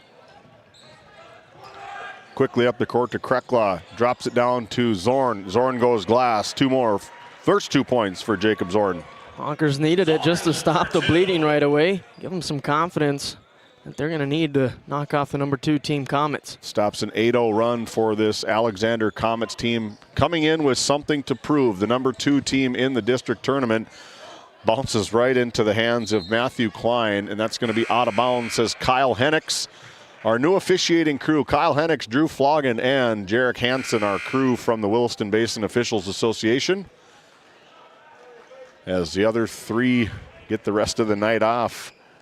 Matt Cavernum pulling double duty. He was in Minot last night on that spectacular call, or spectacular game between the Bombers and the Pirates. He was on the call for that District 5 championship in the girls' game. He's making a name for himself. Making his name for himself for rightful reason. There goes some great calls. Mikolenko, high floater off the mark, no good. Rebound taken away by Jaden Champion, quickly outgoing. Pops and stops, gets his own rebound. That's going to be a 2-point basket. It's going to send him to the Service Valley Dental Group free throw line. Well, as we look at the RTC Network's instant replay, I wasn't sure if he was passing it. It bounced off the Honkers back to himself. Does he get the points and the assist on that? In my book, yes. I guess. There we go. Basket was good by Jaden Champion. Into the game for the Comets, number 11, Zach Zorn, as Mikolenko takes a rest. Jaden Champion hits it off the back iron, no good on his first free throw attempt. 10-2, just over halfway to play here in the opening quarter. Jaden Champion with another turnover from the Honkers, and Jaden Champion goes untouched, coast to coast. 6 for Jaden Champion. Playing a little point forward, getting the rebound, getting up the court for 2, and the Comets got a 12-2 lead early here in our 3rd quarterfinal of the day. Nesset is here to provide services to the oil and gas industry. We have a fabulous, fabulous geologic jackpot right here in North Dakota. And what we are doing is providing and developing this resource to be used for years, decades, and generations to come. I look forward to a great future right here in Tioga, North Dakota. At Tioga Ace Hardware, our store is a member of the largest retailer-owned hardware cooperative in the industry. We are all committed to being the helpful place by offering our customers knowledgeable advice, helpful service, and quality products. As the helpful hardware folks in your community, we promise that helping you is the most important thing we have to do today. Shop the biggest brands all under one roof at 119 North Main Street in Tioga, or shop online at acehardware.com. Welcome back into the Forebears Event Center here on opening night, a quarterfinal night here from Forebears Event Center, sitting high atop this court here. I was here early this morning. I was here at about 8:30 watching the Roar warm up. Ran into a few of those players. Yeah, you know it too. They're big dudes, man. It's a new professional basketball team here based in Newtown as part of the league called the Basketball League. General manager is Derek Hammonds, and these guys are trying to make an immediate impact on year number 1 here in Newtown. Well, I was looking over at their roster, and they got this guy, a guard, big dude, LeGerald Vick, played D1 basketball at Kansas. I remember watching him as I was a high schooler, so now to see him playing for the Newtown Roar, that's pretty amazing. Yeah, it is exciting times here. A lot of basketball. They play a ton of games. They go all over the countryside, so that is the Roar here out of Newtown. Not a turnover, in and out of the hands of the Alexander Comets, Jaden Champion. And that's one thing I've noticed about the Comets during the regular season is missing a few of those bunnies. They seem to be a lot better here early, but then there's that miss from Champion. Handling off the mark, rebound taken away by Champion. quickly the other way is Julian Gant. He is such a weapon when you get out in open space. And he is a transition player, able to finish on the left side with the right hand, making it look sweet. 14-2, 12-point lead here for the Alexander Comets, the number 2 seed in this District 5 boys basketball tournament. As ball is over to Hanlon, drives baseline, tough defense from number 11, Ethan Gillespie, but that's going to be off the mark. The other way we go is Gillespie tries to pull up, good closeout from Hanlon. Over to Jaden Champion from beyond the arc, hits the side of the backboard. Yeah, you can tell the Comets getting a little comfortable now. That's not a shot Jaden Champion will usually take, but he was feeling it after going to work early here. Now into the game for the Honkers is Phil Enkenbauer, Tygan Mikolenko, and number 3, Eli Anderson, the record holder for the Kenmare Bowbells Honkers early in the season, had 9 of them from deep. So when he gets on, he is on, is Eli Anderson. Good basket from the Honkers, number 20, Jacob Zorn. And when you got a 10-point deficit already, you're going to need some trays from Eli Anderson. Talked to Coach Enkenbauer, why the switch? He goes, I just got to try to get something figured out. Maybe Eli has a better time coming off the bench for head coach Enkenbauer. Yeah, it's really a player preference. I would bet that he wants to be the starter, but it's probably a different role for him coming into his junior season for Eli Anderson. Well, there was one game where I wanted to try coming off the bench, and that was the only game. I decided, nah, not my favorite. Soyseth off from deep on the outside. Excuse me, yeah, it was Soyseth. Gillespie. Soyseth has been out. He injured his knee back in the beginning part of the season. I think into the first game in that Mandan Holiday tournament, and he has been out ever since. Yeah, you can see that brace on his right knee over there on the bench. He is dressed, but... Yeah, the Comets and Mandaree, they had a nice gesture where Gillespie or Porter Soyseth was able to come in, get a basket and get out, because this is going to be his last senior season, I believe.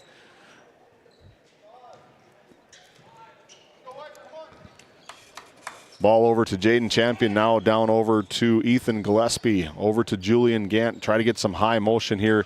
Nice draw up here as Jacob Novak tries to get with a little 5-foot floater off the mark. No good. Rebound taken away by Eli Anderson. Immediately turned over. Julian Gant goes high to the big man and overthrows Jaden Champion. Yeah, this game has turned into a little bit of a chaos here. Both teams wearing down a little bit, some bad passes, and Comets on there and not able to finish some good looks. Under 60 seconds to play here in our opening quarter. The Alexander Comets up 10, 14-4 on the NCC scoreboard as Mikolenko drops down to Hank Hanlon. That's going to be another turnover and pops it out, but Julian Gant sprints down. It's going to be a turnover after turnover.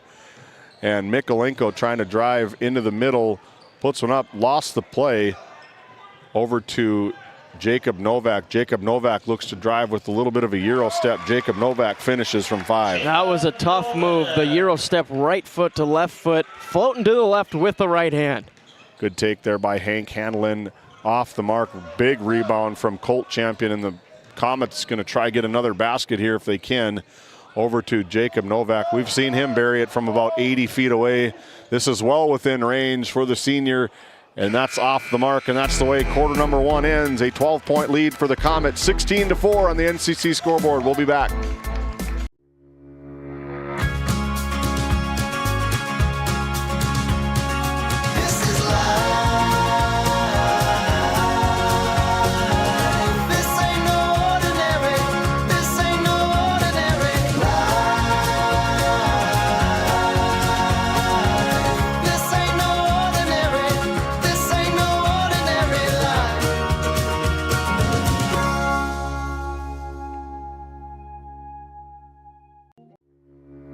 Tioga has a lot to experience. From food to fun to fun food. There's so much to take in. Brush up on your history. Grab dinner and drinks. Then catch the latest movie in a historic theater. With many great places to stay, Tioga makes for a fun and easy getaway. Come experience Tioga and see why those that live here love it here. Welcome back into Game Day Media. My name is David Peterson alongside Noah Fredrickson, Chaz Neff, Aaron Griffin, Owen Miller, Jack Evans, and last but not least, Matt Gonzalez way down on the end. Thanks for tuning in. If you haven't done so already, make sure you hit that subscribe button on YouTube. You can find us on YouTube at Game Day Media ND.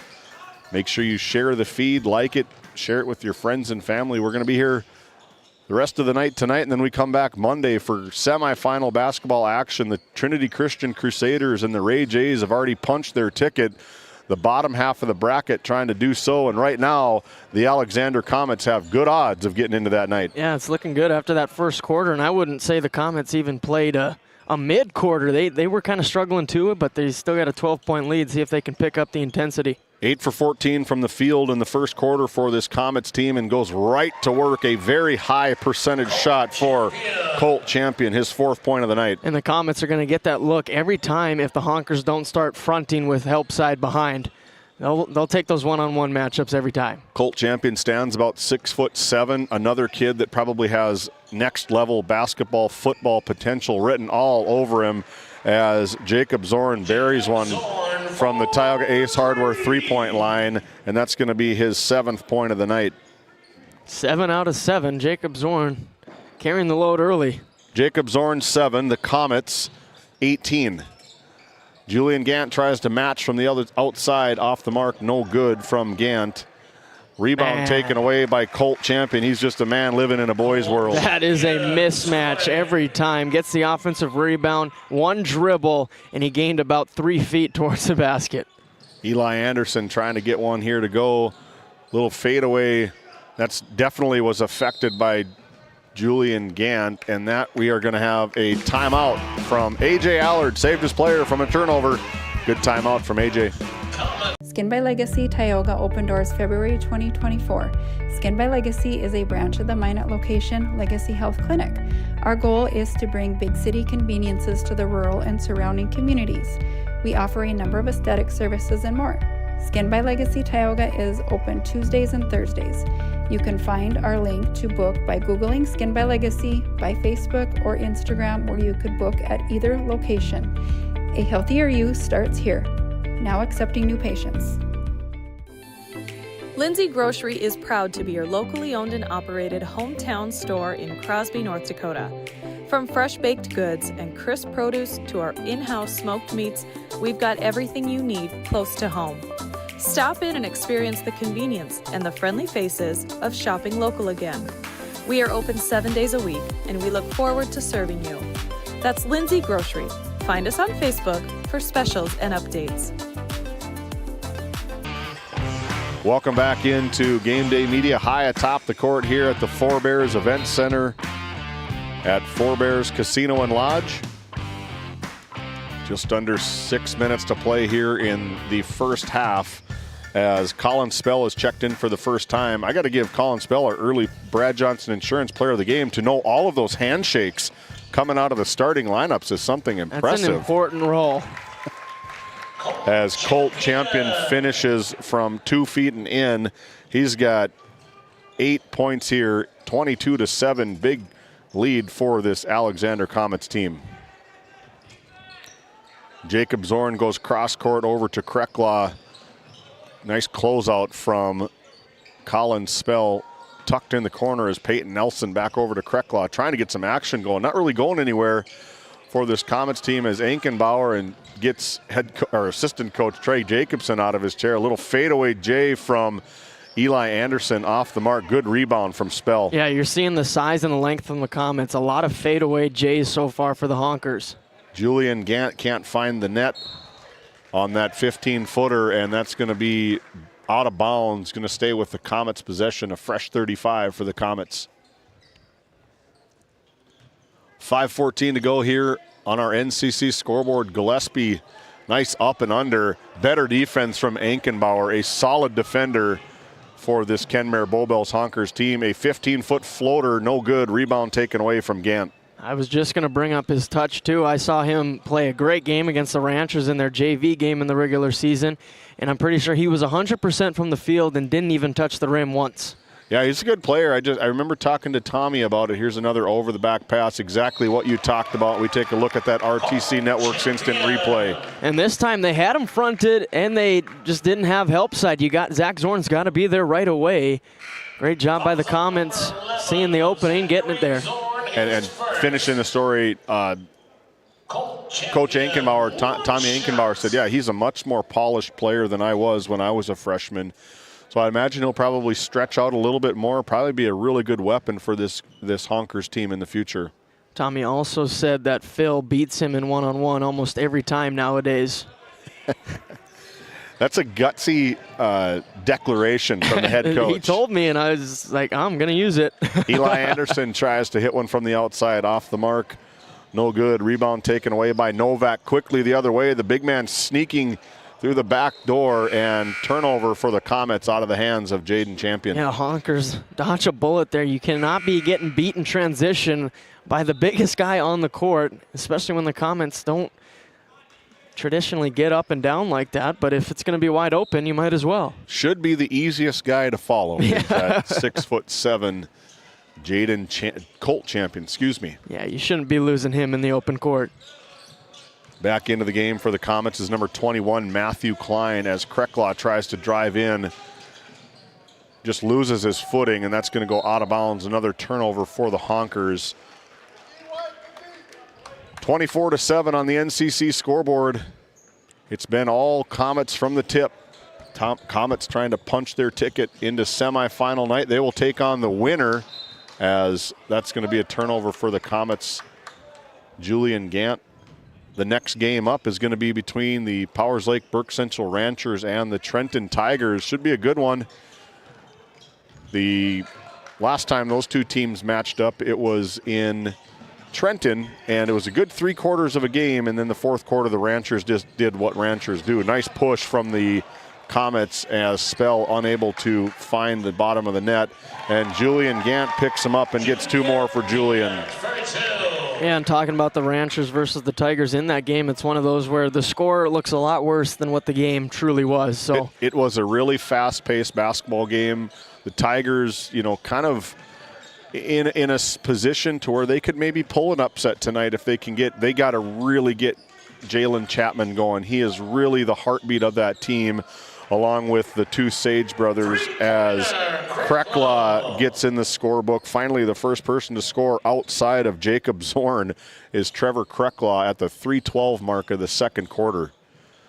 But if Jalen Chapman can get going, I think it's a totally different ball game. If he has 2 points at the end of the fourth quarter, I think it's probably going to be a Powers Lake Burke Central victory. Yep, 100%. I think it's going to look similar to what the Braves and the Crusaders just put on in our previous game. Up and down, both teams going at it. Should be a fun one. Yeah, two evenly matched teams. The experience probably tips the scale towards the Ranchers' side, as you know as well as probably anybody when it comes to playoff postseason basketball. The Ranchers are a different team. Well, definitely with head coach Jordan Carlson, but you look at their team, and it's really Grayson Reested, the only one who's been a starter in these big moments. Jager Bredding and Nate Evenson played a little bit last year, but outside of Grayson Reested, it's kind of some new guys that haven't been in a district tournament yet. 5 seconds on the shot clock here. Nice spin from the big man. Tries to go iron, gets his own rebound. Jaden Champion is just dominating the boards here early in this first half. Two more for Jaden. And the Comets are going to have this advantage in size, maybe the rest of the season, depending on how far they go, but not a lot of teams can match up man-to-man against them. Hank Hanlon drives baseline. Good quick first step over to Eli Anderson. We've seen him bury a couple of them from the outside off the mark. Mikolenko tries to get it and doesn't fall for Mikolenko. We take a look at this RTC Networks instant replay. Good offensive rebound from the freshman Tigan, and just hangs on the rim enough and just didn't get it in, but he's going to earn a trip to that Service Valley Dental Group free throw line. And right now the Honkers just need some energy. The gym is quiet. They're already down 18. Somebody's got to provide a spark. Got to make your free throws. A lot of time left in this one. Just got to find the offense and get back on defense. As Eli Anderson takes a seat along with Hank Hanlon. Krekla and Nelson check back, Krekla and Ankenbauer, as Mikulenko goes 0 for 2 from the Service Valley Dental Group free throw line. There's Mikulenko's length, deflecting the pass right at the free throw line, tries to go coast to coast, floats it up off the backboard, no good, and right there, Phil Ankenbauer cleans up the mess. 2 more for Phil Ankenbauer. Yeah, you talk about cleaning up the mess. Those are the effort plays that get your team some energy, some easy putbacks. Got to keep it up now. 16-point lead on the NCC scoreboard. 1:50 to go here in quarter number 2 as Novak tries to go from the outside off the mark, and that goes up over top of the backboard as Kyle Hennix and our official rules analyst Chaz Neff agrees. You know, for the Comets, it's good to play your pace half court, but when you get to advancing in this tournament, you're going to play some high-speed teams, kind of work on that transition a little bit. Krekla off from the Tioga Ace Hardware three-point line. Under 90 seconds to play here in quarter number 2. Colin Spell to Julian Gant to Jacob Novak.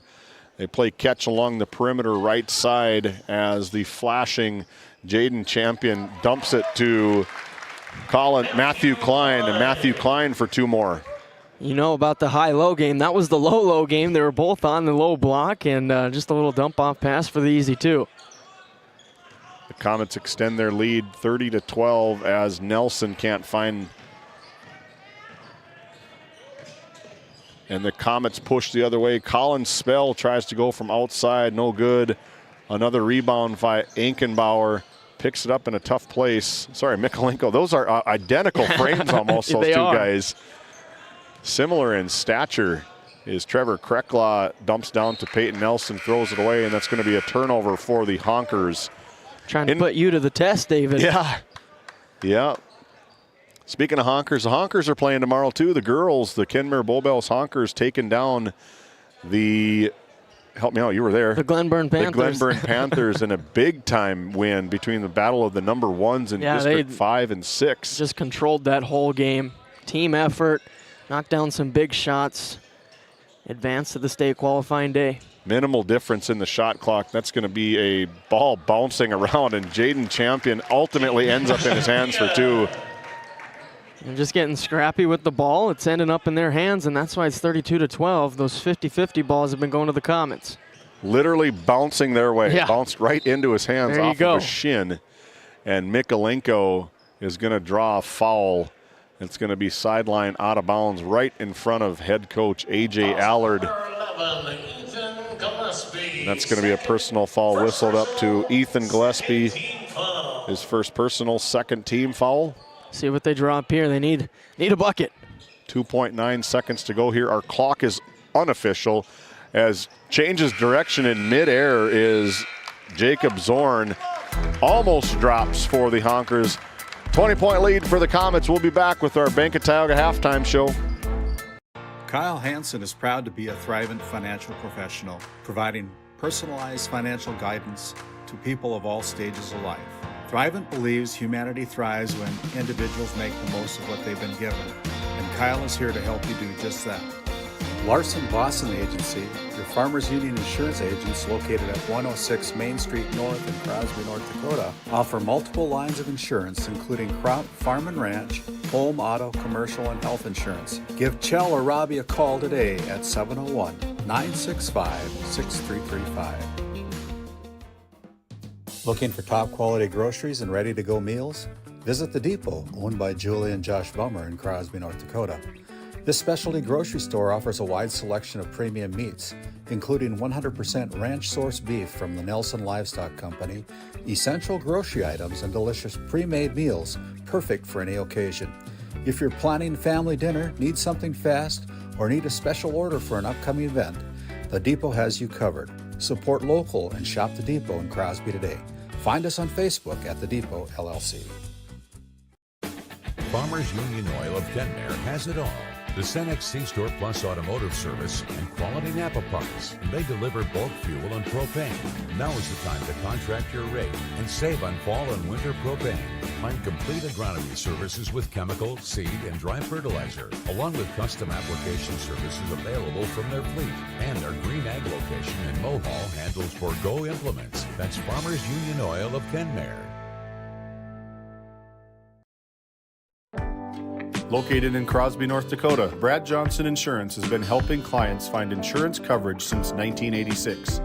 Our team is passionate about serving the community in which we live and pride ourselves on getting to know our clients to best serve their needs. Our staff is active in the public and strives to better our community through participation, involvement, and by supporting area events and youth programs. For a quote, visit bradjohnsoninsurance.com or call 701-965-4200 today.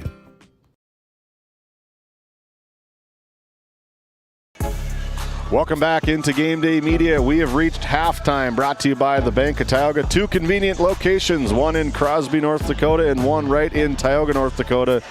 Do more with your money at the Bank of Tioga. Let's take a look at the scorebook. Pretty clean basketball from both teams. Only one second quarter foul. No fouls in the first quarter for either team. Pretty clean basketball. One foul for the Kenmare Bowbells Honkers and just two for the Alexander Comets. Scoring goes this way for the Honkers. 4 in the first quarter, 12 in the second. 4 in the first quarter, 8 in the second quarter for a total of 12 team points. Led in scoring by Jacob Zorn with 7.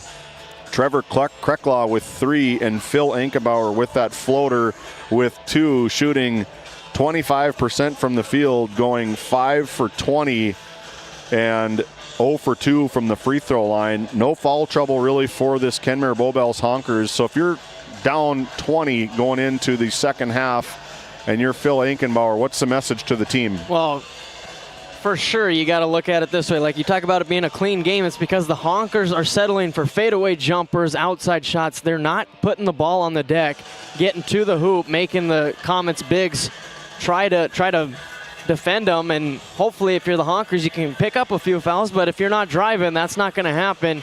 You got to be aggressive. You got to get downhill, and then that'll suck the defense down, and you can kick out for some outside shots. But the first step in the second half for the Honkers is get downhill, be 10 times more aggressive than you were in this first half. As we take a look at the other side of the scorebook for the Alexander Comets, you talk about an identical half. 16 points in the first quarter, 16 points in the second quarter. Shot 8 for 14 for 57% in the first quarter. Shot 8 for 14 in the second quarter for 57%. So they shot ultimately 57% from the field in a very impressive, big man dominated quarter for the Alexander Comets. Yeah, you look at the Comets and you hear about someone and they have a monotone voice. That's what the Comets' first half was. They get a stop. They had a few transition buckets, but for the most part, they'd get into the half-court offense, swing the ball around, get it down to the post for a one-on-one matchup, and the Champion brothers have been going to work. And that's the recipe for success for the Comets, and they did a beautiful job in the first half. But again, the Honkers on the defensive side, you got to make it way tougher. You got to front, you got to have help side. We saw a few times where they didn't front. They got one-on-one matchup, and the Champion brothers went to work. And then you saw times where they would front, but they wouldn't have help side, and they just floated in for an even easier bucket. So the Honkers just got a lot of things to sort out, and that's what halftime's for. That's what halftime is for. We take a look at the book for this Alexander Comets team. 16 points in the first quarter, 16 in the second quarter. Like I said, going 57% from the field, an identical 8 for 14 in quarter one and quarter two. Led in scoring by the junior big man, Colt Champion. Nothing but probably 2-foot shots for Colt Champion. He's leading the scorers with 12 on the night. Jaden Champion with 10. Matthew Klein with 4. Julian Gant with 6. And Jacob Novak with 2. And if you're up by 20 and Jacob Novak's only at 2, you're doing pretty good. Yeah, 100%. And it's because they're not having to do much from outside.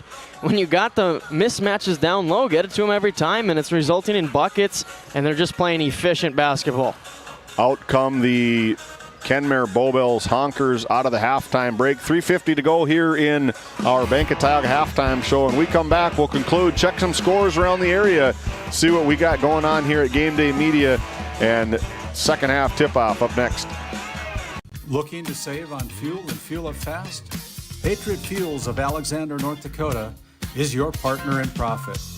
We're proud to support the trucking industry with high-speed fueling systems, top quality products, and vendor relationships that put your success first.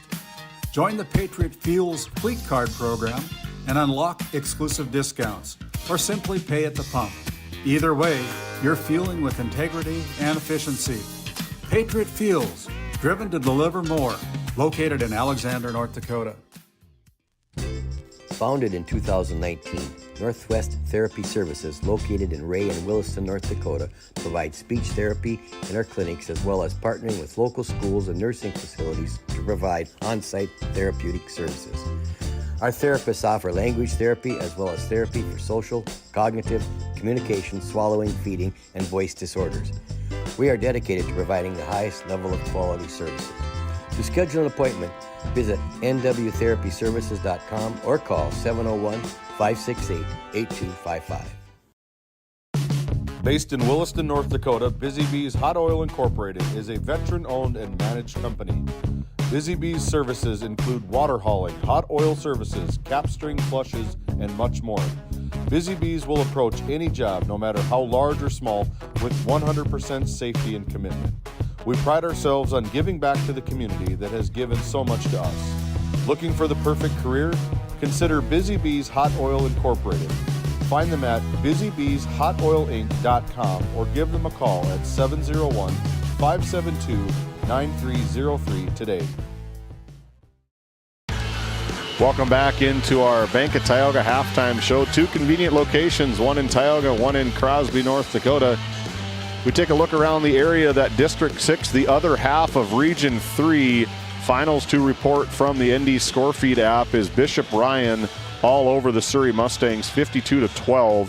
And the Mohall Lansford Sherwood Mavericks outlast the West Hope Newburgh Sioux, 56-46. And 6 minutes remaining in the District 6 game number 3, the number 1 team in the district, second team in the state of North Dakota, the Our Redeemers Christian School Knights, 78-35 over Drake Animus. Man, that Our Redeemers team is so great. We got a chance to broadcast them in their game against the Ranchers, the second to last game of the regular season over there, and they don't miss from outside.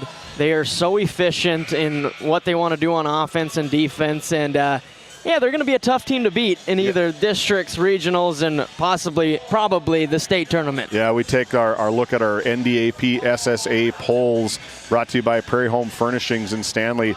Central McLean, Our Redeemers, the top two that have been there pretty much all season long. Our Redeemers owned it the first 2 weeks, and week number 3 to week number 13, the Central McLean Cougars have been in cruise control at a perfect 19-0 as of Wednesday afternoon. The Ray Jays sitting there at number 3. Hankinson and Midway Minto the last couple weeks have flip-flopped from 4-5 and 5-4. Falling out of the receive vote was the Bishop Ryan Lions after that loss to the Ray Jays last Friday. But Oaks and New Rockford Cheyenne still in that receive votes rankings.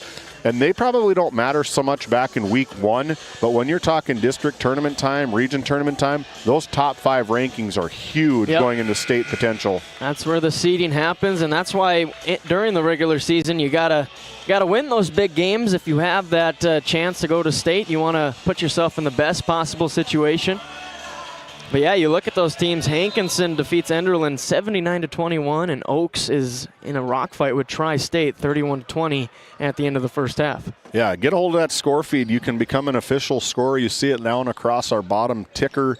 It's a big tool for us to have as Colt Champion picks up right where he left off, hitting it from 2 feet. And you can visibly see the mismatch. Like, Honkers have nobody that can size up with those two. Yeah, it is a perfect storm of size for this Alexander Comets team. They really made a big push maybe 3 or 4 years ago, really splashed onto the scene when the Champion brothers were probably freshmen and sophomores, and they have been dominating the scene ever since. Yeah, they have been great for this Comets program, and now this kind of that last hurrah is one graduating, one will come back next year, but got to take advantage of these opportunities when you got the players. As Trevor Krucklaw tries to inbounds it here, throws it almost right into the chest of Jacob Novak underneath the hoop on our right side. You're listening to it on the radio. The Alexander Comets are now going from our right to our left. The Kenmare Bowbells Honkers are going from our left to our right.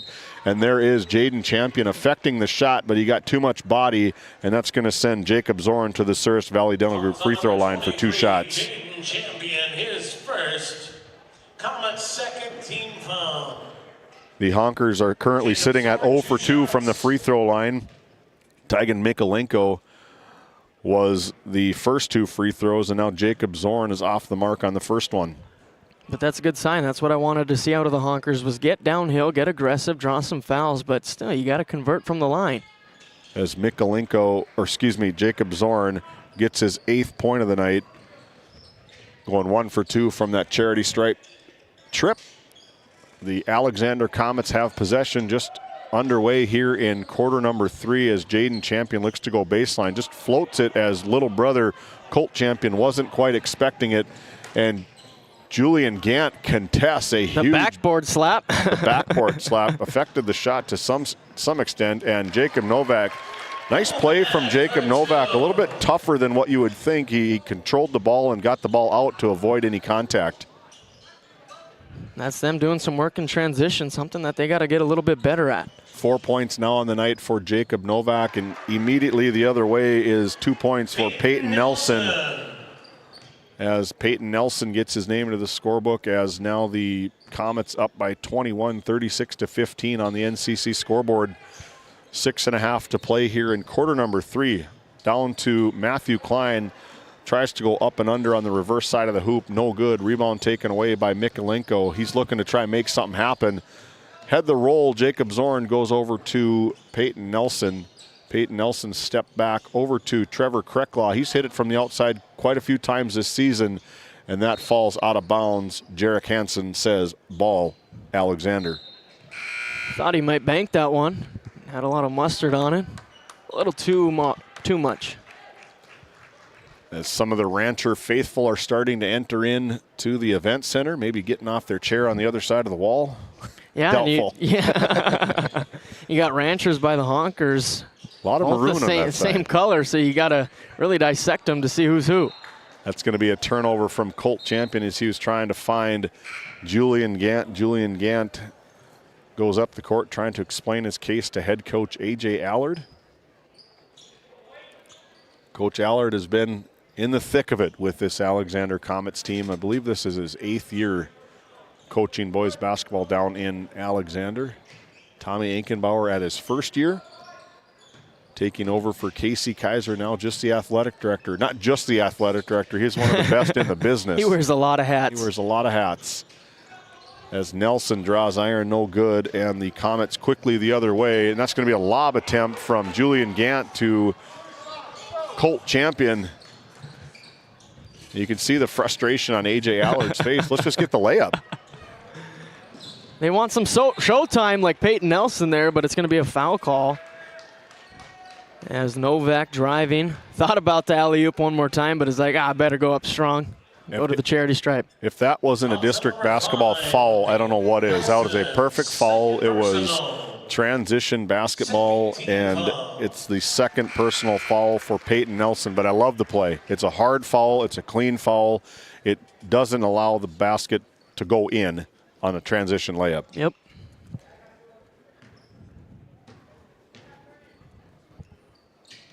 Did that free throw, both of them went in?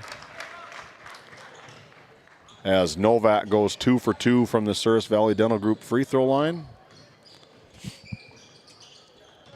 Into the game for the Honkers is Ankenbauer making an immediate impact off the nice assist from Eli Anderson. And Phil Ankenbauer has got 4 points now, trying to rally the troops here.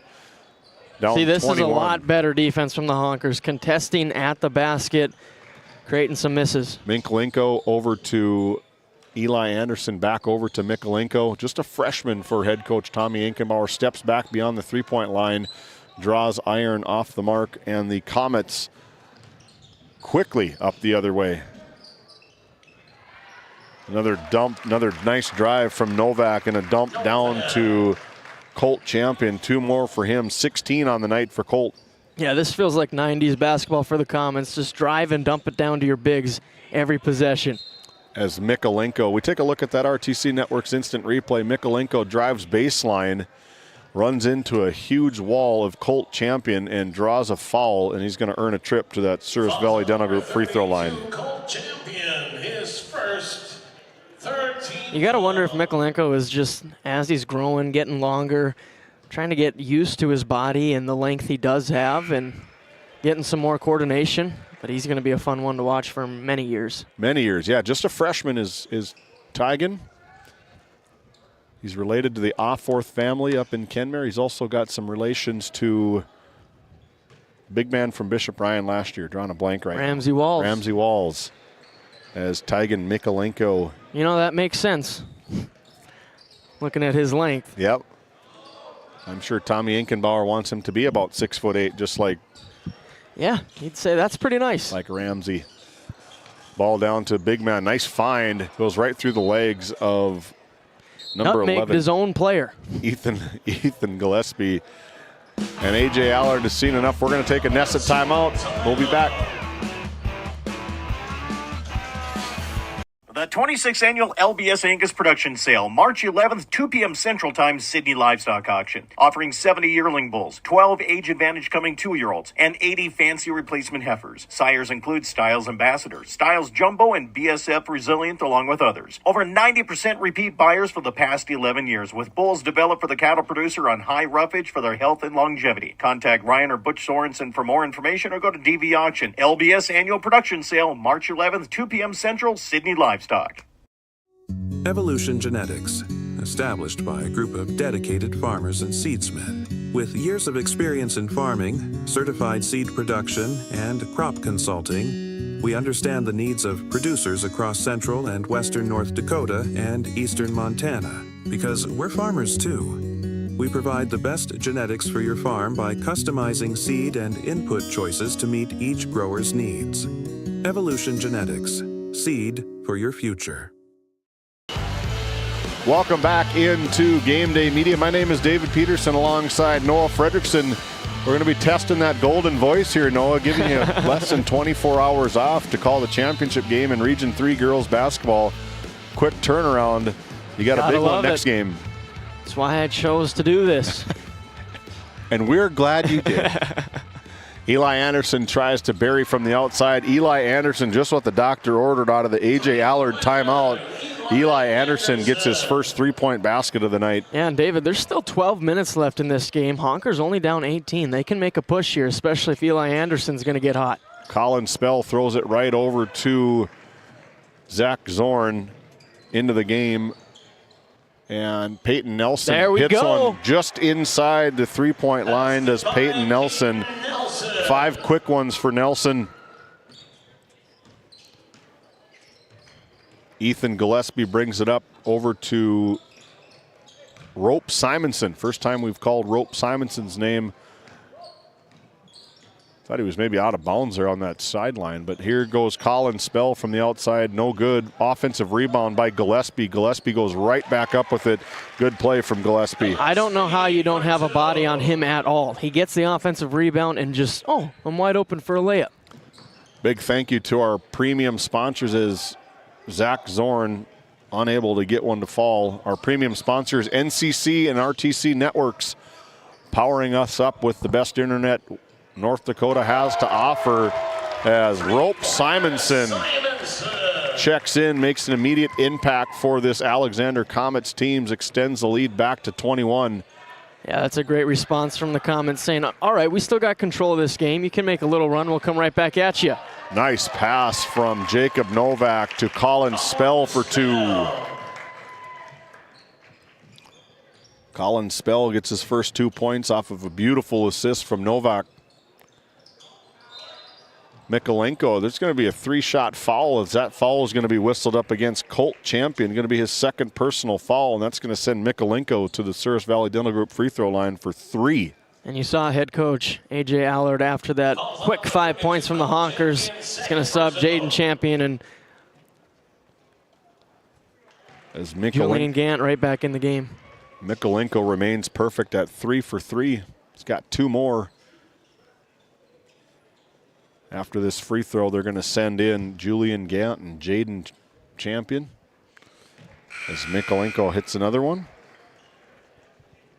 Out comes Colt Champion and Ethan Gillespie. Also out for the Honkers is Zachary Zorn and Peyton Nelson.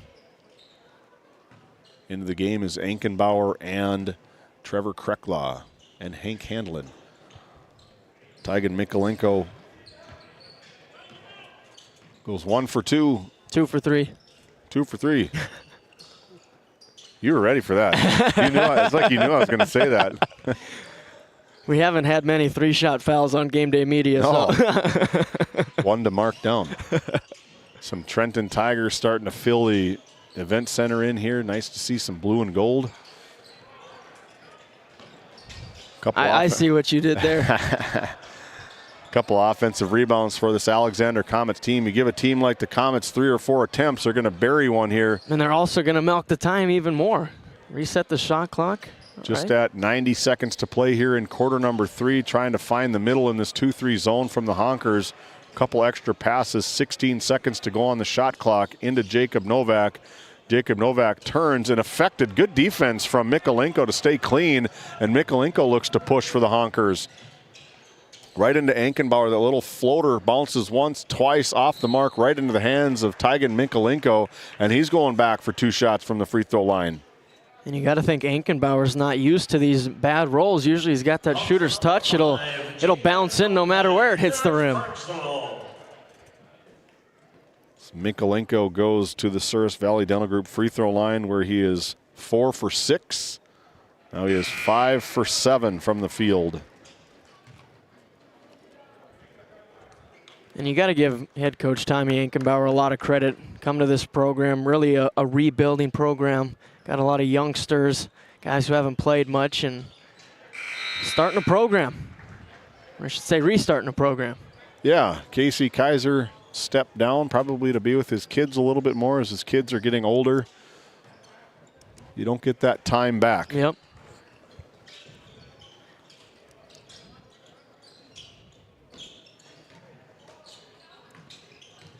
Jaden Champion on the left baseline throws right back to the top of the key over to Julian Gant. We're under 60 seconds to play here in quarter number 3. Rope Simonson dumps down to Ethan Gillespie. Good flash, bad pass from Gillespie. No change of possession, no reset of the shot clock, and that's going to be a foul whistled up. Let's see who Kyle Hennigs whistles up here. That's going to be a foul whistled up against number 4, Trevor Krecklaw of the Kenmare Bowbells Honkers. They get a fresh 35. A fresh 35 and 42.7 seconds to go here in the quarter, and it's going to be a 2-shot bonus for Rope Simonson. Trying to figure out whether it was 1 or 5. The fouls, team fouls.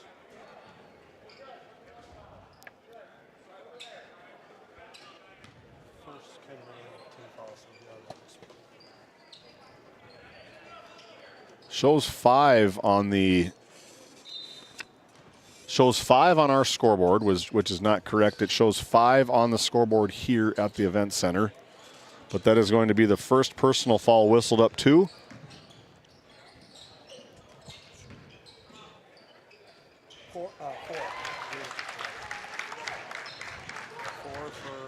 Jaden Champion for 2. Now Honkers look to come right back, lose it out of bounds.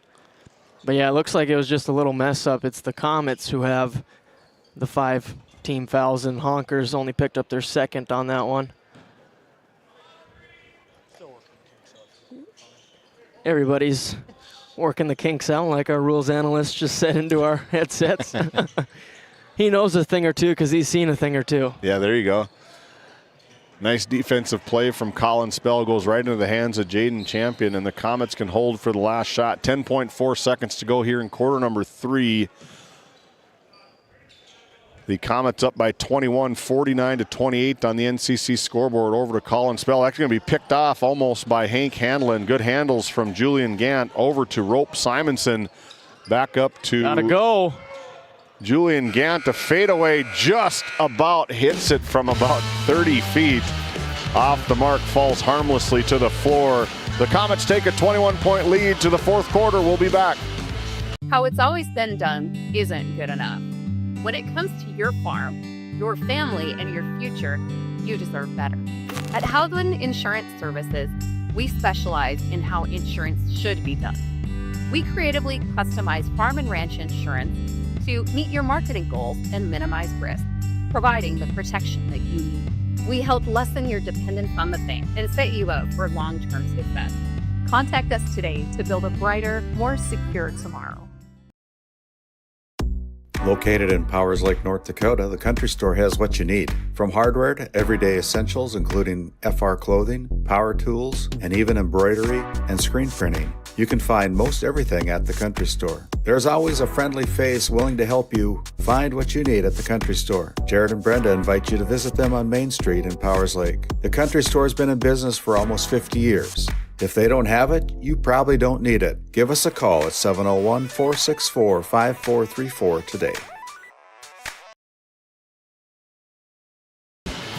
Welcome back into Game Day Media. Big thanks to the Tioga Pirates Booster Club coming on board with us for Game Day Media. Wishing the Pirates best of luck tomorrow down in that region qualifying game down at Century High School. They're going to play the 6 o'clock game. 5 o'clock game, 1, 3, 5, and 7, I believe. As the Honkers own the Northwest Therapy Services fourth quarter. Over to Zach Zorn, now over to Tygan Mikulenko. Tygan Mikulenko with a little flip shot, goes off the rim, gets his own rebound. Nice spin shot from Mikulenko, falls harmlessly, goes 0 for 2 from that trip. Now we're really clock. Just want to get out of here with a win. Novak, never mind, but he's short. Colt Champion tried to save it in, almost hit Novak in the head.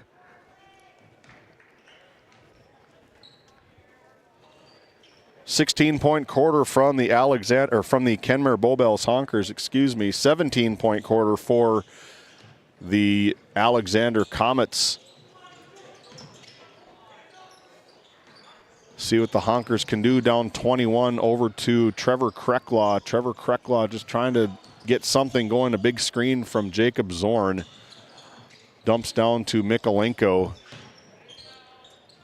Mikulenko off the mark, no good. Rebound taken away by Julian Gant. And again, try to get a couple baskets here and get into that 30-point lead and see if these Comets can't get out of here with some running clock. You know, it's always interesting, like we just saw the girls District 5 tournament 3 straight days. This one is Friday, 2 days off, and then you're playing Monday, Tuesday. So if you're the Comets, you really don't need any extra rest, just more time to get ready for those, what's looking like semifinals and final day of district tournament, since you got those 2 extra. Who made that? Colt Champion continuing with his 2-point onslaught. The Comets have not hit a three-pointer all game long. Nothing but 2s for this Comets team. That's why I'm saying it's like I'm watching 80s, 90s basketball right now. Just get it down low and power it up and in. It's a big man's game. Not my game, but it works. Julian Gant looks to try fire one off. No look pass as the Honkers are sitting in that 2-3 zone. Good contest from Jacob Zorn. Colt Champion. That's the kind of defense they needed in the first half. Finally contesting those shots, not allowing Champion to get anything to go. Off the mark is number 5, Peyton Nelson. Well, if we're looking at the glass half full, it's only 8 threes for the Honkers and 8 defensive stops, and you're up by 1. Quick math. But only 5.5 remaining. And they haven't been able to consistently hit those shots from outside, but got to leave it all out on the court. Cross-court pass from Champion to Gant. Jaden Champion, a big take, finger roll, and just gets it in. Nice roll, nice take from Jaden Champion. 2 more for him. You know, I understand why there's no help side. I'm not picking that up. If I'm down there, I'm getting out of the way, making a business decision.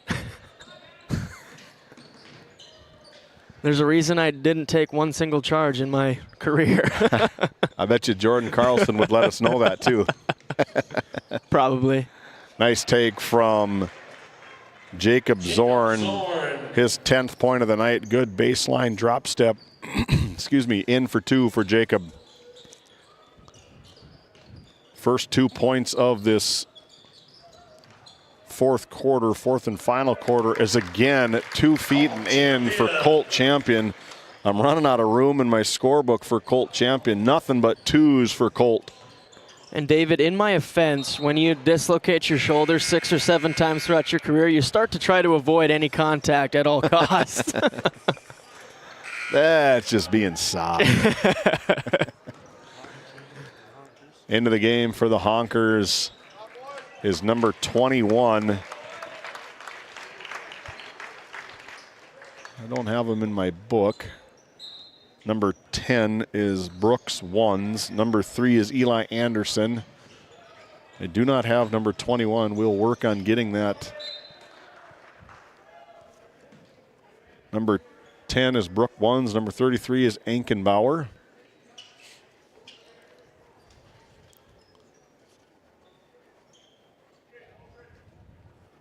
$30-55 on the NCC scoreboard. 4:27 to go here in quarter number 4, the 4th and final quarter of game number 3 between the number 2 team Alexander Comets and the number 7 team Kenmare Bobels Honkers, as Ankenbauer gets his 6th point of the night. Yeah, the Comets are going to be feeling pretty happy. You handle business in your first round. Now you get to relax for a couple days, and after this game, just enjoy the Tigers versus the Ranchers, see who we match up with on Monday, and start preparing. They're going to look at needing to start the clock. Going to get a little free basketball. It's going to be baseline out of bounds as Ethan Gillespie is going to get set to check it in. Going to look to try find the big target. Nice dump down to Matthew Klein, and Matthew Klein gets 2 more. 6 points on the night for Matthew. Ankenbauer drives to the right side, goes baseline to number 10, Brooks Ones. Number 21 into the game is Dawson guest volley. Thank you, Chess.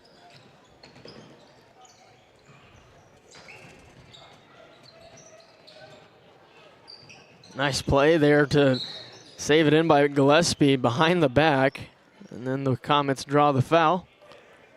A blocking foul whistled up against number 2, Hank Hanlon. First team foul of the quarter for the Kenmare Bobels Honkers. Most likely done for the night is the big man, Colt champion, number 32, 20 points as he checks out. Nice round of applause for the Comets faithful. Matthew Klein tries a little right-handed baby hook, no good. Rope Simonson chases it down, ball's high, just about to half court as Colin Spell resets the offense. Julian Gant goes cross court, right baseline corner, cross court left wing, 3-point attempt, in and out and back in for number 12, Colin Spell. The first 3-point basket for the Alexander Comets comes at 3:16 to go in quarter number 4. That just proves that they can shoot it from outside, but they're just deciding not to here when they got the mismatch. Turnover by Eli Anderson, and Ethan Gillespie picks it up, goes coast to coast. 2 more for Ethan. 4 points on the night for Gillespie. Thinking about the Honkers and their fans, they've had a busy week. Monday, Tuesday, got a break. Wednesday, Thursday, Friday, Saturday, Monday, possibly Tuesday. Nice take, nice finish from Colin Spell. His 7th point of the basketball game. Yeah, I remember growing up. We'll talk about this on the other side of this Nesset timeout. We'll be back. Founded in 2019, Northwest Therapy Services, located in Ray and Williston, North Dakota, provides speech therapy in our clinics, as well as partnering with local schools and nursing facilities to provide on-site therapeutic services.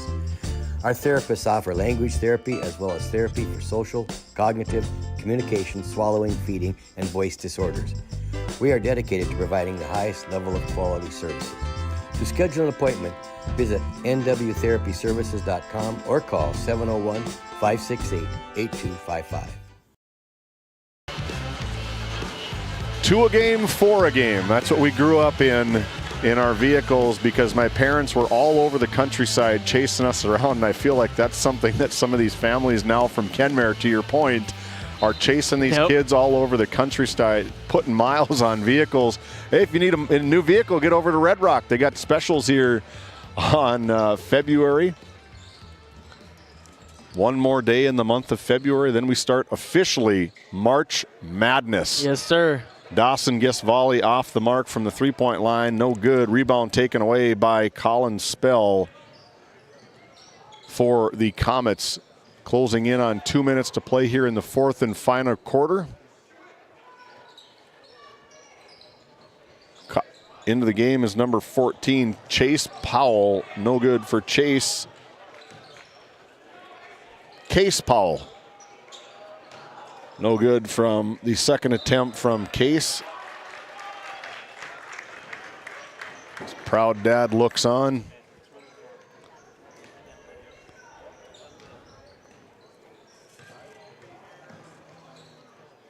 Honkers trying to keep it alive here. Honkers most likely will be playing in the loser out game in semifinal night as Brooks Ones goes hard, no good.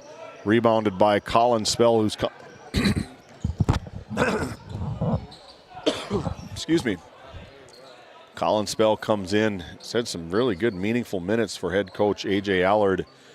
Over to Rope Simonson. Rope Simonson drops into Charlie Klein. Charlie Klein right inside the free throw line. Matthew Klein back over to Colin Spell. And Rope Simonson tries to dial one up way off. On their 49th shot attempt for the Alexander Comets, over to Hank Hanlon. Under 60 seconds to play here in quarter number. This one's dead.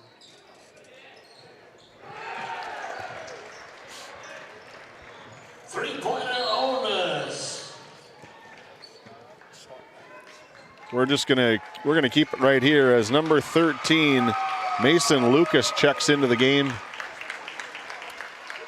Mason Lucas checking in for the first time here tonight.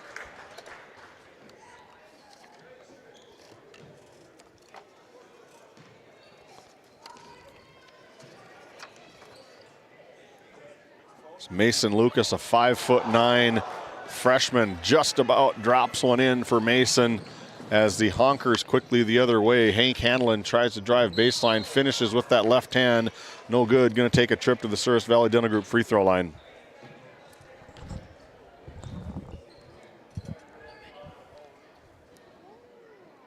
Fonza number 2, Rope Simonson, first personal. 20. Hank Hanlon to the Souris Valley Dental Group free throw line. Gets the first one to go. Hanlon goes perfect, 2 for 2 for the night. 2 points on the game for Hank. Ball inbounds to Colin Spell. Mason Lucas from downtown. Off the mark, no good for Mason. Rebound by Case Powell. Another attempt from even deeper. Just about in and out for Mason. Sprints the other way, tries to go play defense. Does Mason. That's going to be ball out of bounds for the Alexander Comets with this running clock. That's the way the cookie crumbles. A 64-37 win for the Alexander Comets. The number 2 seed in the district tournament flexes all night long. We'll be back. Our DNF Paraffin Show starts now. Fisher Family Chiropractic in Williston and Ray, where healthy families grow. From pregnancy to infants to grandparents. Our gentle, natural care keeps your whole family aligned, active, and feeling their best. Always welcoming new patients in our Williston and Ray offices. Build lifelong wellness together. Come see why we have been voted Best of the Bakken for 8 years in a row in Williston and Ray. This Game Day Media broadcast is brought to you by Established in 1938, Ray Farmers Union Elevator is now your full-service grain and agronomy service facility in northwest North Dakota. Based in Ray, North Dakota, we can assist you with everything from buying the seed in the spring to burn down in the fall. Get more done in a day with Ray Farmers Union Elevator. Our paths are rarely clear-cut. You may step out of bounds or even out on your own. No matter what it looks like, your path is personal, and that's what makes it powerful. Provera Bank, Insurance and Wealth. Game 1 powers your team, business, and community with athletic apparel, uniforms, company gear, and event apparel. featuring screen printing, embroidery, and the brands you trust. Game One, the brand behind your brand. EAPC Architects Engineers is shaping the future of K-12 schools, healthcare, civic spaces, and higher education across North Dakota. Proud to support our athletes and proud to serve our communities. EAPC, designing solutions, impacting communities. Down here with head coach A.J. Allard of the Comets. Coach, took care of business, kind of a slow game, did what you needed to do. Take me through your first thoughts after that. Yeah, I thought the boys in the first half, the intensity-wise on defense is what we hang our hat on, allowing, 41 points a game. So they did a great job. I could tell we were getting a little fatigued and a little bit bigger gym. So just some things like that, but stuff we can control for sure. I described you guys as kind of 80s, 90s basketball. You got your first three to drop there late in the fourth quarter. But now take me through your thoughts matching up with Trenton or the Ranchers in this next game on Monday or the Ray Jays on Tuesday, guys that can get up and down, How does that change what you guys want to do in your game? Yeah, honestly, I know a lot of people say they want to slow the game down if they play Ray or Trenton even. I mean, they get up and down, and so we're honestly just going to play our game, and we're going to get up and down with them. So we can't worry about what the other team does. It's kind of different being the hunted. It's just in years past we haven't been. So it's a different mentality for us, but we're up for the challenge. Sounds good. Enjoy the win. Enjoy the couple days off. See you back on Monday. Back to you, David. Thank you, AJ. Thank you, Noah, for being a part of our DNL Paraffin post-game show. As soon as AJ goes and talks to his boys, we're going to give you our Brad Johnson Insurance Player of the Game. Till then, we're going to take a look at the scoring for the Kenmare Bowbells Honkers. 37 tonight for head coach Tommy Inkenbauer and crew. Led in scoring by Jacob Zorn with 10, followed by Peyton Nelson with 5, and Tygan Minkolenko with 5 free throws for 5 total points. 6 points for Phil Inkenbauer, 3 points for Eli Anderson, 2 points for Hank Handelin, and 3 points for Trevor Krecklaw, totaling 37 points for the Kenmare Bowbells Honkers. The Alexander Comets get with 64, and before we get that, we're going to send it down to Noah Fredrickson and our Brad Johnson Insurance Player of the Game. Yeah, Colt now here champion. with our Brad Johnson Insurance Player of the Game, Colt champion. Colt, just take me through the mindset before the game. As your coach Allard just said, you guys are now the hunted. How do you prepare for a game like this in the first round of the district tournament? Well, we had them in the season. We played good against them, and I feel like we knew we were going to beat them off the bat, so we just had to come out and play confident and not play to their level. Yeah, you guys took care of business right away, especially down low. Just talk about the high-low game. Even a couple times it was both guys on the low block dumping it off to each other. Just how you guys are able to work the paint so well. Yeah, we got a big team. I mean, we got almost our whole starting 5 is 6 footers, so we really like to take it to the paint. We can't shoot that much, but we got the paint down. So yeah, I describe you guys as 80s, 90s basketball. Is that kind of what you pride yourself on? Yes, sir. Yes, sir. All right, congrats on the win. We'll see you back Monday. Back to you guys. Neither of you guys probably remember 80s and 90s basketball, Freddie. Come on. As we continue to roll on here with our DNL Paraffin postgame show, we're going to take a look at the Comets' 64 points and how they got there. Led in scoring by our Brad Johnson Insurance Player of the Game, Colt Champion, the big man, 6'7" junior with 20 points, followed by his brother, Jaden Champion, with 12. Colin Spell, big numbers for him, 7 points coming off the bench, really sparking this Alexander Comets team. 3 of them tied at 6 points apiece, being Jacob Novak, Julian Gant, and Matthew Klein, all 6 points for those 3 boys. And then rounding out the scoring is Rope Simonson with 3 points. Nice effort from this Alexander Comets team. And the Comets advance 64-37. When we come back, we're going to have Noah Fredrickson down courtside with head coach of the Powers Lake Burke Central Ranchers, Jordan Carlson, after this timeout. DeBach Harvesting has been in business for more than 20 years. We are a family-run operation that operates 2 gleaner combines with all the supporting equipment needed to take your crop off efficiently. This year, we will be offering in-field bagging to help with the efficiency and storage if needed. In addition, we are offering trucking in the wintertime to help get your crop to market.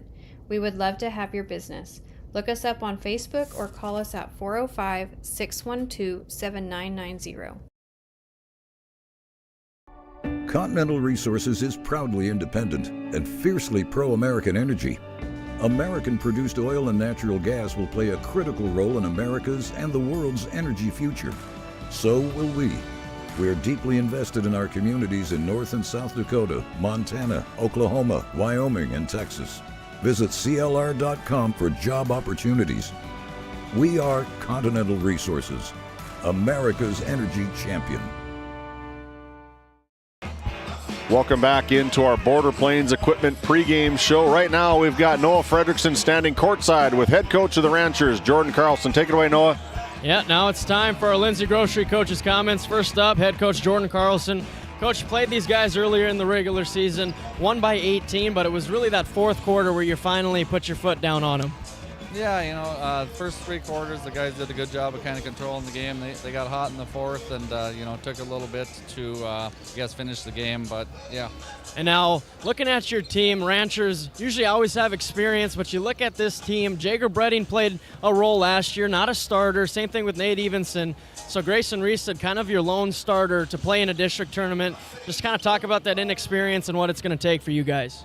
Yeah, we don't bring back, have about a lot of experience back. They've done a good job this year. They've kind of responded well, the three seniors have. So I guess I wouldn't expect anything different, but yeah, we don't have a lot of experience. And now, looking at this matchup here tonight, Jalen Champion had 17 points against you in that last matchup. What's the defensive plan for him? No, Jalen's a good player. Hopefully he don't get hot. Keep him contained, keep him off the glass, and then, try to contest all his shots. Sounds good. Good luck tonight, Coach. Back to you, David. Thank you, Noah, and thank you, Jordan, for being a part of our Lindsay Grocery Coaches comments. Lindsay Grocery, located up in Crosby, North Dakota. You can find them on Facebook for daily and weekly specials. Lindsay Grocery, where community meets quality every day.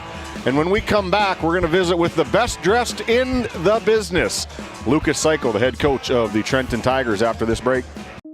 This GameDay Media broadcast is brought to you by... Since 1952, Liberty State Bank of Powers Lake serves Burt County and the surrounding areas with a full suite of financial services.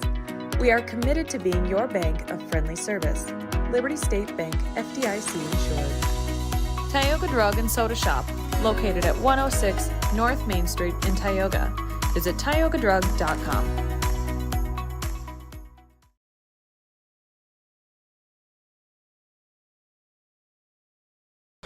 Welcome back into our Lindsay Grocery Coaches comments. Right now, Freddie's standing courtside with Lucas Seiko. Take it away.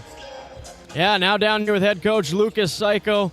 Coach, I just talked to Coach Carlson about it. He played earlier in the regular season. Ranchers kind of controlled the game that entire way, won by 18. How's it going to be different this time? Hopefully we can control the transition game a little bit. They got up and down the court a couple of times on quite a bit, and I guess it was two quarters. It was the first and the third quarter that got us in that game. They 23 points or 27 points, I think, in each of them, and so we just got to kind of slow that down, not let the top off of it really fast like that, and so control the start of the game and start of the second half. And obviously, Jalen Champion's going to get a lot of defenders thrown at Chapman's going to get a lot of defenders thrown at him. So how do you continue to get him open looks? Well, we got plenty of guys going on the offensive sides. Chase Sage, he can get it rolling. His brother Sage Chayton there, they're all pretty good, pretty streaky players. Ian Slater can get it going. So it's really about just getting up and down. We want to run the ball, just like Powers Lake wants to run. We're going to try to do the same thing, but we definitely got to get back on transition on our side, and we got to rebound better this game. Big thing. And also kind of off topic, but you talked about how you guys dress up before each game, and look, you're the best dressed coach here tonight. Just take me through the thought process of having you guys dress up and prepare for the moment. Look good, play good. Yeah, that's about it. Play good, they pay good. Deion Sanders. Yeah, there we go. All right. Good luck tonight. Thanks for the time. Back to you, David. Look good, play good. Play good, look better. But I like the play good, pay good. I love that from head coach Lucas Seiko. Big thank you to Noah Fredrickson running double, triple duty here for us on GameDay Media. When we come back, we're going to have our Red Rock Auto Player Spotlight, followed by our Country Store starting lineups, and finally the tip-off for game number 4 between the Ranchers and the Tigers. Don't go anywhere. We'll be back. Mark your calendars. Best Angus and Quarter Horses annual production sale will be taking place on Monday, March 2nd.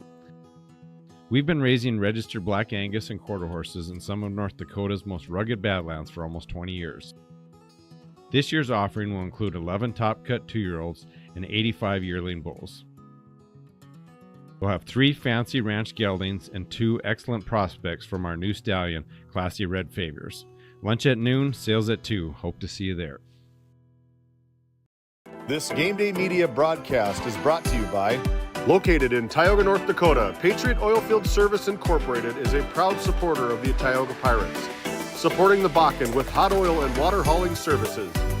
For your service needs, call our dispatch office at 701-664-2016 today. Modern Dental, with offices in Tioga, is here for all your dental care needs. Doctors Amber Wentz, Eric Melland, and Christian Melland provide trusted care for the whole family. We're open Monday through Thursday, 8 to 4, and accepting new patients now. Modern Dental, your smile, our priority. This GameDay Media broadcast is brought to you in part by Brian and Eric Johnson with Investors Advisor Group at LPL Financial are here to ensure the success of our clients. We can help you meet your financial goals. Give us a call at 572-3246 to arrange an appointment today. Jorgensen Lumber and Minn Kota Windows are proud supporters of GameDay Media and our area athletics. For all of your building needs, both agricultural and residential, contact Jorgensen Lumber in Powers Lake at 701-464-5504. Do you find yourself driving to the bank each week, writing too many checks each month, paying too many fees? As a business owner, you have a lot to worry about. Don't let banking be one of them. Contact the Bank of Tioga to explore how we can simplify your banking experience and empower your business to reach its full potential. Our team is committed to providing you with seamless banking experience tailored to your business needs. From digital banking solution to personalized support, we are here to help you thrive. The Bank of Tioga banks businesses, and we are here for you. Imagine if you had more time for what really matters. Do more with your money at the Bank of Tioga, member FDIC. Welcome back to the Four Bears Event Center as we get set for the nightcap between the Tigers and the Ranchers. Not so fast, my friend. Okay, here we go. Dissing this 80s and 90s basketball. The old man, I don't know if you know who he is. Nick Fredrickson dropped, I think, 85 three-pointers back in 1994 and 1995. So take that, partner. There were some outliers, okay? and if your name's Fredrickson, you're an outlier. So. Outlier or outlaw? There we go, both. Continue on. Shout out Pops as we look over at the Tigers. A guy who doesn't play my version of 80-90s basketball is Jalen Chapman. As I got him mixed up with Champion, we just went from the comments now to the Tigers. Lucas Psycho was good to correct me there, but great player. Like I said, had 17 points against the Ranchers in their regular season matchup. And David, we've talked a lot about him, a lot of weight on his shoulders in a game like this. Yeah, he is a tremendous player. He's underneath the basket with the bleached blonde hair. That's Max Slater right there, our camera guys. But Jalen Chapman, everybody knows who he is. He is a fantastic basketball player. There he is right there. He's had that do all season long, the highlighted tips from football back when the Trenton Tigers made it into that state championship in the six-man, and Jalen was a big part of that, instrumental player. But he is a fascinating player. He is so fast. His handles are off the charts good. He can hit from anywhere. He's in range when he walks in the gym. He's a fascinating, very, very electric player to watch. And like head coach Psycho also said, was the Sage brothers, they're going to be instrumental in helping out Chapman here tonight, but it should be a fun one as we go to the other side of the court for the Powers Lake Burke Central Ranchers. Our Red Rock Auto player spotlight goes to number 30, Grayson Reested, the 6'2 senior, averaging 13 points, 4 rebounds, and 4 assists. David, I wanted to highlight him. Like I talked to head coach Carlson, he's really the only one with starting experience at the district tournament level, the regional level. A lot of weight on his shoulders. And that's been something that's kind of unfamiliar, uncharted territory for this Powers Lake Burke Central team. You know, I'm sure at the beginning of the season, Coach Carlson nominated him to be a captain for this exact reason right here of we are going to rely on you. We're going to rely on, obviously, your basketball playing, but your leadership. We're going to rely on you for, mentoring some of these kids that maybe haven't been into these moments. And I think he's one of the best probably in the business. He can hit from outside. He can really bang with the guys on the bottom of the block. Such a strong kid as well. And he's just a great three-way player for head coach Jordan Carlson. Yeah, he is just calm, cool, and collected out there. He's never rushed. He's playing the game at his pace no matter what. And I don't know if I'd rather have anybody else leading my team as a lone senior starting returner for the Ranchers than Grayson Reese did. Should have a big game here tonight. And he's a guy that does all the little things right. He's watching film. He's preparing for the game. He's letting his teammates know the matchups. And, he's fun to watch. A student of the game. Student of the game, yeah. Student of the game for sure. Yeah, I remember one vivid comment. It was a tight game. I can't remember when it was, but I remember he got the ball on the corner right in front of us and just said, hands up, said, guys, let's chill out. Let's slow down here a little bit. And that's what Red Rock Auto player spotlights do. Those kind of players make big plays. There are definite reasons for that. So our Red Rock Auto player spotlights. Fast and reliable service and car shopping made easy. For specials, new and pre-owned inventory, visit redrockchevygmc.com today.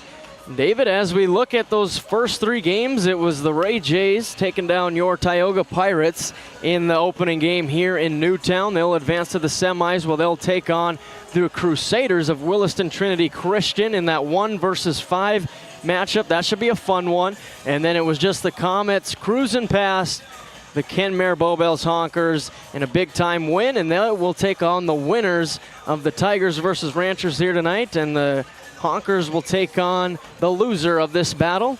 But it's been a fun first day, a lot more basketball to be played, and I think if we get lucky, we're ending with best for last for matchup-wise. It should be a good one. Yeah, this is two teams. We had them earlier, and both coaches kind of alluded to it a little bit. We didn't play our best from Coach Psycho, as he talked about in our coach's comments, and I know he's been really working, trying to get these kids to play 4 quarters. He has really expressed, like, you guys are really good. You can't be really good in 3 quarters. You have to be really good in 4 quarters. And Jordan trying to reel it in for these guys as well, trying to say, hey, we got to get out running fast. We can't be so slow and sluggish maybe out of the tip in some of the games, like when they played down in Alexander and they got punched right in the face. As 20-point loss for them against Alexander. So if it goes that way for the Ranchers, it could be a really good matchup tomorrow or on Monday for them. But I think this 6-3 matchup between the two teams, like I said earlier this season, we had them, and it was a really good 3 quarters game. The fourth quarter, the Ranchers just kind of flexed at the right time and took a lead and blew it open in that fourth quarter. And as we go back and look at those Ranchers, some breaking news from my inside sources. The Ranchers didn't bring enough pairs of shorts, so a few of their players are Ranchers/Comets. Top is the Ranchers, bottom is the Comets. So I can see white, maroon, and gold and red. Yeah, you can definitely tell. Sitting up here, it looks like not going to call the numbers up, but our cameras are really, really good. We have really good zoom. And I've seen these Rancher uniforms quite a few different times, and that doesn't look like the normal bottoms. Not quite. It's their first time debuting these new alternate jerseys. the alternate home jerseys. I just don't understand how so I think 5 players have the shorts, but the rest of them don't. Is there a theft that there's got to be a Rancher? There's got to be a Rancher thief. We're going to turn it down to Jeff Graupie, our official public address announcer here at Four Bears Event Center.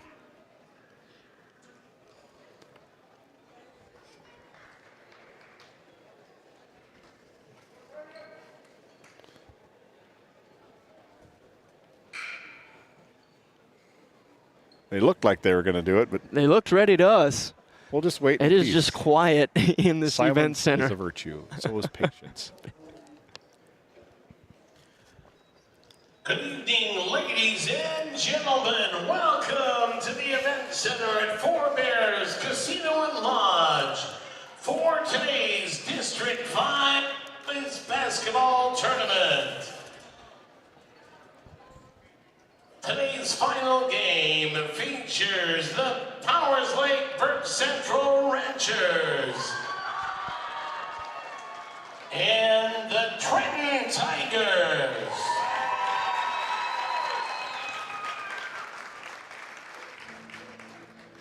Here is the starting lineup for the visiting team on the scoreboard, the Trenton Tigers.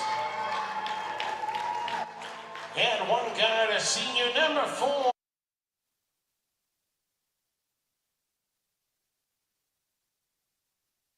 The other guard, a senior, number 10, Jalen Chapman. And one forward, a senior, number 11, Ian Slater. And the other forward, a freshman, number 13, Chayton Sage. And the center for the Tigers, a freshman, number 14, Chase Sage. Tigers assistant coach, Nick Donovan. The head coach of the Tigers, Lucas Psycho. Now here is the starting lineup for the home team in the scoreboard. The Powers Lake Burke Central Ranchers. And one guard, a sophomore, number 33, Cade Nordlund. And the other guard, a sophomore, number 40, Cody Reinsted.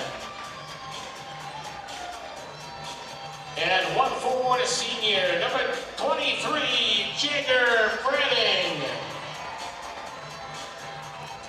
And the other forward, a senior, number 30, Grayson Reinsted. And the center for the Ranchers, a senior, number 2, Nathaniel Evenson. Ranchers assistant coach, Tim Nordlow. Head coach of the Ranchers, Jordan Carlson.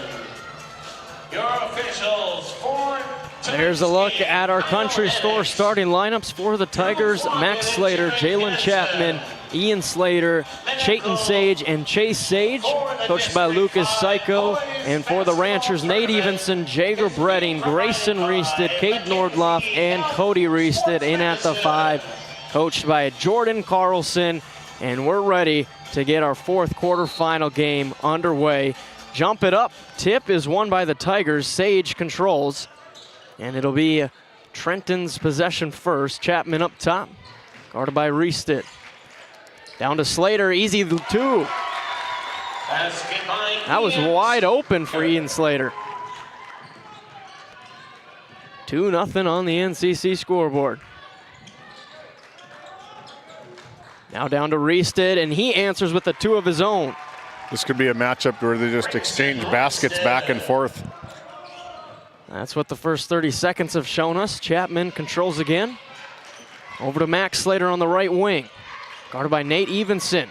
Little mismatch there. Slater blocked by Evenson, and it's going to be a travel call. I was going to say, I think he got away with a little bit of a shuffle step as we can take a look at our RTC Network's instant replay. Right there, right before the contact, before he got into the lane. Good call from Kyle Hennicks.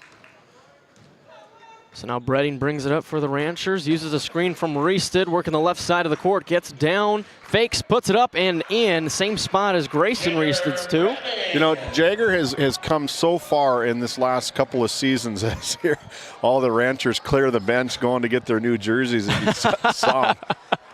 It's just Coach Nordloff and Coach Carlson. There's no sub, so hopefully nothing happens here in the next minute or so. Sage, step back 3 is up. It's good. Chase Sage from downtown. And Chase Sage, he is such a fun player to watch again. 6'3" freshman for head coach Lucas Psycho, and both of them can get hot in a minute. Bredding can't answer. Nordloff floated that one up off the mark. Rebound to Slater. He gets it up for the Tigers. Up to the open, Slater puts it up off the backboard, and he's fouled. 2 shots for Max Slater. We take a look at the RTC Network's instant replay. Good push from the Tigers, and Nate Evenson just trying to affect the shot in the littlest of bit, but way too much body, and that dead giveaway with that big right-hand swing is going to draw a foul every single time.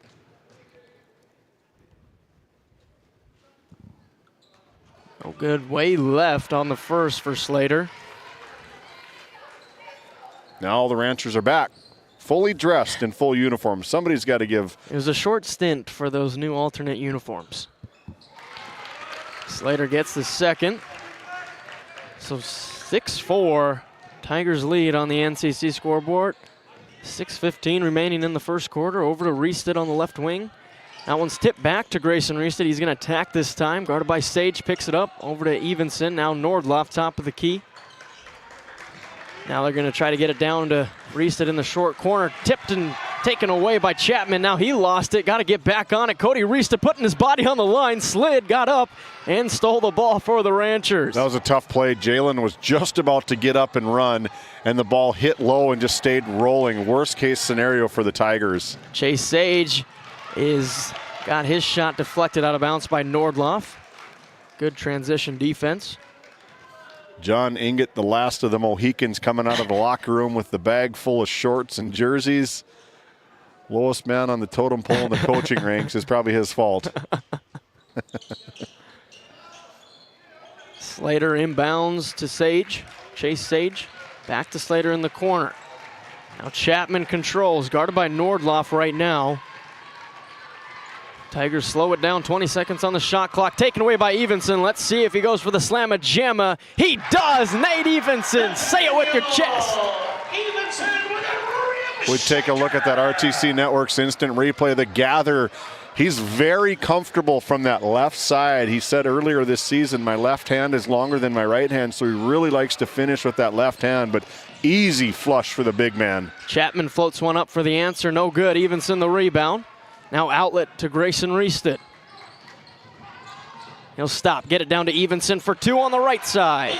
You talk about a kid who is making the most of his opportunity. Last year he was kind of like Jagger, another rotational player for head coach Jordan Carlson. This year he has been, and you get another steal. He came ready to go. One-on-one, Evenson versus Chapman. Floats in midair, got it to go!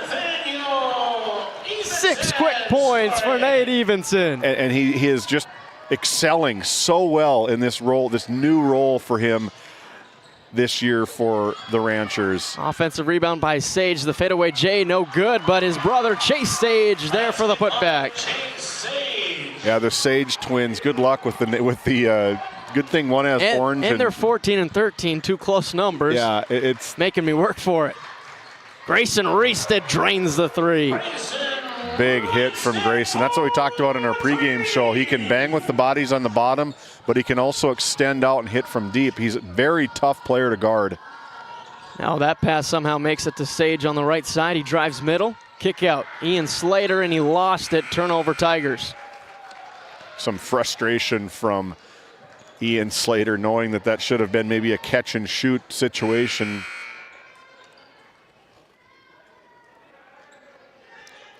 Any more breaking news? Not yet. Not yet. All right. My sources, they get it in the best time, so we're waiting on some more. Evenson in the high post kick out. Nordloff open three, knocks it down. Cade Nordloff. Man, what a start for this Powers Lake Burke Central team. Couple of three-pointers, a big flush. The intensity is high for the Ranchers. Yeah, great response from the Ranchers. Kind of a slow start until the last 2.5 minutes. Now Ian Slater, that one's from way downtown, too hard. Offensive rebound goes to Grayson Gold, puts it back up, no good. Oakley Grubb the rebound, he's checked in, floats it to Jager Bredding. He'll slow it down, back to Nordloff. Now Grubb fakes, drives, kicks. Nordloff one extra to Bredding. That one's too hard. And Oakley Grubb punches the rebound out, puts up a fake, and draws the foul. 2 shots for Oakley Grubb. Take a look at the RTC Network's instant replay. Just the energizer bunny for the Ranchers is Oakley Grubb, just up and up. He doesn't quit. We've seen him all football season and finally get to see him in the basketball season. He is a great player, a big spark coming off the bench for the Ranchers. Yeah, on the season, averaged 7 points, 2 rebounds, and 3 assists. Off the bench, those are good numbers in limited minutes in your debut of a full season for the Ranchers. Remember, he was out all of last year due to a thumb wrist injury. Had a lot going on from that football season. Yeah, really, checked off the durability checkbox on his football side as see head coach of the Outlaws come in, Seth Wistoff. But yeah, a great football season, an all-region football player for the Outlaws, and now is able to come in off the bench, making an immediate impact Looks to do it again. Dumps it off to Bredding. Left block shot is no good. Was tipped out. And now the rebound goes to Damick Patton.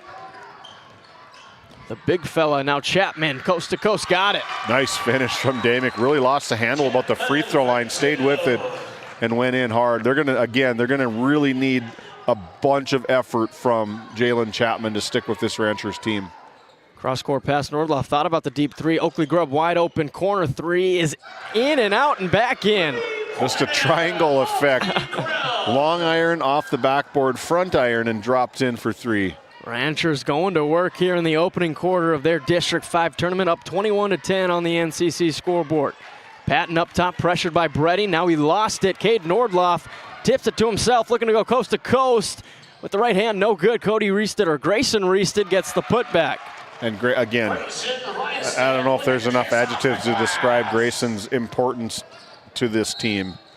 None at all. The Ranchers have opened up a 13-point lead, 23-10, 1:43 to go in the opening quarter.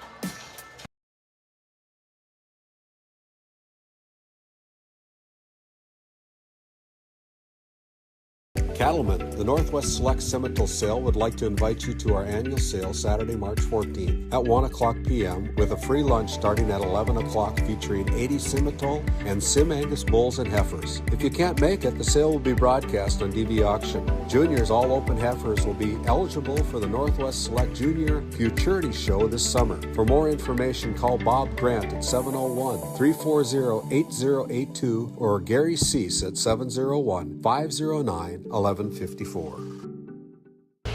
Some more insider info I have received. First, can you shout out your sister now and say that she had even more threes than your old man?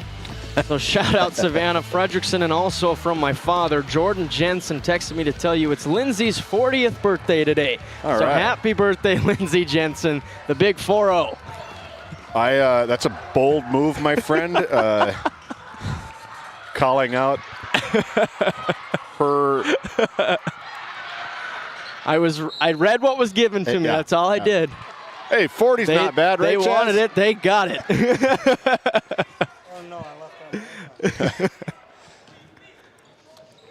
Ranchers get a stop. Looking to grow that lead with 1:20 remaining here in the first quarter. Bredding up top. Picks it up over to Landon Westerness, who's checked in. Cross-court pass to Grubb. Now Bredding wants a corner three off the back rim. Rebound by the Tigers. And now taken away by Westerness. Up to Cody Reese to bounce pass to Evenson. Finishes with the left hand. Yeah, Nate, when he gets going left, he is so tough. I mean, he stands 6'5", probably about 220 pounds, just a nice frame. But when he gets heading downhill, he is almost impossible to stop. There's not a lot of people that are willing to step up outside of that white restricted area and take a charge on that. Not at all. Sage going to work. Tries to put it off the glass. No good. Patton the offensive rebound, and he's fouled, so 2 shots for Patton. If this goes against Evenson, I think they're going to whistle up Westerness for this one. But if that was going to go against Evenson, that would have been his second personal foul. That would have been a big second foul. Got the first. Patton standing at 6'4", the junior for this Tigers squad. Role player. A lot of size coming off the bench.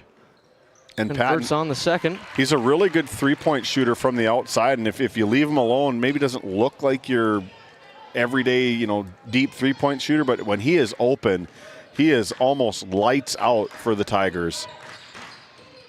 Ranchers look to be content to hold for the last shot. There's about 0.8 seconds between shot and game clock. Try to get it down to Grubb. Double teamed, no look pass to Cody Reested. Couldn't bank it in. Rebound goes to Slater. He'll bring it up with 10 seconds left in the first quarter. Zips one to Chapman, and it's blocked by Reested, but foul is called. So 2 shots for Chapman. I think Miney's just blew out watching that RTC Network's instant replay. Reested sliding down on his knees, but man, good effort from Chapman, beating everybody down court. He is so fast and quick. You have to get back on defense if you're the Ranchers. Knocks down the first free throw, so now 3 points for him, looking to make it 4. As Grayson Gobe checks in for Patton. 7 seconds 7.7 seconds left in this first quarter. 2 for 2 for Chapman. Reached it inbounds to Oakley Grubb. 5 seconds now to work with. Gets across half court. Lost it. Gets it back. Got to launch it up. That's going to be way off the mark. And that ends our first quarter. The Ranchers have jumped out early. 25-14 they lead on the NCC scoreboard. We'll come back with second quarter action. This GameDay Media broadcast is brought to you by... With 40 years of service to Northwest North Dakota, Jan Costin CPA in Kenmare provides trusted accounting and tax services for individuals, corporations, estates, and partnerships. Call 385-4263 today. Your numbers are in good hands with Costin CPA. The Northwest Sportsmen's Association of Tioga, a proud supporter of youth and outdoor recreation in our local community.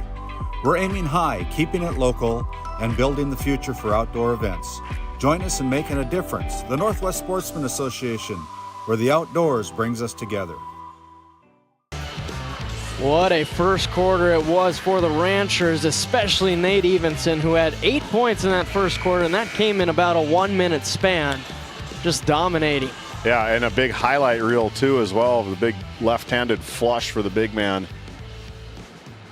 So it's proven that Nate can hit from about 2 feet. He can also hit from 80 feet, as we saw earlier in the barn this season, way back, seems like an eternity ago against MLS, when he hit probably an unthinkable shot at the end of the first quarter.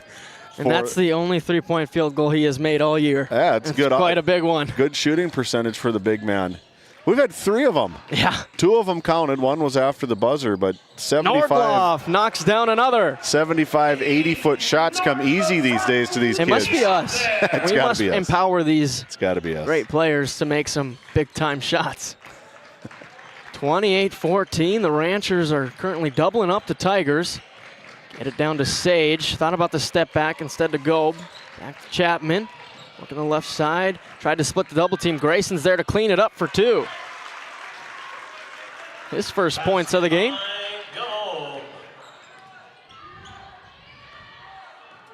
Bredding slowing down the offense. Over to Nordloff playing against this, what looks to be a 1-3-1. Reese to dump it to Evenson, and he trips up. Ball goes out of bounds, out on the Tigers, so it'll stay with the Ranchers, but a scary fall there for Evenson. Nordloff will be the inbound man. Fakes it, but the Tigers did not fall for it as Slater stole it, and then it's going to be a jump ball. Going towards the Tigers. They still haven't given those 2 points to the Tigers on our scoreboard here at the Four Bears Event Center. Unless I missed something. Chapman over to Sage on the right wing. Fakes, puts it on the deck. Too easy, almost. Everything but the bottom of the basket, but then Nordloff is out of bounds. So it'll stay with the Tigers, but nice drive by Sage, just not able to convert the layup. Yeah, probably affected by Nate Evenson as well, protecting the rim too. Chapman drives up and under, tried to reverse it in, no good. Nordloff the rebound, going to be another jump ball, this time going to the Ranchers.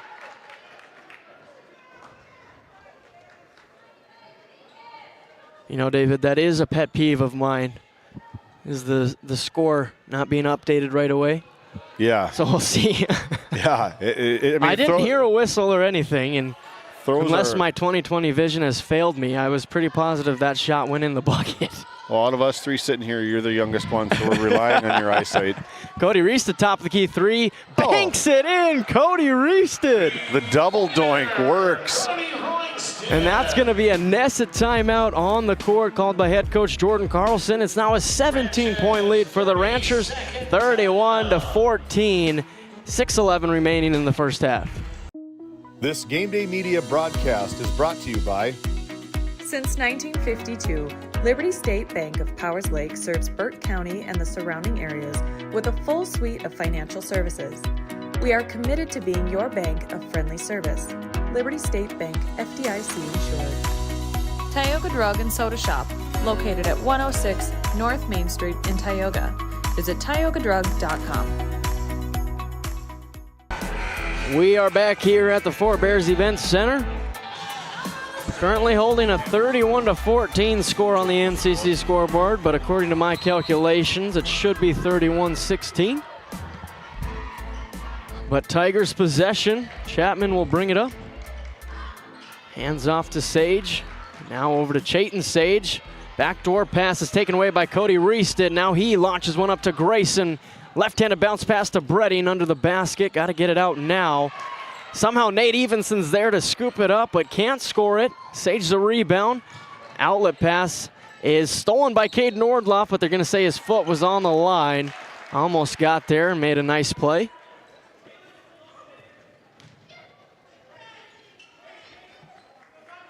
Ian Slater will inbound for the Tigers. Now the referees are going to talk something over. Resetting the shot clock. See what the Tigers set up here. Elevator screen for Chapman. Now floats it down to Slater. Reverse layup is good. Nice set from the Tigers. Basket by Ian Slater. Nordloff with the point guard duties now. A little hesitation. Getting down into the paint. Got to kick it out to Bredding. Now Reested working the corner to the cutting Evenson. Fadeaway bank shot. Got the roll off the backboard. 10 points now for Nate Evenson. Chase Sage, spin move. Put it up with the right hand. Got it to go. What a move from Chase Sage. Boy, this is some good basketball. You get rid of that big run from the Ranchers. It's probably a 2 or 3 point ball game. But basketball is a game of runs. Ranchers executing that right now. Over to Bredding. Floated down to Evenson. That one's tipped, taken away by Sage, and he's fouled 90 feet from the basket on Cody Reested. Cody Reested. Second personal, fourth team foul. Tigers a chance here to keep chipping away, and they have updated the scoreboard finally. My pet peeve can go away. 33-20, the Ranchers lead. We don't have to focus on that anymore. Chayton Sage, backdoor pass to Slater.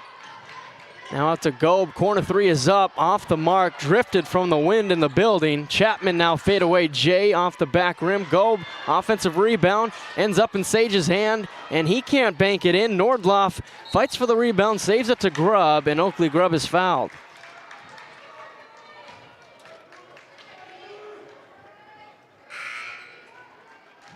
Tigers foul number 11. Well balanced scoring from the Ranchers, led by Evenson with 10, Grubb with 5, Grayson Reested with 7 in that first quarter, and Cade Nordloff 2 Tioga Ace Hardware three-pointers in the first half. Grayson Reested, top of the key, gets into the paint. Up and under with the left hand, can't get it. Nordloff offensive rebound. Outlet to Reested, 3 is off the mark. Chapman the rebound. Now up to Sage. Slows down, guarded by Cade Nordloff on the right wing. Uses the screen, does not use it. Cade Nordloff making it tough on Sage, and Cade Nordloff takes it away like a grown man. Just rips it away. Just ball hawking defense from the big guy. Grubb dumps it to Bredding, now out to Reested on the left side of the court. Grubb thought about the corner three, puts it on the deck. Out to Jager Bredding, top of the key. 3 is off the mark to the left. Rebound to Max Slater. But yeah, Chayton Sage on that last possession really wanted to go to work, and Cade Nordloff just wasn't having it. High off the backboard. Yeah. I thought he was going to hit it just right, just off the top. Get stuck up there. I thought it was going to drop in just as high as the loft that he had on it. Just hit right off the top of that backboard and bounced the wrong way for him. Jager Bredding in control. Uses the screen, getting downhill. Lacerates the lane for 2 from Jager Bredding. Jager Bredding really needing to come alive here in this game. Probably one of the best players in the district. You know, the Ranchers, you think about it, they might have 2 considerations for that all-district 5 senior athlete of the year. As Chapman answers with an and one. Yeah, they got a nice trio of seniors, the Ranchers do. They've really stepped up this season, and got him to this spot. See how far they can take him. Chapman, one shot. In and out on the free throw. Now an over the back call or a push, whatever you call it nowadays, on Patton.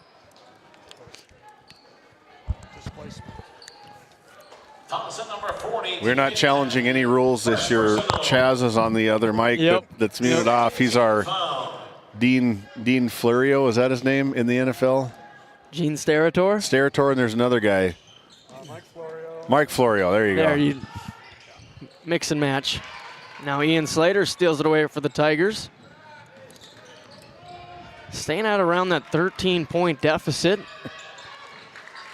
Gobe attacking baseline, fake, put it up, and draws the foul. So 2 shots for Grayson from the Service Valley Dental Group free throw line.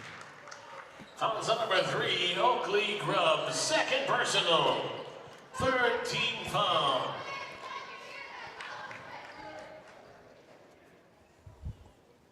Grayson Gobe to the Service Valley Dental Group free throw line for 2 shots off the mark on that first one. Grayson, he had a good game when we had him a couple weeks ago. He come in off the bench. I believe he's our Brad Johnson Insurance Player of the Game. He's coming in meaningful minutes. Can't get either of the free throws. Had an offensive putback attempt. Can't get that either. Ranchers come back. Bredding over to Grubb's, gonna drive, put it up in the thick of it, and he's fouled. Just another jab from the old man. He says, Noah probably didn't even think we had a three-point line back in his day. Yeah, I might have thought that. That long ago. 2 shots for Grubb. In and out on the first. Grubb, a 73% free throw shooter for the Ranchers, leading the team.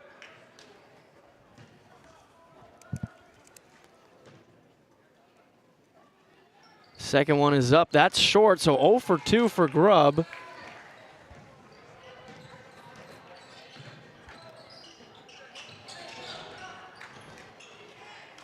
Tigers look to answer on this side. Patton, one dribble, puts it up. No good. Chapman with the offensive rebound, and he's fouled.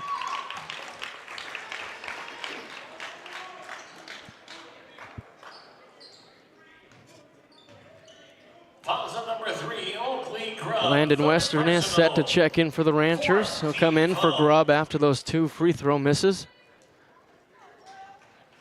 Chapman will inbound. 2:04 remaining in this first half. Got it to Slater. Step back 3. It's short. Rebound to Grayson Reestedt.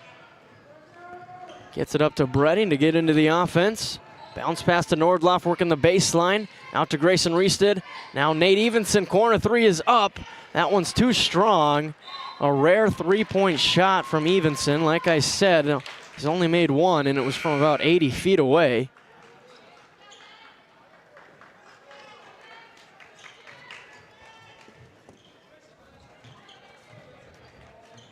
Tigers still looking to maybe make it a single-digit game here at halftime. Both teams a little stagnant in the second half of this second quarter. That one's batted, deflected by Evenson. Reestedt the steal, bounce pass to Nordloff, and he'll slow it down. Finds Bredding in the middle, has trouble handling it. Slater steals it away, gets it to Gobe. Now up to Sage, and Sage is fouled in transition by Nate Evenson. That last possession for the Ranchers was kind of off from the start. It was just bobbled from Nordloff. Tough pass into Jagger. Bobbled in the middle there, ultimately ended up with a turnover and now a foul that sends Sage to the free throw line.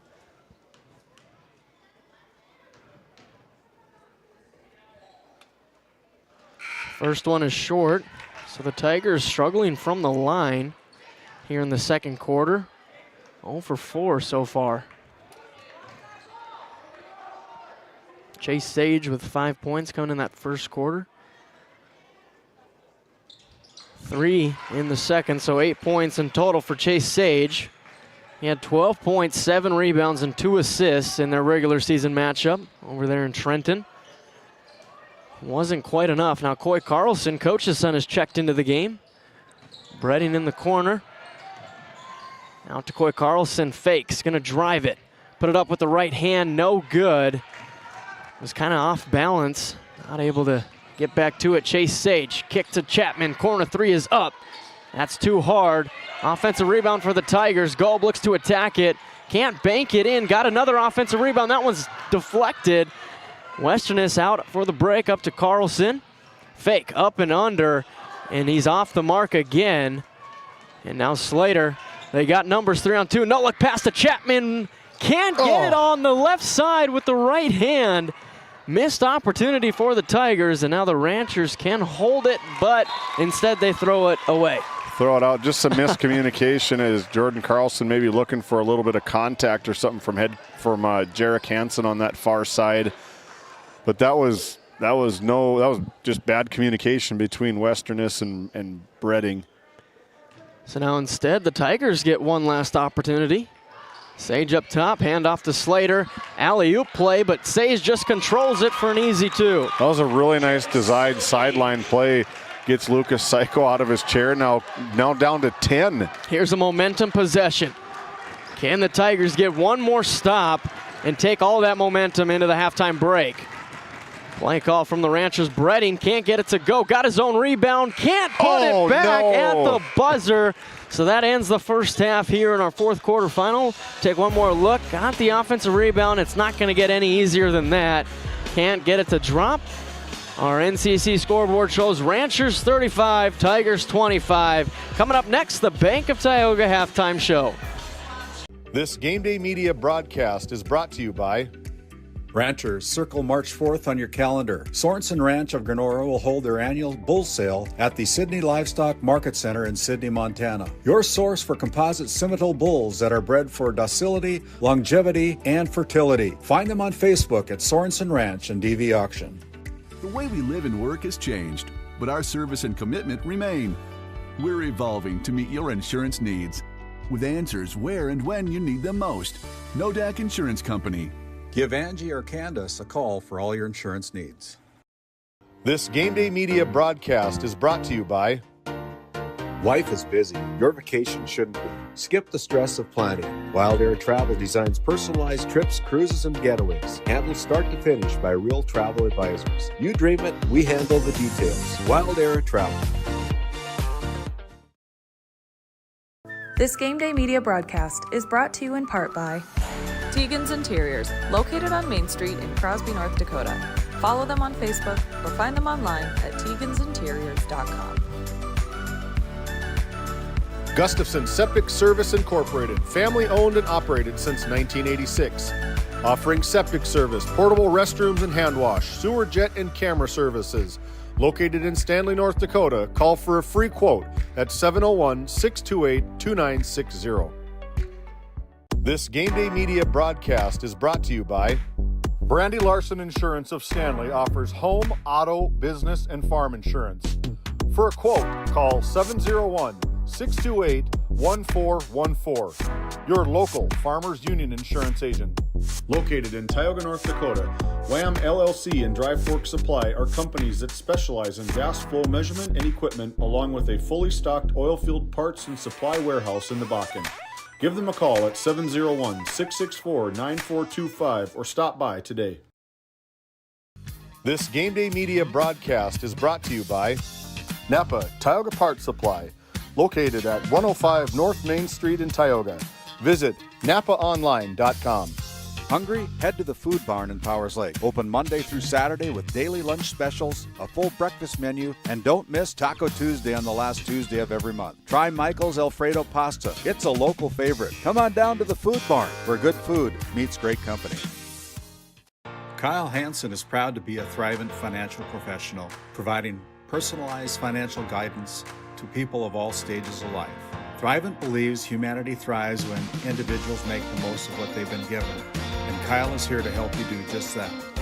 Larson Boston Agency, your Farmers Union insurance agents located at 106 Main Street North in Crosby, North Dakota, offer multiple lines of insurance, including crop, farm and ranch, home, auto, commercial, and health insurance. Give Chell or Robbie a call today at 701-965-6335. Welcome into the Bank of Tioga halftime show. 2 convenient locations in Crosby and Tioga, North Dakota. Do more with your money at the Bank of Tioga. Well, it was a first quarter controlled by the Ranchers. After one, they were up 25-14. But the Tigers come back and throw some haymakers of their own in the second quarter, winning that quarter 11-10. Gets them at a 10-point deficit going into the second half. But after that first half or the first quarter, the way the Ranchers were controlling the game, you got to be pretty happy with how the Tigers responded. Oh, for sure. That's the message that I'm talking to my kids if I'm head coach Lucas Seiko. Like, I don't like the start, but I like the battle back. You're down 10 to the number 3 team. You're 6 team. You're supposed to lose. You're the 6th team in the district tournament. The target is on their back. There should be no pressure. And, maybe they come out a little bit jittery. Maybe they come out a little bit nervous, whatever the case may be. But once that second quarter came in, they were able to get it. And if they could have hit from the free throw line, it'd probably be under double-digit lead right now for this Tigers team. That's a big point you bring up. That second quarter was not good from the free throw line for the Tigers, 1 for 5. And, David, let me know if I'm crazy or not. But I almost feel – wow, thanks. I almost feel like the Tigers – have the momentum battle at halftime, even though they're down 10. Yeah, they're down 10, and they got to be really happy dodging that big bullet down right as time expired from Jager Bredding, because that can really turn ugly if you're the Tigers, because that bucket goes in. It's now 12 sounds different than 10, being down 12 versus being down 10. But again, if I'm Coach Carlson, we got to clean stuff up. Uncharacteristic errors in tournament time from the Ranchers just isn't up to the standard of Jordan Carlson's basketball teams. The play that happened right in front of us at Westerness maybe wasn't ready for it, maybe just assuming that Jager was going to bring it up the court, saw a little bit of pressure, dumped it over, and it went out of bounds. It's just mistakes like that got to get cleaned up. That was probably the message on both sides. Both teams echoing probably similar remarks. Guys, we got to clean it up if we want to be able to knock this team out. Yeah. You got to play near perfect in these tournament games if you want to come out on top. But as we dive a little deeper into the scorebook for the Ranchers, those 35 first half points, 10 coming from Nate Evenson, 5 from Oakley Grubb, Jager Bredding with 4, Grayson Riesta with 7, all in the first quarter. 6 points for Cade Nordloff and 3 for Cody Riested. So they got 6 players in the scorebook, but I like it. We've been saying all halftime long is a lot of that coming in the first half. They got to readjust in the second half, come out with that same intensity if the Ranchers want to advance. And we look over at the Tigers, 25 points after they finally added that 2 that was driving me crazy. 1 point from Max Slater, 2 points from Grayson Gobe, 6 from Jalen Chapman, 4 from Ian Slater, 10 from Chase Sage, and 2 from Damick Patton. And you got to look at that. Chase Sage had 5 points in the first, 5 in the second quarter, so he's playing consistent basketball. Now, where else can you find some offensive momentum for the Tigers? It's got to be in Chapman. Chapman's got to really come to play. 6 points on the night, like you said. And it's just he's such a good player, and it's got to get him going. Everything, he touches the ball every single time on the offensive side, even on the defensive side. But just a couple of tough breaks. That transition basket, I talked about it earlier, it hit off a foot and stayed low to the ground. Otherwise, that's probably 2 points for Jalen going with the left-handed finish. But he's gonna find a rhythm. They're probably gonna get him some set plays coming out of timeout. They're gonna own the first half or the second half tip. So I think good things are in store. This very, very similar game to the way it was a couple weeks ago. And also, not all the weight is on Chapman's shoulders. Chayton Sage has got to get it going. No points in the first half. In their previous matchup against the Ranchers, he had 14 points for them. So Tigers got a lot of options, but can they get into their offense and can they knock down those shots? Not to dog on that, but he had about 12 in the fourth quarter. He was about scoreless up until that end of the third quarter. So you're saying fourth quarter magic is what he does? Fourth quarter magic, but it needs to happen in the third quarter for Jalen tonight. I would agree so. That's going to wrap up our statistics from up here for the Bank of Tioga halftime show. 2 minutes, 10 seconds until second half action. We'll take another short break and come right back. You're watching GameDay Media. This GameDay Media broadcast is brought to you by the Alexander Public School Foundation is dedicated to supporting the needs of students and the staff of Alexander School. We believe that the strength of the community is rooted in the strength of its school. Best of luck to all of the athletes, coaches, and fans from the Alexander Public School Foundation. Locally owned, locally loved, and open 7 days a week.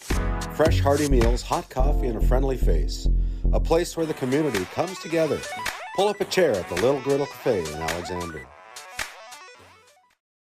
This Game Day Media broadcast is brought to you by The Trenton Indian Service Area offers a community health clinic that includes a variety of medical disciplines. Open Monday through Friday. You can find them on their website at mytissa.org. We hope you're enjoying today's broadcast. White Mountain Electric of Williston encourages you to join them by supporting your local team at home or in the gym. White Mountain Electric, a proud supporter of Game Day Media.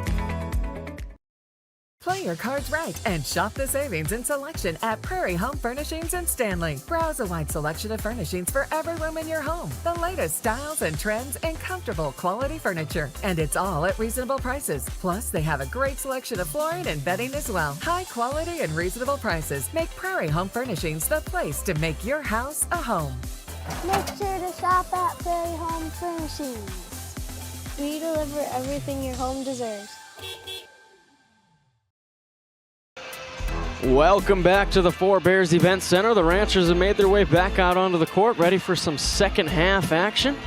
And now here come the Tigers. And the Tigers will have the first possession. So just like the end of the first half, another big momentum possession to start our third quarter. Yeah, they're going to try something different. Damick Patton is getting the start in this third quarter. Maybe try to match up with Nate Evenson a little bit better. And that's what coaches do. They go to the locker room and make adjustments. And one of the adjustments is Max Slater is going to come off the bench along with Mr. Sage. Floated down and it's deflected out by Reested. Chase Sage. So they're going to go with Grayson. Yeah, that is interesting. Their leading scorer starting the second half on the bench. Grayson Gobe and Damick Patton getting some extra time. That pass is taken away by Bredding. Now over to Evenson. Dump it to Reested, back to Evenson in the middle, up and under, can't get it to go. Bredding the offensive rebound, put back is good and one. Jagger Bredding. We take a look at this RTC Network's instant replay. Probably feels pretty good for Jagger to get this one to go, as it is almost a similar situation, similar basket, just on the other side of the court here. If you're listening on your radio dial, Flag Family Media, the Ranchers going right to left on your radio dial, and the Tigers going left to right this second half. 3-point play for Bredding. Gives the Ranchers back that 13-point lead. Slater on the right wing. Looking down at Patton, gets it to him. One-on-one in the post. Double team comes, reverse scoop shot, no good. Reested the rebound, fires one up to Grayson Reested. Stops, puts it up with the right hand and in. That's such a good play from Grayson Reested. Pull the E-break and be able to just stop on a dime, watch the flyby for an uncontested layup. The good old Reested to Reested connection. I've heard that before. Patton wants it this time. Fade away with the right hand, can't get it either. I like the move. The rebound, yeah. I like the take. You're in good position as the running Ranchers are out again. Left-hand layup off the mark from Reested. Chayton Sage. See if he goes 1-on-2, a little hezzy, lost it. Gobe's there to pick it up, blocked by Grayson Reested. Evenson now over to Bredding. Euro step, right hand floater, and again around and out. Evenson takes a power dribble, can't get it to go. Cody Reested, the quick putback.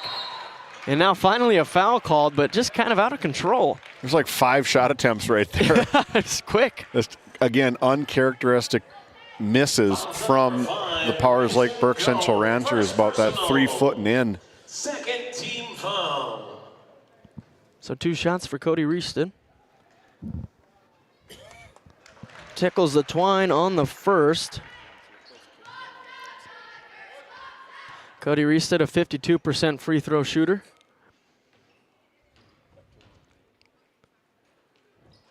And goes 2 for 2. Cody now at 5 points. As the Little Ranchers give us a wave. They've been working on it. They've been trying to get sign language up here for quite some time. Ian Slater, the jab step, now over to Patton. Deep 3 is up. It's short off the front of the rim. Bredding the rebound. Quickly up to Cody Reested. Right-handed pass to Grayson. Reested to Reested again. And that's going to bring us to a Nesset timeout. The Ranchers here in the second half looking like themselves again, up 44-25 on the NCC scoreboard. 6:08 remaining in the third. This Game Day Media broadcast is brought to you in part by At DA Land LLC, our vision is to provide for the community in which we live and operate, providing a full line of skid steer attachments, farm and ranch, equine equipment, and much more. Shop our store in Tioga, North Dakota, or visit us online at daland-llc.com. Othion Boutique carries a wide variety of women's clothing as well as permanent jewelry. Shop in downtown Tioga or visit their website at shopothion.com. And we're back here. 6:08 remaining in the third. Tigers will inbound, looking for their first points of the second half. And finally, Chase Sage back in the game. Chapman going to work in the middle of the paint. Kick out, Chayton Sage. Three is up. It's good. That's a big answer from Chayton. Chayton coming in and getting a big shot from the water cooler. You know, my sister, since she wants to throw other people under the bucket, or whatever the term is, she didn't understand what from the water cooler meant. I had to take her step by step and explain it as Nate Evenson puts in two. I was like, well, you see like the corner, there's that water cooler. So and she finally caught on. Slater, his shot is blocked. Rebound by Grayson Reested. Ranchers in complete control. Now Reested thought about getting downhill. Instead goes to Cade Nordloff, short corner, and a foul going to be called on the Tigers.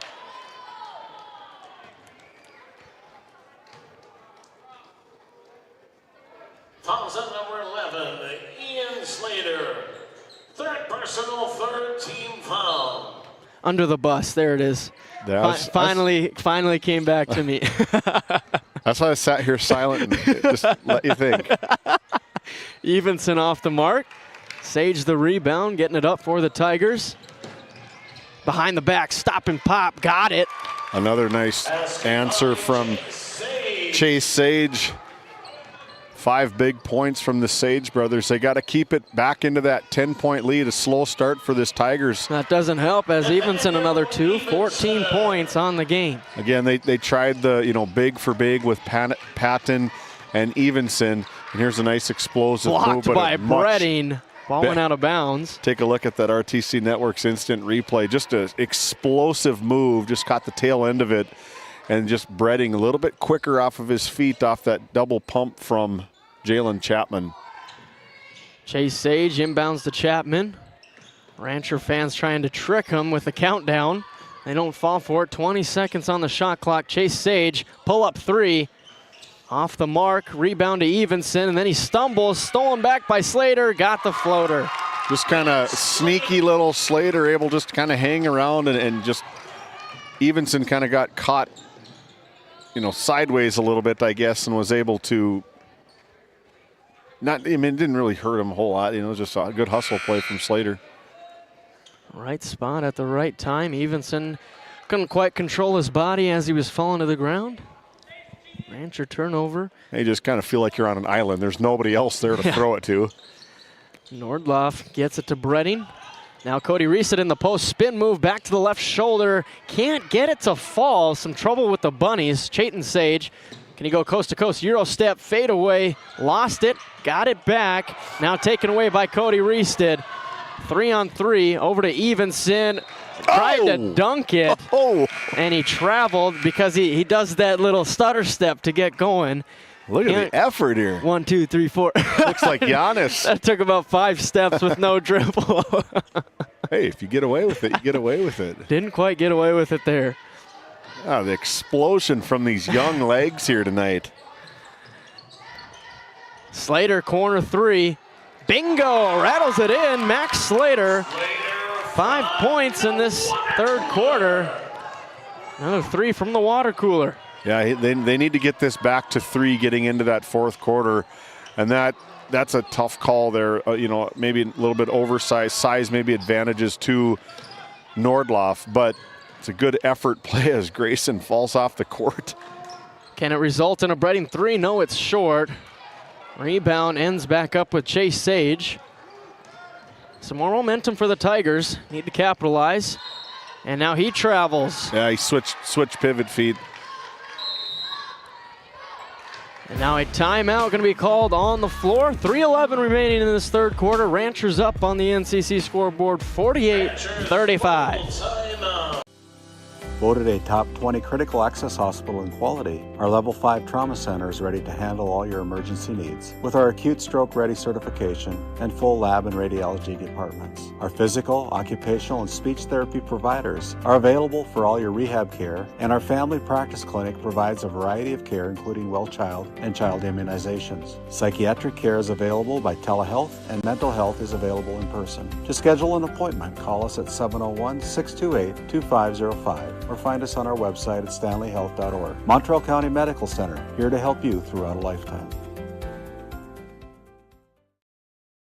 Out of the break gives us a chance to thank the Tioga Pirates Booster Club. They've been with us here at GameDay Media for 3 years, and they got to boost the girls program and the boys program. Going to be playing the girls in the state qualifying day on Saturday, tomorrow afternoon.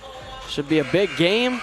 A lot of pressure. Yeah, a lot of pressure. It was really fun to not have to do the game and just kind of be a fan for one time. You know, it was fun. You looked like you were enjoying yourself. Yeah, it was a lot of fun. Another big thanks to the Powers Lake Athletic Booster Club coming on board with us again. But yeah, these Lady Pirates, they got a big one tomorrow. Randy Peterson, Titus Stenberg going to have entire coverage of the qualifying day, Division A and Division B. Division A gets started. We take a look at that RTC Network's instant replay. Jagger Bredding just going to work down on the bottom down there just once, and finally twice gets it to go for Jagger. But I think that was his hardest attempt, and he got that one to go. But yeah, it'll be a fun day of basketball down at Century High School. Titus Stenberg, Randy Peterson going to have all the coverage. It's going to be double A back-to-back, or excuse me, A back-to-back, and then B back-to-back. Watford City is playing at 3 o'clock tomorrow against the Turtle Mountain Community High School Braves, the second edition. And it should be an excellent matchup. They upset the #1 team in the state of North Dakota back in December and looking to try get back to that state tournament for the Watford City Wolves. Should be a good one. Then the Pirates, they play at 5. They'll be playing the Flasher Bulldogs. Should be a good matchup between those two. And then the Kenmare Bowbells Honkers are going to take on a very, very salty Washburn Cardinals team. So, yeah. Kind of an upset for Washburn. They were coming in as a 4 seed, making it to the state qualifying day. And remember, they knocked off the Pirates in girls basketball towards the end of the regular season as Grubb goes for 2 in transition.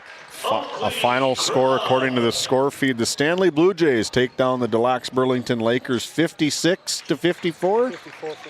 54-52, excuse me. Jalen Chapman off the mark. Oakley Grubb the rebound. Strong hands it. Over to Grayson Reested working in transition, up and under. Nice defense from the Tigers. And they get the stop. Chapman will bring it up. Over to Sage. And now he lost it. Chapman tried to save it. Ends up back with Sage, and he's fouled. Kind of a hot potato right now for the Tigers on the offensive side. Fourth personal. First team foul. As Chase Sage and Max Slater head to the bench. Ian Slater over to Patton. Deep 3 is up. It's short. Rebound fought for. See who comes up with it. Slater gets it over to Sage. Back to Slater, top of the key. He tries. No good. Rebound to Evenson. You know, very similar to the well when we had the district tournament for the girls over there. A lot of these shots are coming short. You know, you look at, does it really affect the shooters hit with those 2 extra lines, the collegiate and NBA 3-point line? A lot of them that I've seen today have been a lot kind of short. I think more than the lines is maybe the depth perception too. There's so much open space here at the event center. Takes a little getting used to. Sage doesn't need any time getting used to it as he knocks down the pull-up 3. Doesn't bother him at all. Sage for 3. I like coming down here. The atmosphere in here is so fun. They do a great job down here at the event center. Reested wants the answer. No good. Rebound to Chase Sage. He'll bring it up, bounce pass to Gobe, just out of control. Turnover Tigers. Another big possession, trying to get it.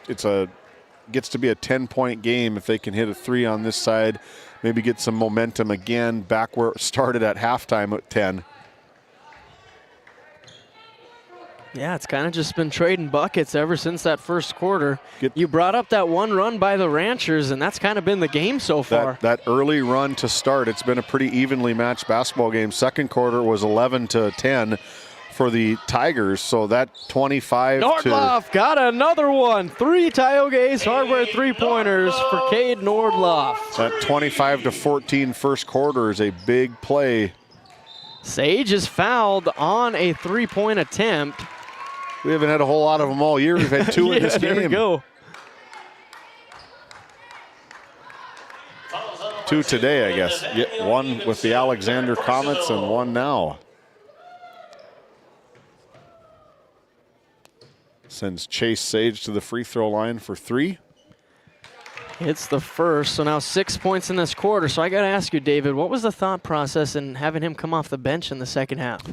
I wonder if it maybe just wasn't size. Like maybe Dave McPatton could match up with Evenson again, but then Evenson is so good on his feet as those. Everybody's ready to go. They still got to shoot one more free throw. See, it must not happen a lot because even the players are confused. Yeah, and that's what I would guess. I'm no coach by any means for the Tigers, but I would think that they're maybe trying to go for size over speed. All 3 free throws made for Sage. 5 seconds for the Ranchers to work with. Evenson, Carlson fakes, drives baseline, floater is up, short. Rebound to Sage, and that's going to do it. Third quarter ends with the Ranchers holding that 13-point lead, 56-43. We're coming back with fourth quarter action. D&L Paraffin Incorporated is a local family-owned hot oil company that has been in operation since 1981. We work hard to develop good business relationships with the oilfield companies in the Tioga area. While offering services north of Lake Sakakawea, we focus on integrity, hard work, and safety. For all hot oil services, call dispatch at 701-641-3065 or 701-641-6310. And for hiring information, be sure to follow us on Facebook at DL Paraffin. This Game Day Media broadcast is brought to you by Life is busy. Your vacation shouldn't be. Skip the stress of planning. Wild Air Travel designs personalized trips, cruises, and getaways. Handled start to finish by real travel advisors. You dream it, we handle the details. Wild Air Travel. We're back here for the fourth quarter of our nightcap of the quarterfinal rounds. The Ranchers holding a 13-point lead. They got 8 minutes to hold off the Tigers and advance to the semifinals in a rematch against the Comets. But a lot of game to be left here, and it's a turnover right off the bat. Chapman with the steal, spin move into the lane, put it up, right-hand scoop shot, can't get it. Fight for the rebound. Cody Riesta dumps it over to Nordloff. Ranchers dodge a little bit of a bullet. Redding looking to go to work on the low block with the right hand, can't get it on the left side, got his own rebound, tries again, fouled again as he hits the ground hard. 10 points so far for Redding, now 2 more free throws here. He's 2 for 2 so far with 2 3-point plays to propel the Ranchers to this 13-point lead. Averages 15 on the year. Sinks the first free throw. 70% free throw shooter. Second on the team just behind Oakley Grubb.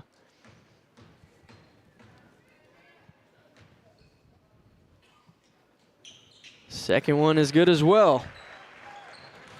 58-43 on the NCC scoreboard. Chapman over to Sage. Top of the key, guarded by Nordloff. Now Slater gets the switch on to Nordloff, looks to attack him. Little hop step, floats it in for 2.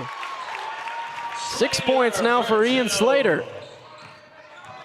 Redding will bring it up on the sideline, pressure by Max Slater. Backdoor cut, back to Redding. On the baseline, tough shot, got it to go, Didn't have the angle for the backboard, and he didn't need it. 14 points now. Chapman out to Chayton Sage. Nordloff fights through the screen and forces the turnover. Cade Nordloff looking like Draymond Green out there.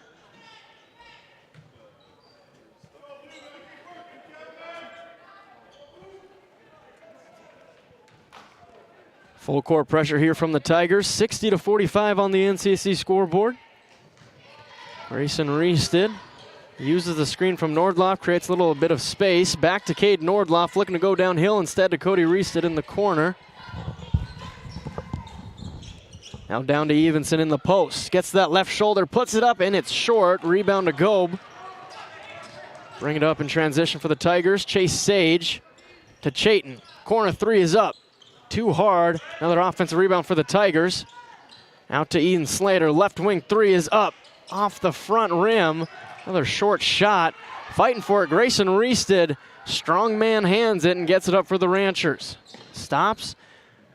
Over to Nordloff. Back to Reested. Put it on the deck. Kick out Bredding. Left wing three. Puts it in. Jager Bredding. 17 points. 7 in the first 2 minutes of the fourth quarter. Growing that lead to 18 for the Ranchers. Slater was looking at the rim from about 35 feet. Chayton Sage almost banked it in. Goal blocked by Evenson, but there's going to be a foul call, so 2 shots for Grayson.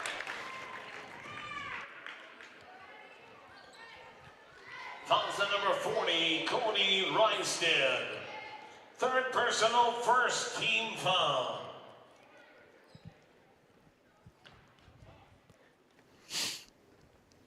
Too hard on the first for Grayson Gobe, the 6-foot junior. You know, David, you look at these teams and they're just kind of similar. 3 senior leaders for the Ranchers and 5 seniors on this Tigers team, but they got a lot of juniors, sophomores, a few freshmen, kind of just built the same way. Yeah, very similar, you know, kind of thought of the matchup. And again, it just goes back to that first quarter. That's going to be an offensive foul by, take a look at that RTC Network's instant replay. Had the move. That is a big collision. Had the feet moving a little bit at that bottom baseline. Both Nordloff and Gobe are feeling that one a little bit. I think Cade was maybe a little bit surprised it wasn't called an offensive foul. And then on the flip I think side, you're right. I think Gobe was kind of also surprised it wasn't called a charge. Take another quick peek at it here if we can try see. Maybe a little bit too late on the replay of the replay, but confident call was made. Must have saw something. Lucas Psycho giving his opinion to the officials. Now these guys, they do such a good job. It's always fun because the coaches, they talk to the officials talk back. They kind of give each other the, obvious lots of mutual respect, and when they can explain their case on both sides, it just makes it just good basketball to watch. Nordloff went 1 for 2, so now a 19-point lead. 5.5 remaining. Cade Nordloff's getting taken down into the locker room. Maybe looking at trying to stretch out that right hamstring a little bit. Definitely a little uncomfortable right now. Sage drives middle, up and under. Whoa. Jelly fam from Chase Sage. Basket by Chase Sage. That's worth an RTC Network's instant replay. Just got the tail end of it, but just a nice up and under for Ian Sage. Slater the steal, but he can't get it. Chase Sage, the offensive rebound. Putback's no good, and ouch. A lot of tough falls coming for both teams right now, and Evenson a little extended stay down on the court.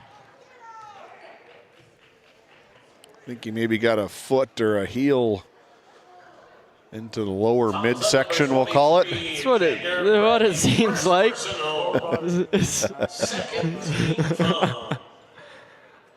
Landon Western is set to check in for him.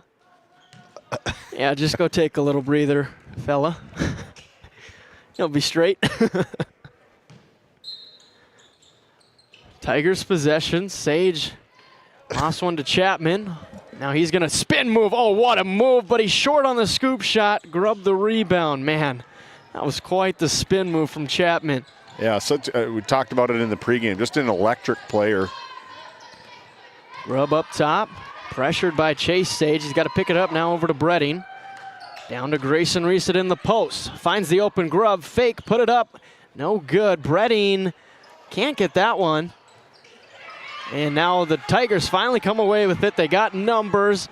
Cody Reested races back to tip it out of bounds. Man, look at the effort. I was just about to say, what a pass from Max Slater. Gets it out to nobody, and Reested just buckles down, turns the jet burners on, and completely disrupts the play. Looks like he runs about a 4.3 40. Get that combine number. He looks like a tight end the way he just ran there. Yeah, he's decent tight end for head coach Seth Wistoff. Good set of hands on him. Good looking football player. I like watching him play football. Slater the jab step, picks up the dribble now. Might have been a travel, no call. Slater over to Chayton Sage. Chapman almost lost it. Looking down in the post, not a very good matchup. Chapman pull-up jumper is good. Man, that was dead on from where we were sitting here at our vantage point. That was straight in. A big basket closes it to 14 for the Tigers. Just about at the midway point here in the fourth. Ranchers up 14. We'll be right back. Lindsay Grocery is proud to be your locally owned and operated hometown store in Crosby, North Dakota. From fresh baked goods and crisp produce to our in-house smoked meats, we've got everything you need close to home. Stop in and experience the convenience and the friendly faces of shopping local again. We are open 7 days a week, and we look forward to serving you. That's Lindsay Grocery. Find us on Facebook for specials and updates. This Game Day Media broadcast is brought to you by Ranchers, circle March 4th on your calendar. Sorensen Ranch of Grenora will hold their annual bull sale at the Sydney Livestock Market Center in Sydney, Montana. Your source for composite Simmental bulls that are bred for docility, longevity, and fertility. Find them on Facebook at Sorensen Ranch and DV Auction. The way we live and work has changed, but our service and commitment remain. We're evolving to meet your insurance needs, with answers where and when you need them most. Nodak Insurance Company. Give Angie or Candace a call for all your insurance needs. There you go. Look at them Back go. out of the Nessa timeout. Little Gangnam style from the Rancher fans. Maybe I'm not that old. I thought that was more my day, but the youngsters still got it. Still got it. Ranchers in possession, officially the midway point of the fourth quarter. 14-point lead for the Ranchers. Oakley Grubb looking to extend it with the right hand. Got it to go. Way to stay with it for Oakley. You know, got the ball poked away from good defense from the Tigers. Just a lucky bounce, bounced right back into his hands and was able to finish. Chayton Sage pull up three. He wants one. He can't get it. Evenson the rebound. Ranchers will slowly bring it up again.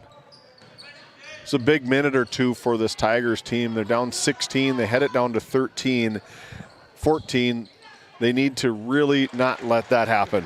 They need to not have Nate Evenson do his thing like that. Well, it's hard to pass up that matchup down in the post. Let Nate go to work. Gobe picks up his dribble out to Slater, corner three. Off the rim, rebound to Grubb.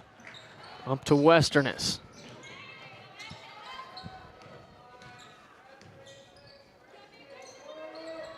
Now Grubb in the right corner, looking down at Evenson again. Hard to pass it up. Now Jager Bredding, top of the key three off the front rim. Slater outlets to Max Slater. Chayton Sage. Chapman looking to go to work again. Step back, midway. Can't get it. Just not enough shot making from the Tigers here tonight. Couldn't quite keep up with the Ranchers after they got up double digits early in that first quarter. Evenson looking to go back to work on that matchup, and he does. Too easy for Nate Evenson. 10 points in the first half, now 8 in the second half, 18 on the game. Chapman, right-hand scoop shot, somehow rolls it in. He's reached double digits now with 11 points. 2 minutes remaining. Ranchers get it up to Westerness down the lane. Scoop pass. One extra now to Bredding down the lane. Can't get the roll. Gobe the rebound. Bredding midway in the air. Grabs it and puts it in for the Ranchers. What a play. Yeah, what a great play from Jagger. Again, just every basket that he's got down there, he has had to work 2 or 3 offensive rebounds to get it to go. Now he gets it up to Evenson, shuffles those feet again, and he can't get it. Seems a little too focused on trying to throw one down. Grubb, Euro step in the middle of the paint. Can't get the roll, but 2 shots for Oakley Grubb as we see a lineup change coming for the Ranchers. Seeming confident that they've got this one up 20 with 1.5 remaining. Fouls at number 10, Jalen Chapman, his first. 3rd team foul. First one is good for Grubb. Now he's in double digits at 10. 5 points in the first half, 5 so far in the second. Now let's see if he tries to make this one unless he wants to stay in the game. Tucker Albert's set to check in for him.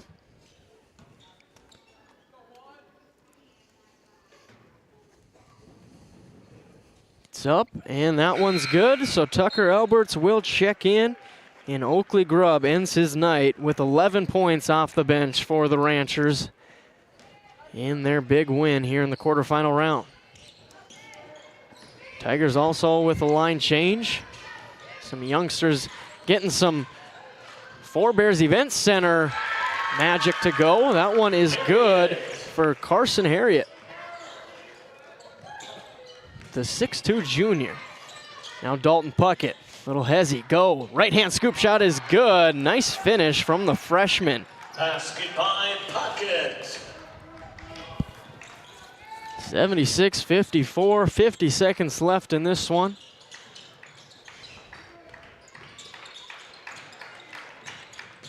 $20 on the shot clock. Almost taken away, and it's going to go out of bounds off of Harriet. So Ranchers possession with 39.3 left, 4.3 seconds between shot and game clock. You know, the Ranchers got to be fairly happy, especially Coach Carlson, outside of that second quarter. Yeah. Kind of delete that one, learn from it, move on, and other than that, it was quite the complete game and one for Dalton Puckett, putting salt in the wound. Yeah, I think that was the difference of the game was that first quarter, that 25-11? 25-14 after one. 25-14, you know, big lead getting out of the gate and trying to spot somebody 10, 11 points in any quarter is so hard to overcome. So a quick 5 points for Dalton Puckett. 79-54 now. 3-pointers up and off the mark. Race for the rebound. Tucker Alberts ends up with it. Now over to Colston DeBach. And the Ranchers will be set to dribble this one out and punch their ticket to semifinal night. And here we go, David. A rematch in the semis between the number 2 seeded Alexander Comets and the 3 seed Powers Lake Burke Central Ranchers. Should be a fun one as it's finally over here. Ranchers 79, Tigers 54. We're going to take a quick break and come back with our DNL Paraffin postgame show. Located in Powers Lake, North Dakota, the Country Store has what you need. From hardware to everyday essentials, including FR clothing, power tools, and even embroidery and screen printing. You can find most everything at the Country Store. There's always a friendly face willing to help you find what you need at the Country Store. Jared and Brenda invite you to visit them on Main Street in Powers Lake. The Country Store has been in business for almost 50 years. If they don't have it, you probably don't need it. Give us a call at 701-464-5434 today. Hey Dad, will you check the cows? Use this instead, Grandpa. The cows look fine, Dad. In my day, we had to sleep in the barn to check the cows. Combining tradition and technology, respecting the past while embracing the future. RTC Networks.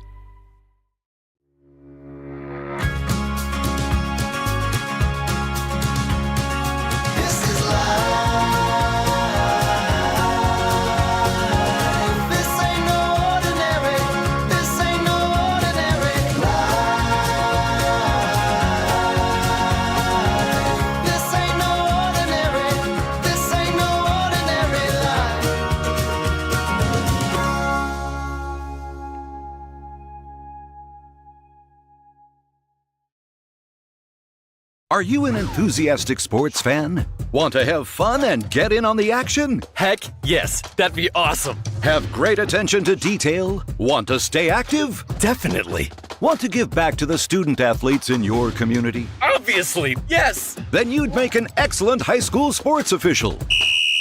We need more officials in North Dakota, because with no high school officials, there are no high school sports. Sign up today at highschoolofficials.com.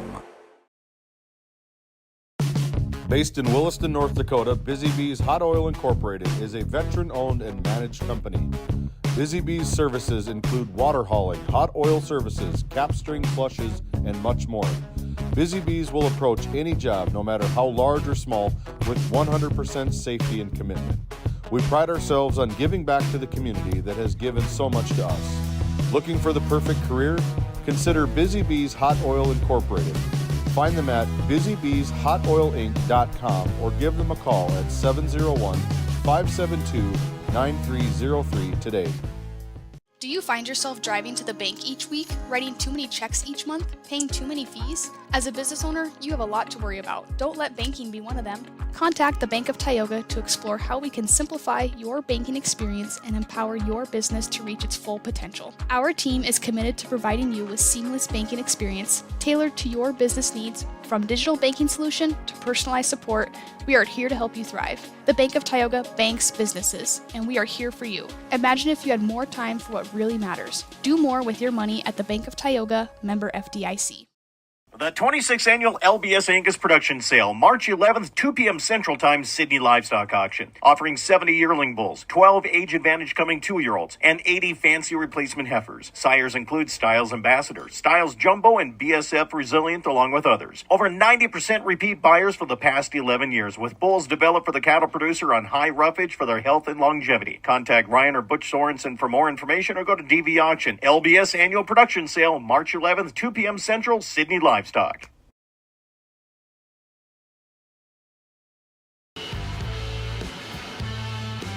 Welcome back into our DNL Paraffin post-game show. Right now, Noah Fredrickson's caught up with our Brad Johnson Insurance Player of the Game, Jagger Bredding. Thank you, David. Here with Jagger Bredding. 4 points in the first half for you. Kind of took over in the second, 15 in the second half, 19 on the game.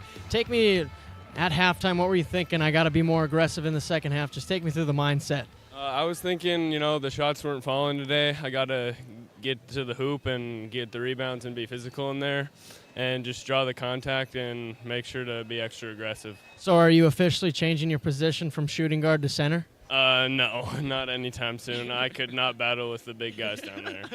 All right, self-awareness. Okay, so punch ticket to semifinals, rematch with the Comets. What are your first thoughts going into that big-time matchup on Monday? We just need to come in at being confident and, just do everything we did today, except we can't have the lulls on offense, obviously, and we just got to know we can win. Sounds good. See you on Monday. This has been Jagger Bredding, our Brad Johnson Insurance Player of the Game, as we'll take a short Jordan Carlson. So February is a short month, and that's the reason Red Rock Chevrolet GMC in Williston is trying to catch up. Yeah, and we mustered up this event, and I'll be frank, at Red Rock, we relish your business. Like $7,000 in rebates or 0% on a 26 GMC Sierra. Or rebates up to $1,750 on GMC Terrain. Yep, the deals are cooking. And don't forget to grab a free bottle of ketchup just for stopping in. Help us catch up, and we relish your business at Red Rock Chevrolet GMC in Williston. Welcome back into GameDay Media. We've got Jordan Carlson standing courtside with Noah Fredrickson, part of our Lindsay Grocery Coaches comments. Take it away, Noah. Thank you, David. Coach, seemed like 3 pretty good quarters. That second quarter, a little lapse there, only scored 10 points. What was kind of the difference between the 3 quarters and that second quarter? Yeah, just boxing out. We had a lot of good shots that didn't fall. Even shots, within that 5-foot range didn't fall. And boxing out, gave them second chance opportunities. Shots didn't fall for us, and then we didn't do a good job on the defensive end. And now looking at that second half, talking to our Brad Johnson Insurance Player of the Game, Jagger Bredding, 15 points in the second half. What can you say about his aggression, not settling for outside shots? Yeah, he just did a good job, around the rim. Even a couple second, third chance opportunities, just finishing well, and then, knocking the free throws down when he got fouled. He did a real good job. And now you get the rematch with the Comets, lost to him in kind of a barn burner up there in Alexander. What are your first thoughts going into that matchup on Monday? Yeah, it should be a fun game. We match up well. They're big, they're physical. It should be a good game. I agree. See you on Monday. Back to you, David. Thank you, Noah. And we step away for the final time. We'll be back with the conclusion of our DNL Paraffin postgame show. Kind of tell you where we're going to be all day tomorrow and what's in store for us on Monday next week. We'll be back. Evolution Genetics, established by a group of dedicated farmers and seedsmen. With years of experience in farming, certified seed production, and crop consulting, we understand the needs of producers across central and western North Dakota and eastern Montana, because we're farmers too. We provide the best genetics for your farm by customizing seed and input choices to meet each grower's needs. Evolution Genetics, seed for your future. Cattlemen, the Northwest Select Simmental Sale would like to invite you to our annual sale Saturday, March 14th at 1 o'clock p.m. with a free lunch starting at 11 o'clock featuring 80 Simmental and Sim Angus bulls and heifers. If you can't make it, the sale will be broadcast on DV Auction. Juniors all open heifers will be eligible for the Northwest Select Junior Futurity Show this summer. For more information, call Bob Grant at 701-340-8082 or Gary Cease at 701-509-1154. Mark your calendars. Best Angus and Quarter Horses annual production sale will be taking place on Monday, March 2nd. We've been raising registered black Angus and Quarter Horses in some of North Dakota's most rugged badlands for almost 20 years. This year's offering will include 11 top-cut 2-year-olds and 85 yearling bulls. We'll have 3 fancy ranch geldings and 2 excellent prospects from our new stallion, Classy Red Favors. Lunch at noon, sales at 2. Hope to see you there. This GameDay Media broadcast is brought to you by... Since 1952, Liberty State Bank of Powers Lake serves Burt County and the surrounding areas with a full suite of financial services. We are committed to being your bank of friendly service. Liberty State Bank, FDIC insured. Tioga Drug and Soda Shop, located at 106 North Main Street in Tioga. Visit tiogadrug.com. Welcome back into the DNL Paraffin post-game show. One last look at this one, our final quarterfinal game of the night. It's the Ranchers taking it 79-54, and for the Tigers, the scoring went like this. Max Slater with 6, Grayson Gobe with 4, Jalen Chapman with 11, 6 for Ian Slater, Carson Harriet with 2, 3 for Chayton Sage, and the leading scorer for the Tigers, Chase Sage with 20, and Day McPatton with 2. And David, you look at that, Chase Sage, he showed up to play, played an efficient 4 quarters, 10 points in the first half, 10 in the second half as well. Just didn't get quite enough production from those outside of him. Yeah, that's exactly the way it was. You got 20 and 11 from Jalen Chapman, and if that number can be probably 20 and 20, that's a lot of production from 2 kids, and kind of space that around and share that around a little bit. I think this Tigers team is going to snap out of it. They're going to play Kenmare Bull Bells on Monday, and that should be a good matchup for them. And then as we look at the victors advancing to the semifinal round, the Ranchers, 18 points from Nate Evenson, 19 from Jager Bredding, 11 each from Oakley Grubb and Grayson Reested, and then 10 from Cade Nordloff, including 3 Tioga Ace Hardware 3-pointers, 5 for Cody Reested, and 5 for Dalton Puckett in about 15 seconds there when he checked in. Right off the bat, got him going, and the final score 79-54. But what did you see in that second quarter that was so different from the Ranchers the rest of the way? Because they only had 10 points in that second quarter. What was going on? Yeah, I think they just came to play. I'm sure it was another classic speech from Coach Carlson in the locker room of like, guys, we're better than this, and you guys know that we're better than this. You need to come out, and you could see right off the bat they jump on the back of our Brad Johnson Insurance Player of the Game. I mean, Jager openly admitted, I'm not a big man. I don't want to be a big man. But what I like and appreciate about that is that's not his game, but he's willing to do whatever it takes to win. If you want me to get buckets from 2 feet and in, banging around with the big guys, I'll do that. If you want me to knock down threes from the outside, I'll do that as well. Just a well-rounded win, kind of a dud second quarter for them, and it that's what halftimes are for, is to make corrections and adjustments. Yeah, and you talk about Jager Bredding, 16 of his points came the hard way, either from the free throw line or in the paint. And yeah, that's why I asked him, are you going to be a center now? Because he just picked his spots, like you said, and all right, the openings are in the paint. I'm going to earn my points tonight. And he did just that.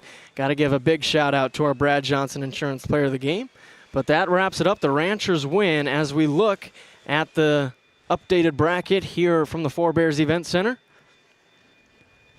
Starting off, the Ray Jays took down the Tioga Pirates 75-40, and then the Parshall Braves succumbed to the Williston Trinity Christian Crusaders. So that'll be our first semifinal game Monday night at 6 p.m. around there. Ray Jays versus the Crusaders, and then the losers, the Tioga Pirates and the Parshall Braves, in the first game on Monday at 3 p.m. That'll be an elimination game. And then the bottom side of the bracket, it was the Comets taking down the Honkers 64-37.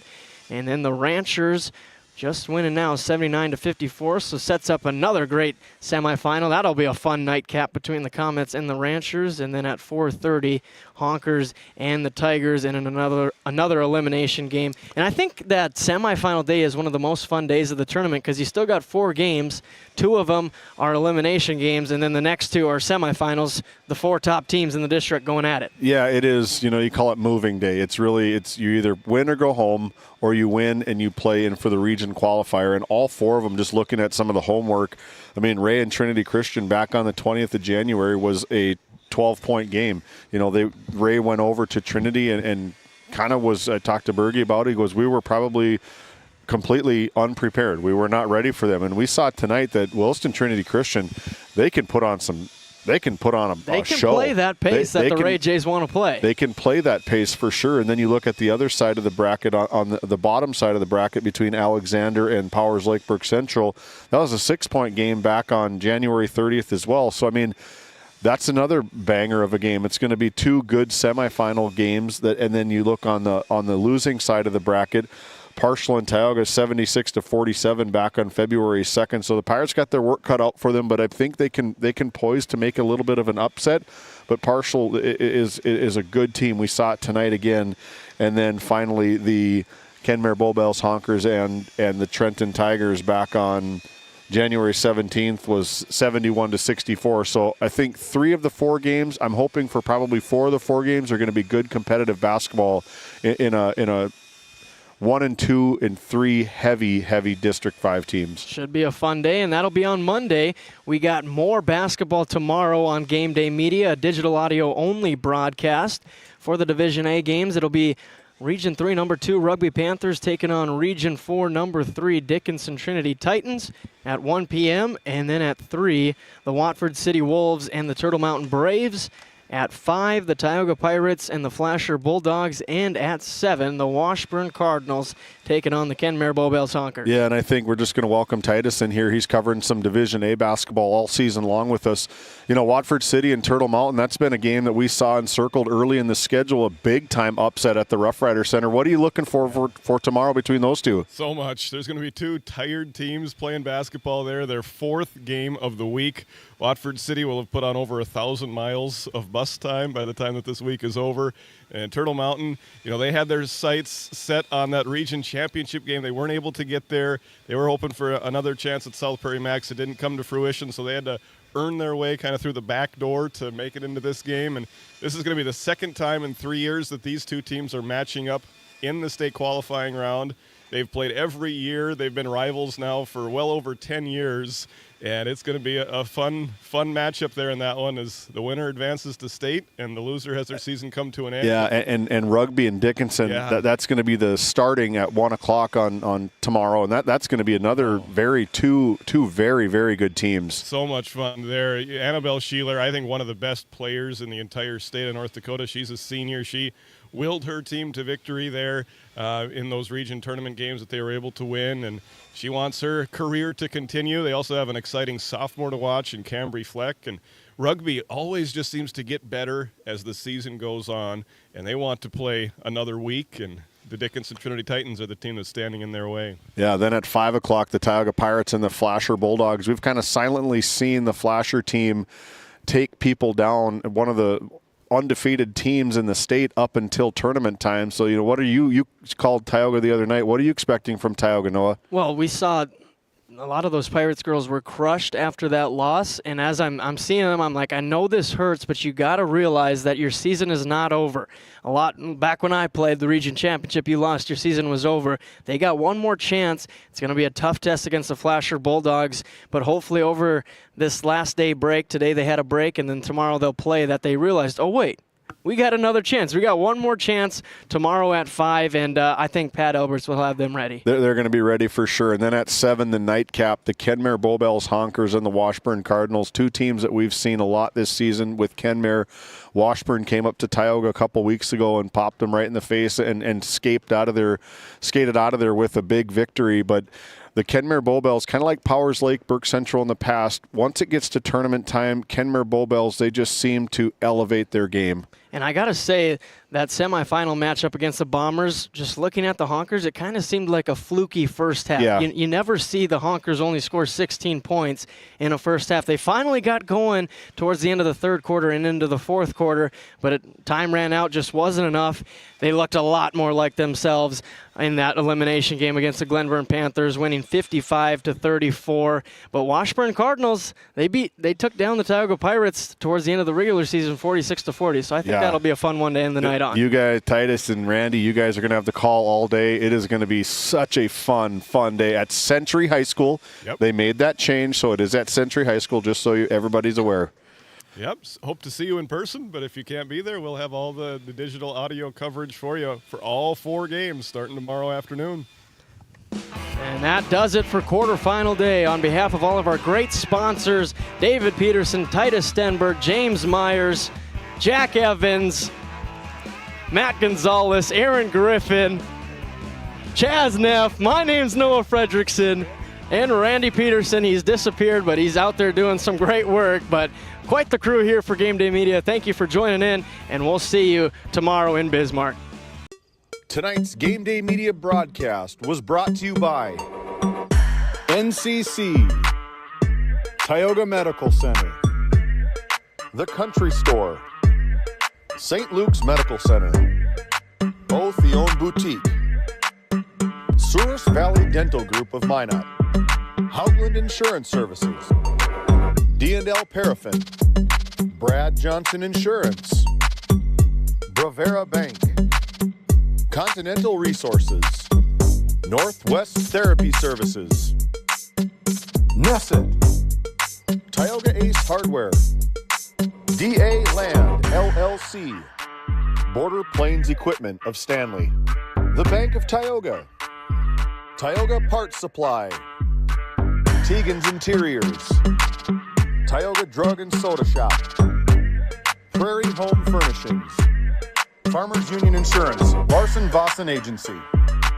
Montreal County Health Center, Brandy Larson Insurance Agency, Kyle Hansen, Financial Advisor, Wham LLC and Dry Fork Supply, the City of Ray, Lindsay Grocery, Montreal Williams Electric Cooperative, Burke Divide Electric Cooperative, Powers Lake Athletic Booster Club, Faith Baptist Church of Kenmare, Ray Farmers Union Elevator, Gustafson Septic Service Incorporated, Tioga Pirates Booster Club, The Depot LLC, TNT Measurements Incorporated, Patriot Oilfield Service Incorporated, Liberty State Bank of Powers Lake, Busy Bees Hot Oil Incorporated, DeBach Harvesting, The Food Barn, Skin by Legacy, Western Education Regional Co-op, North Shore Plaza PTO, Divide County Quarterback Club, Farmers Union Oil Company of Kenmare, Red Rock Chevrolet and GMC of Williston, Investment Center Advisor Group, LPL Financial, LBS Angus, Evolution Genetics, Jorgensen Lumber, Fisher Family Chiropractic, Stanley Commercial Club, EAPC Architects Engineers, Game 1, Glosso Angus, White Mountain Electric Incorporated, Modern Dental, Tioga EDC and Chamber of Commerce, Jan A. Costed, PC, Northwest Sportsmen's Association, Best Angus and Quarter Horses of Watford City, Sorensen Ranch, Nodak Insurance Company, Williston, Angie Pelton, Trenton Indian Service Area, Alexander Public School Foundation, Little Griddle Cafe, Ray J's Booster Club, Wild Era Travel, Northwest North Dakota Select Simmental, RTC Networks, Flag Family Media.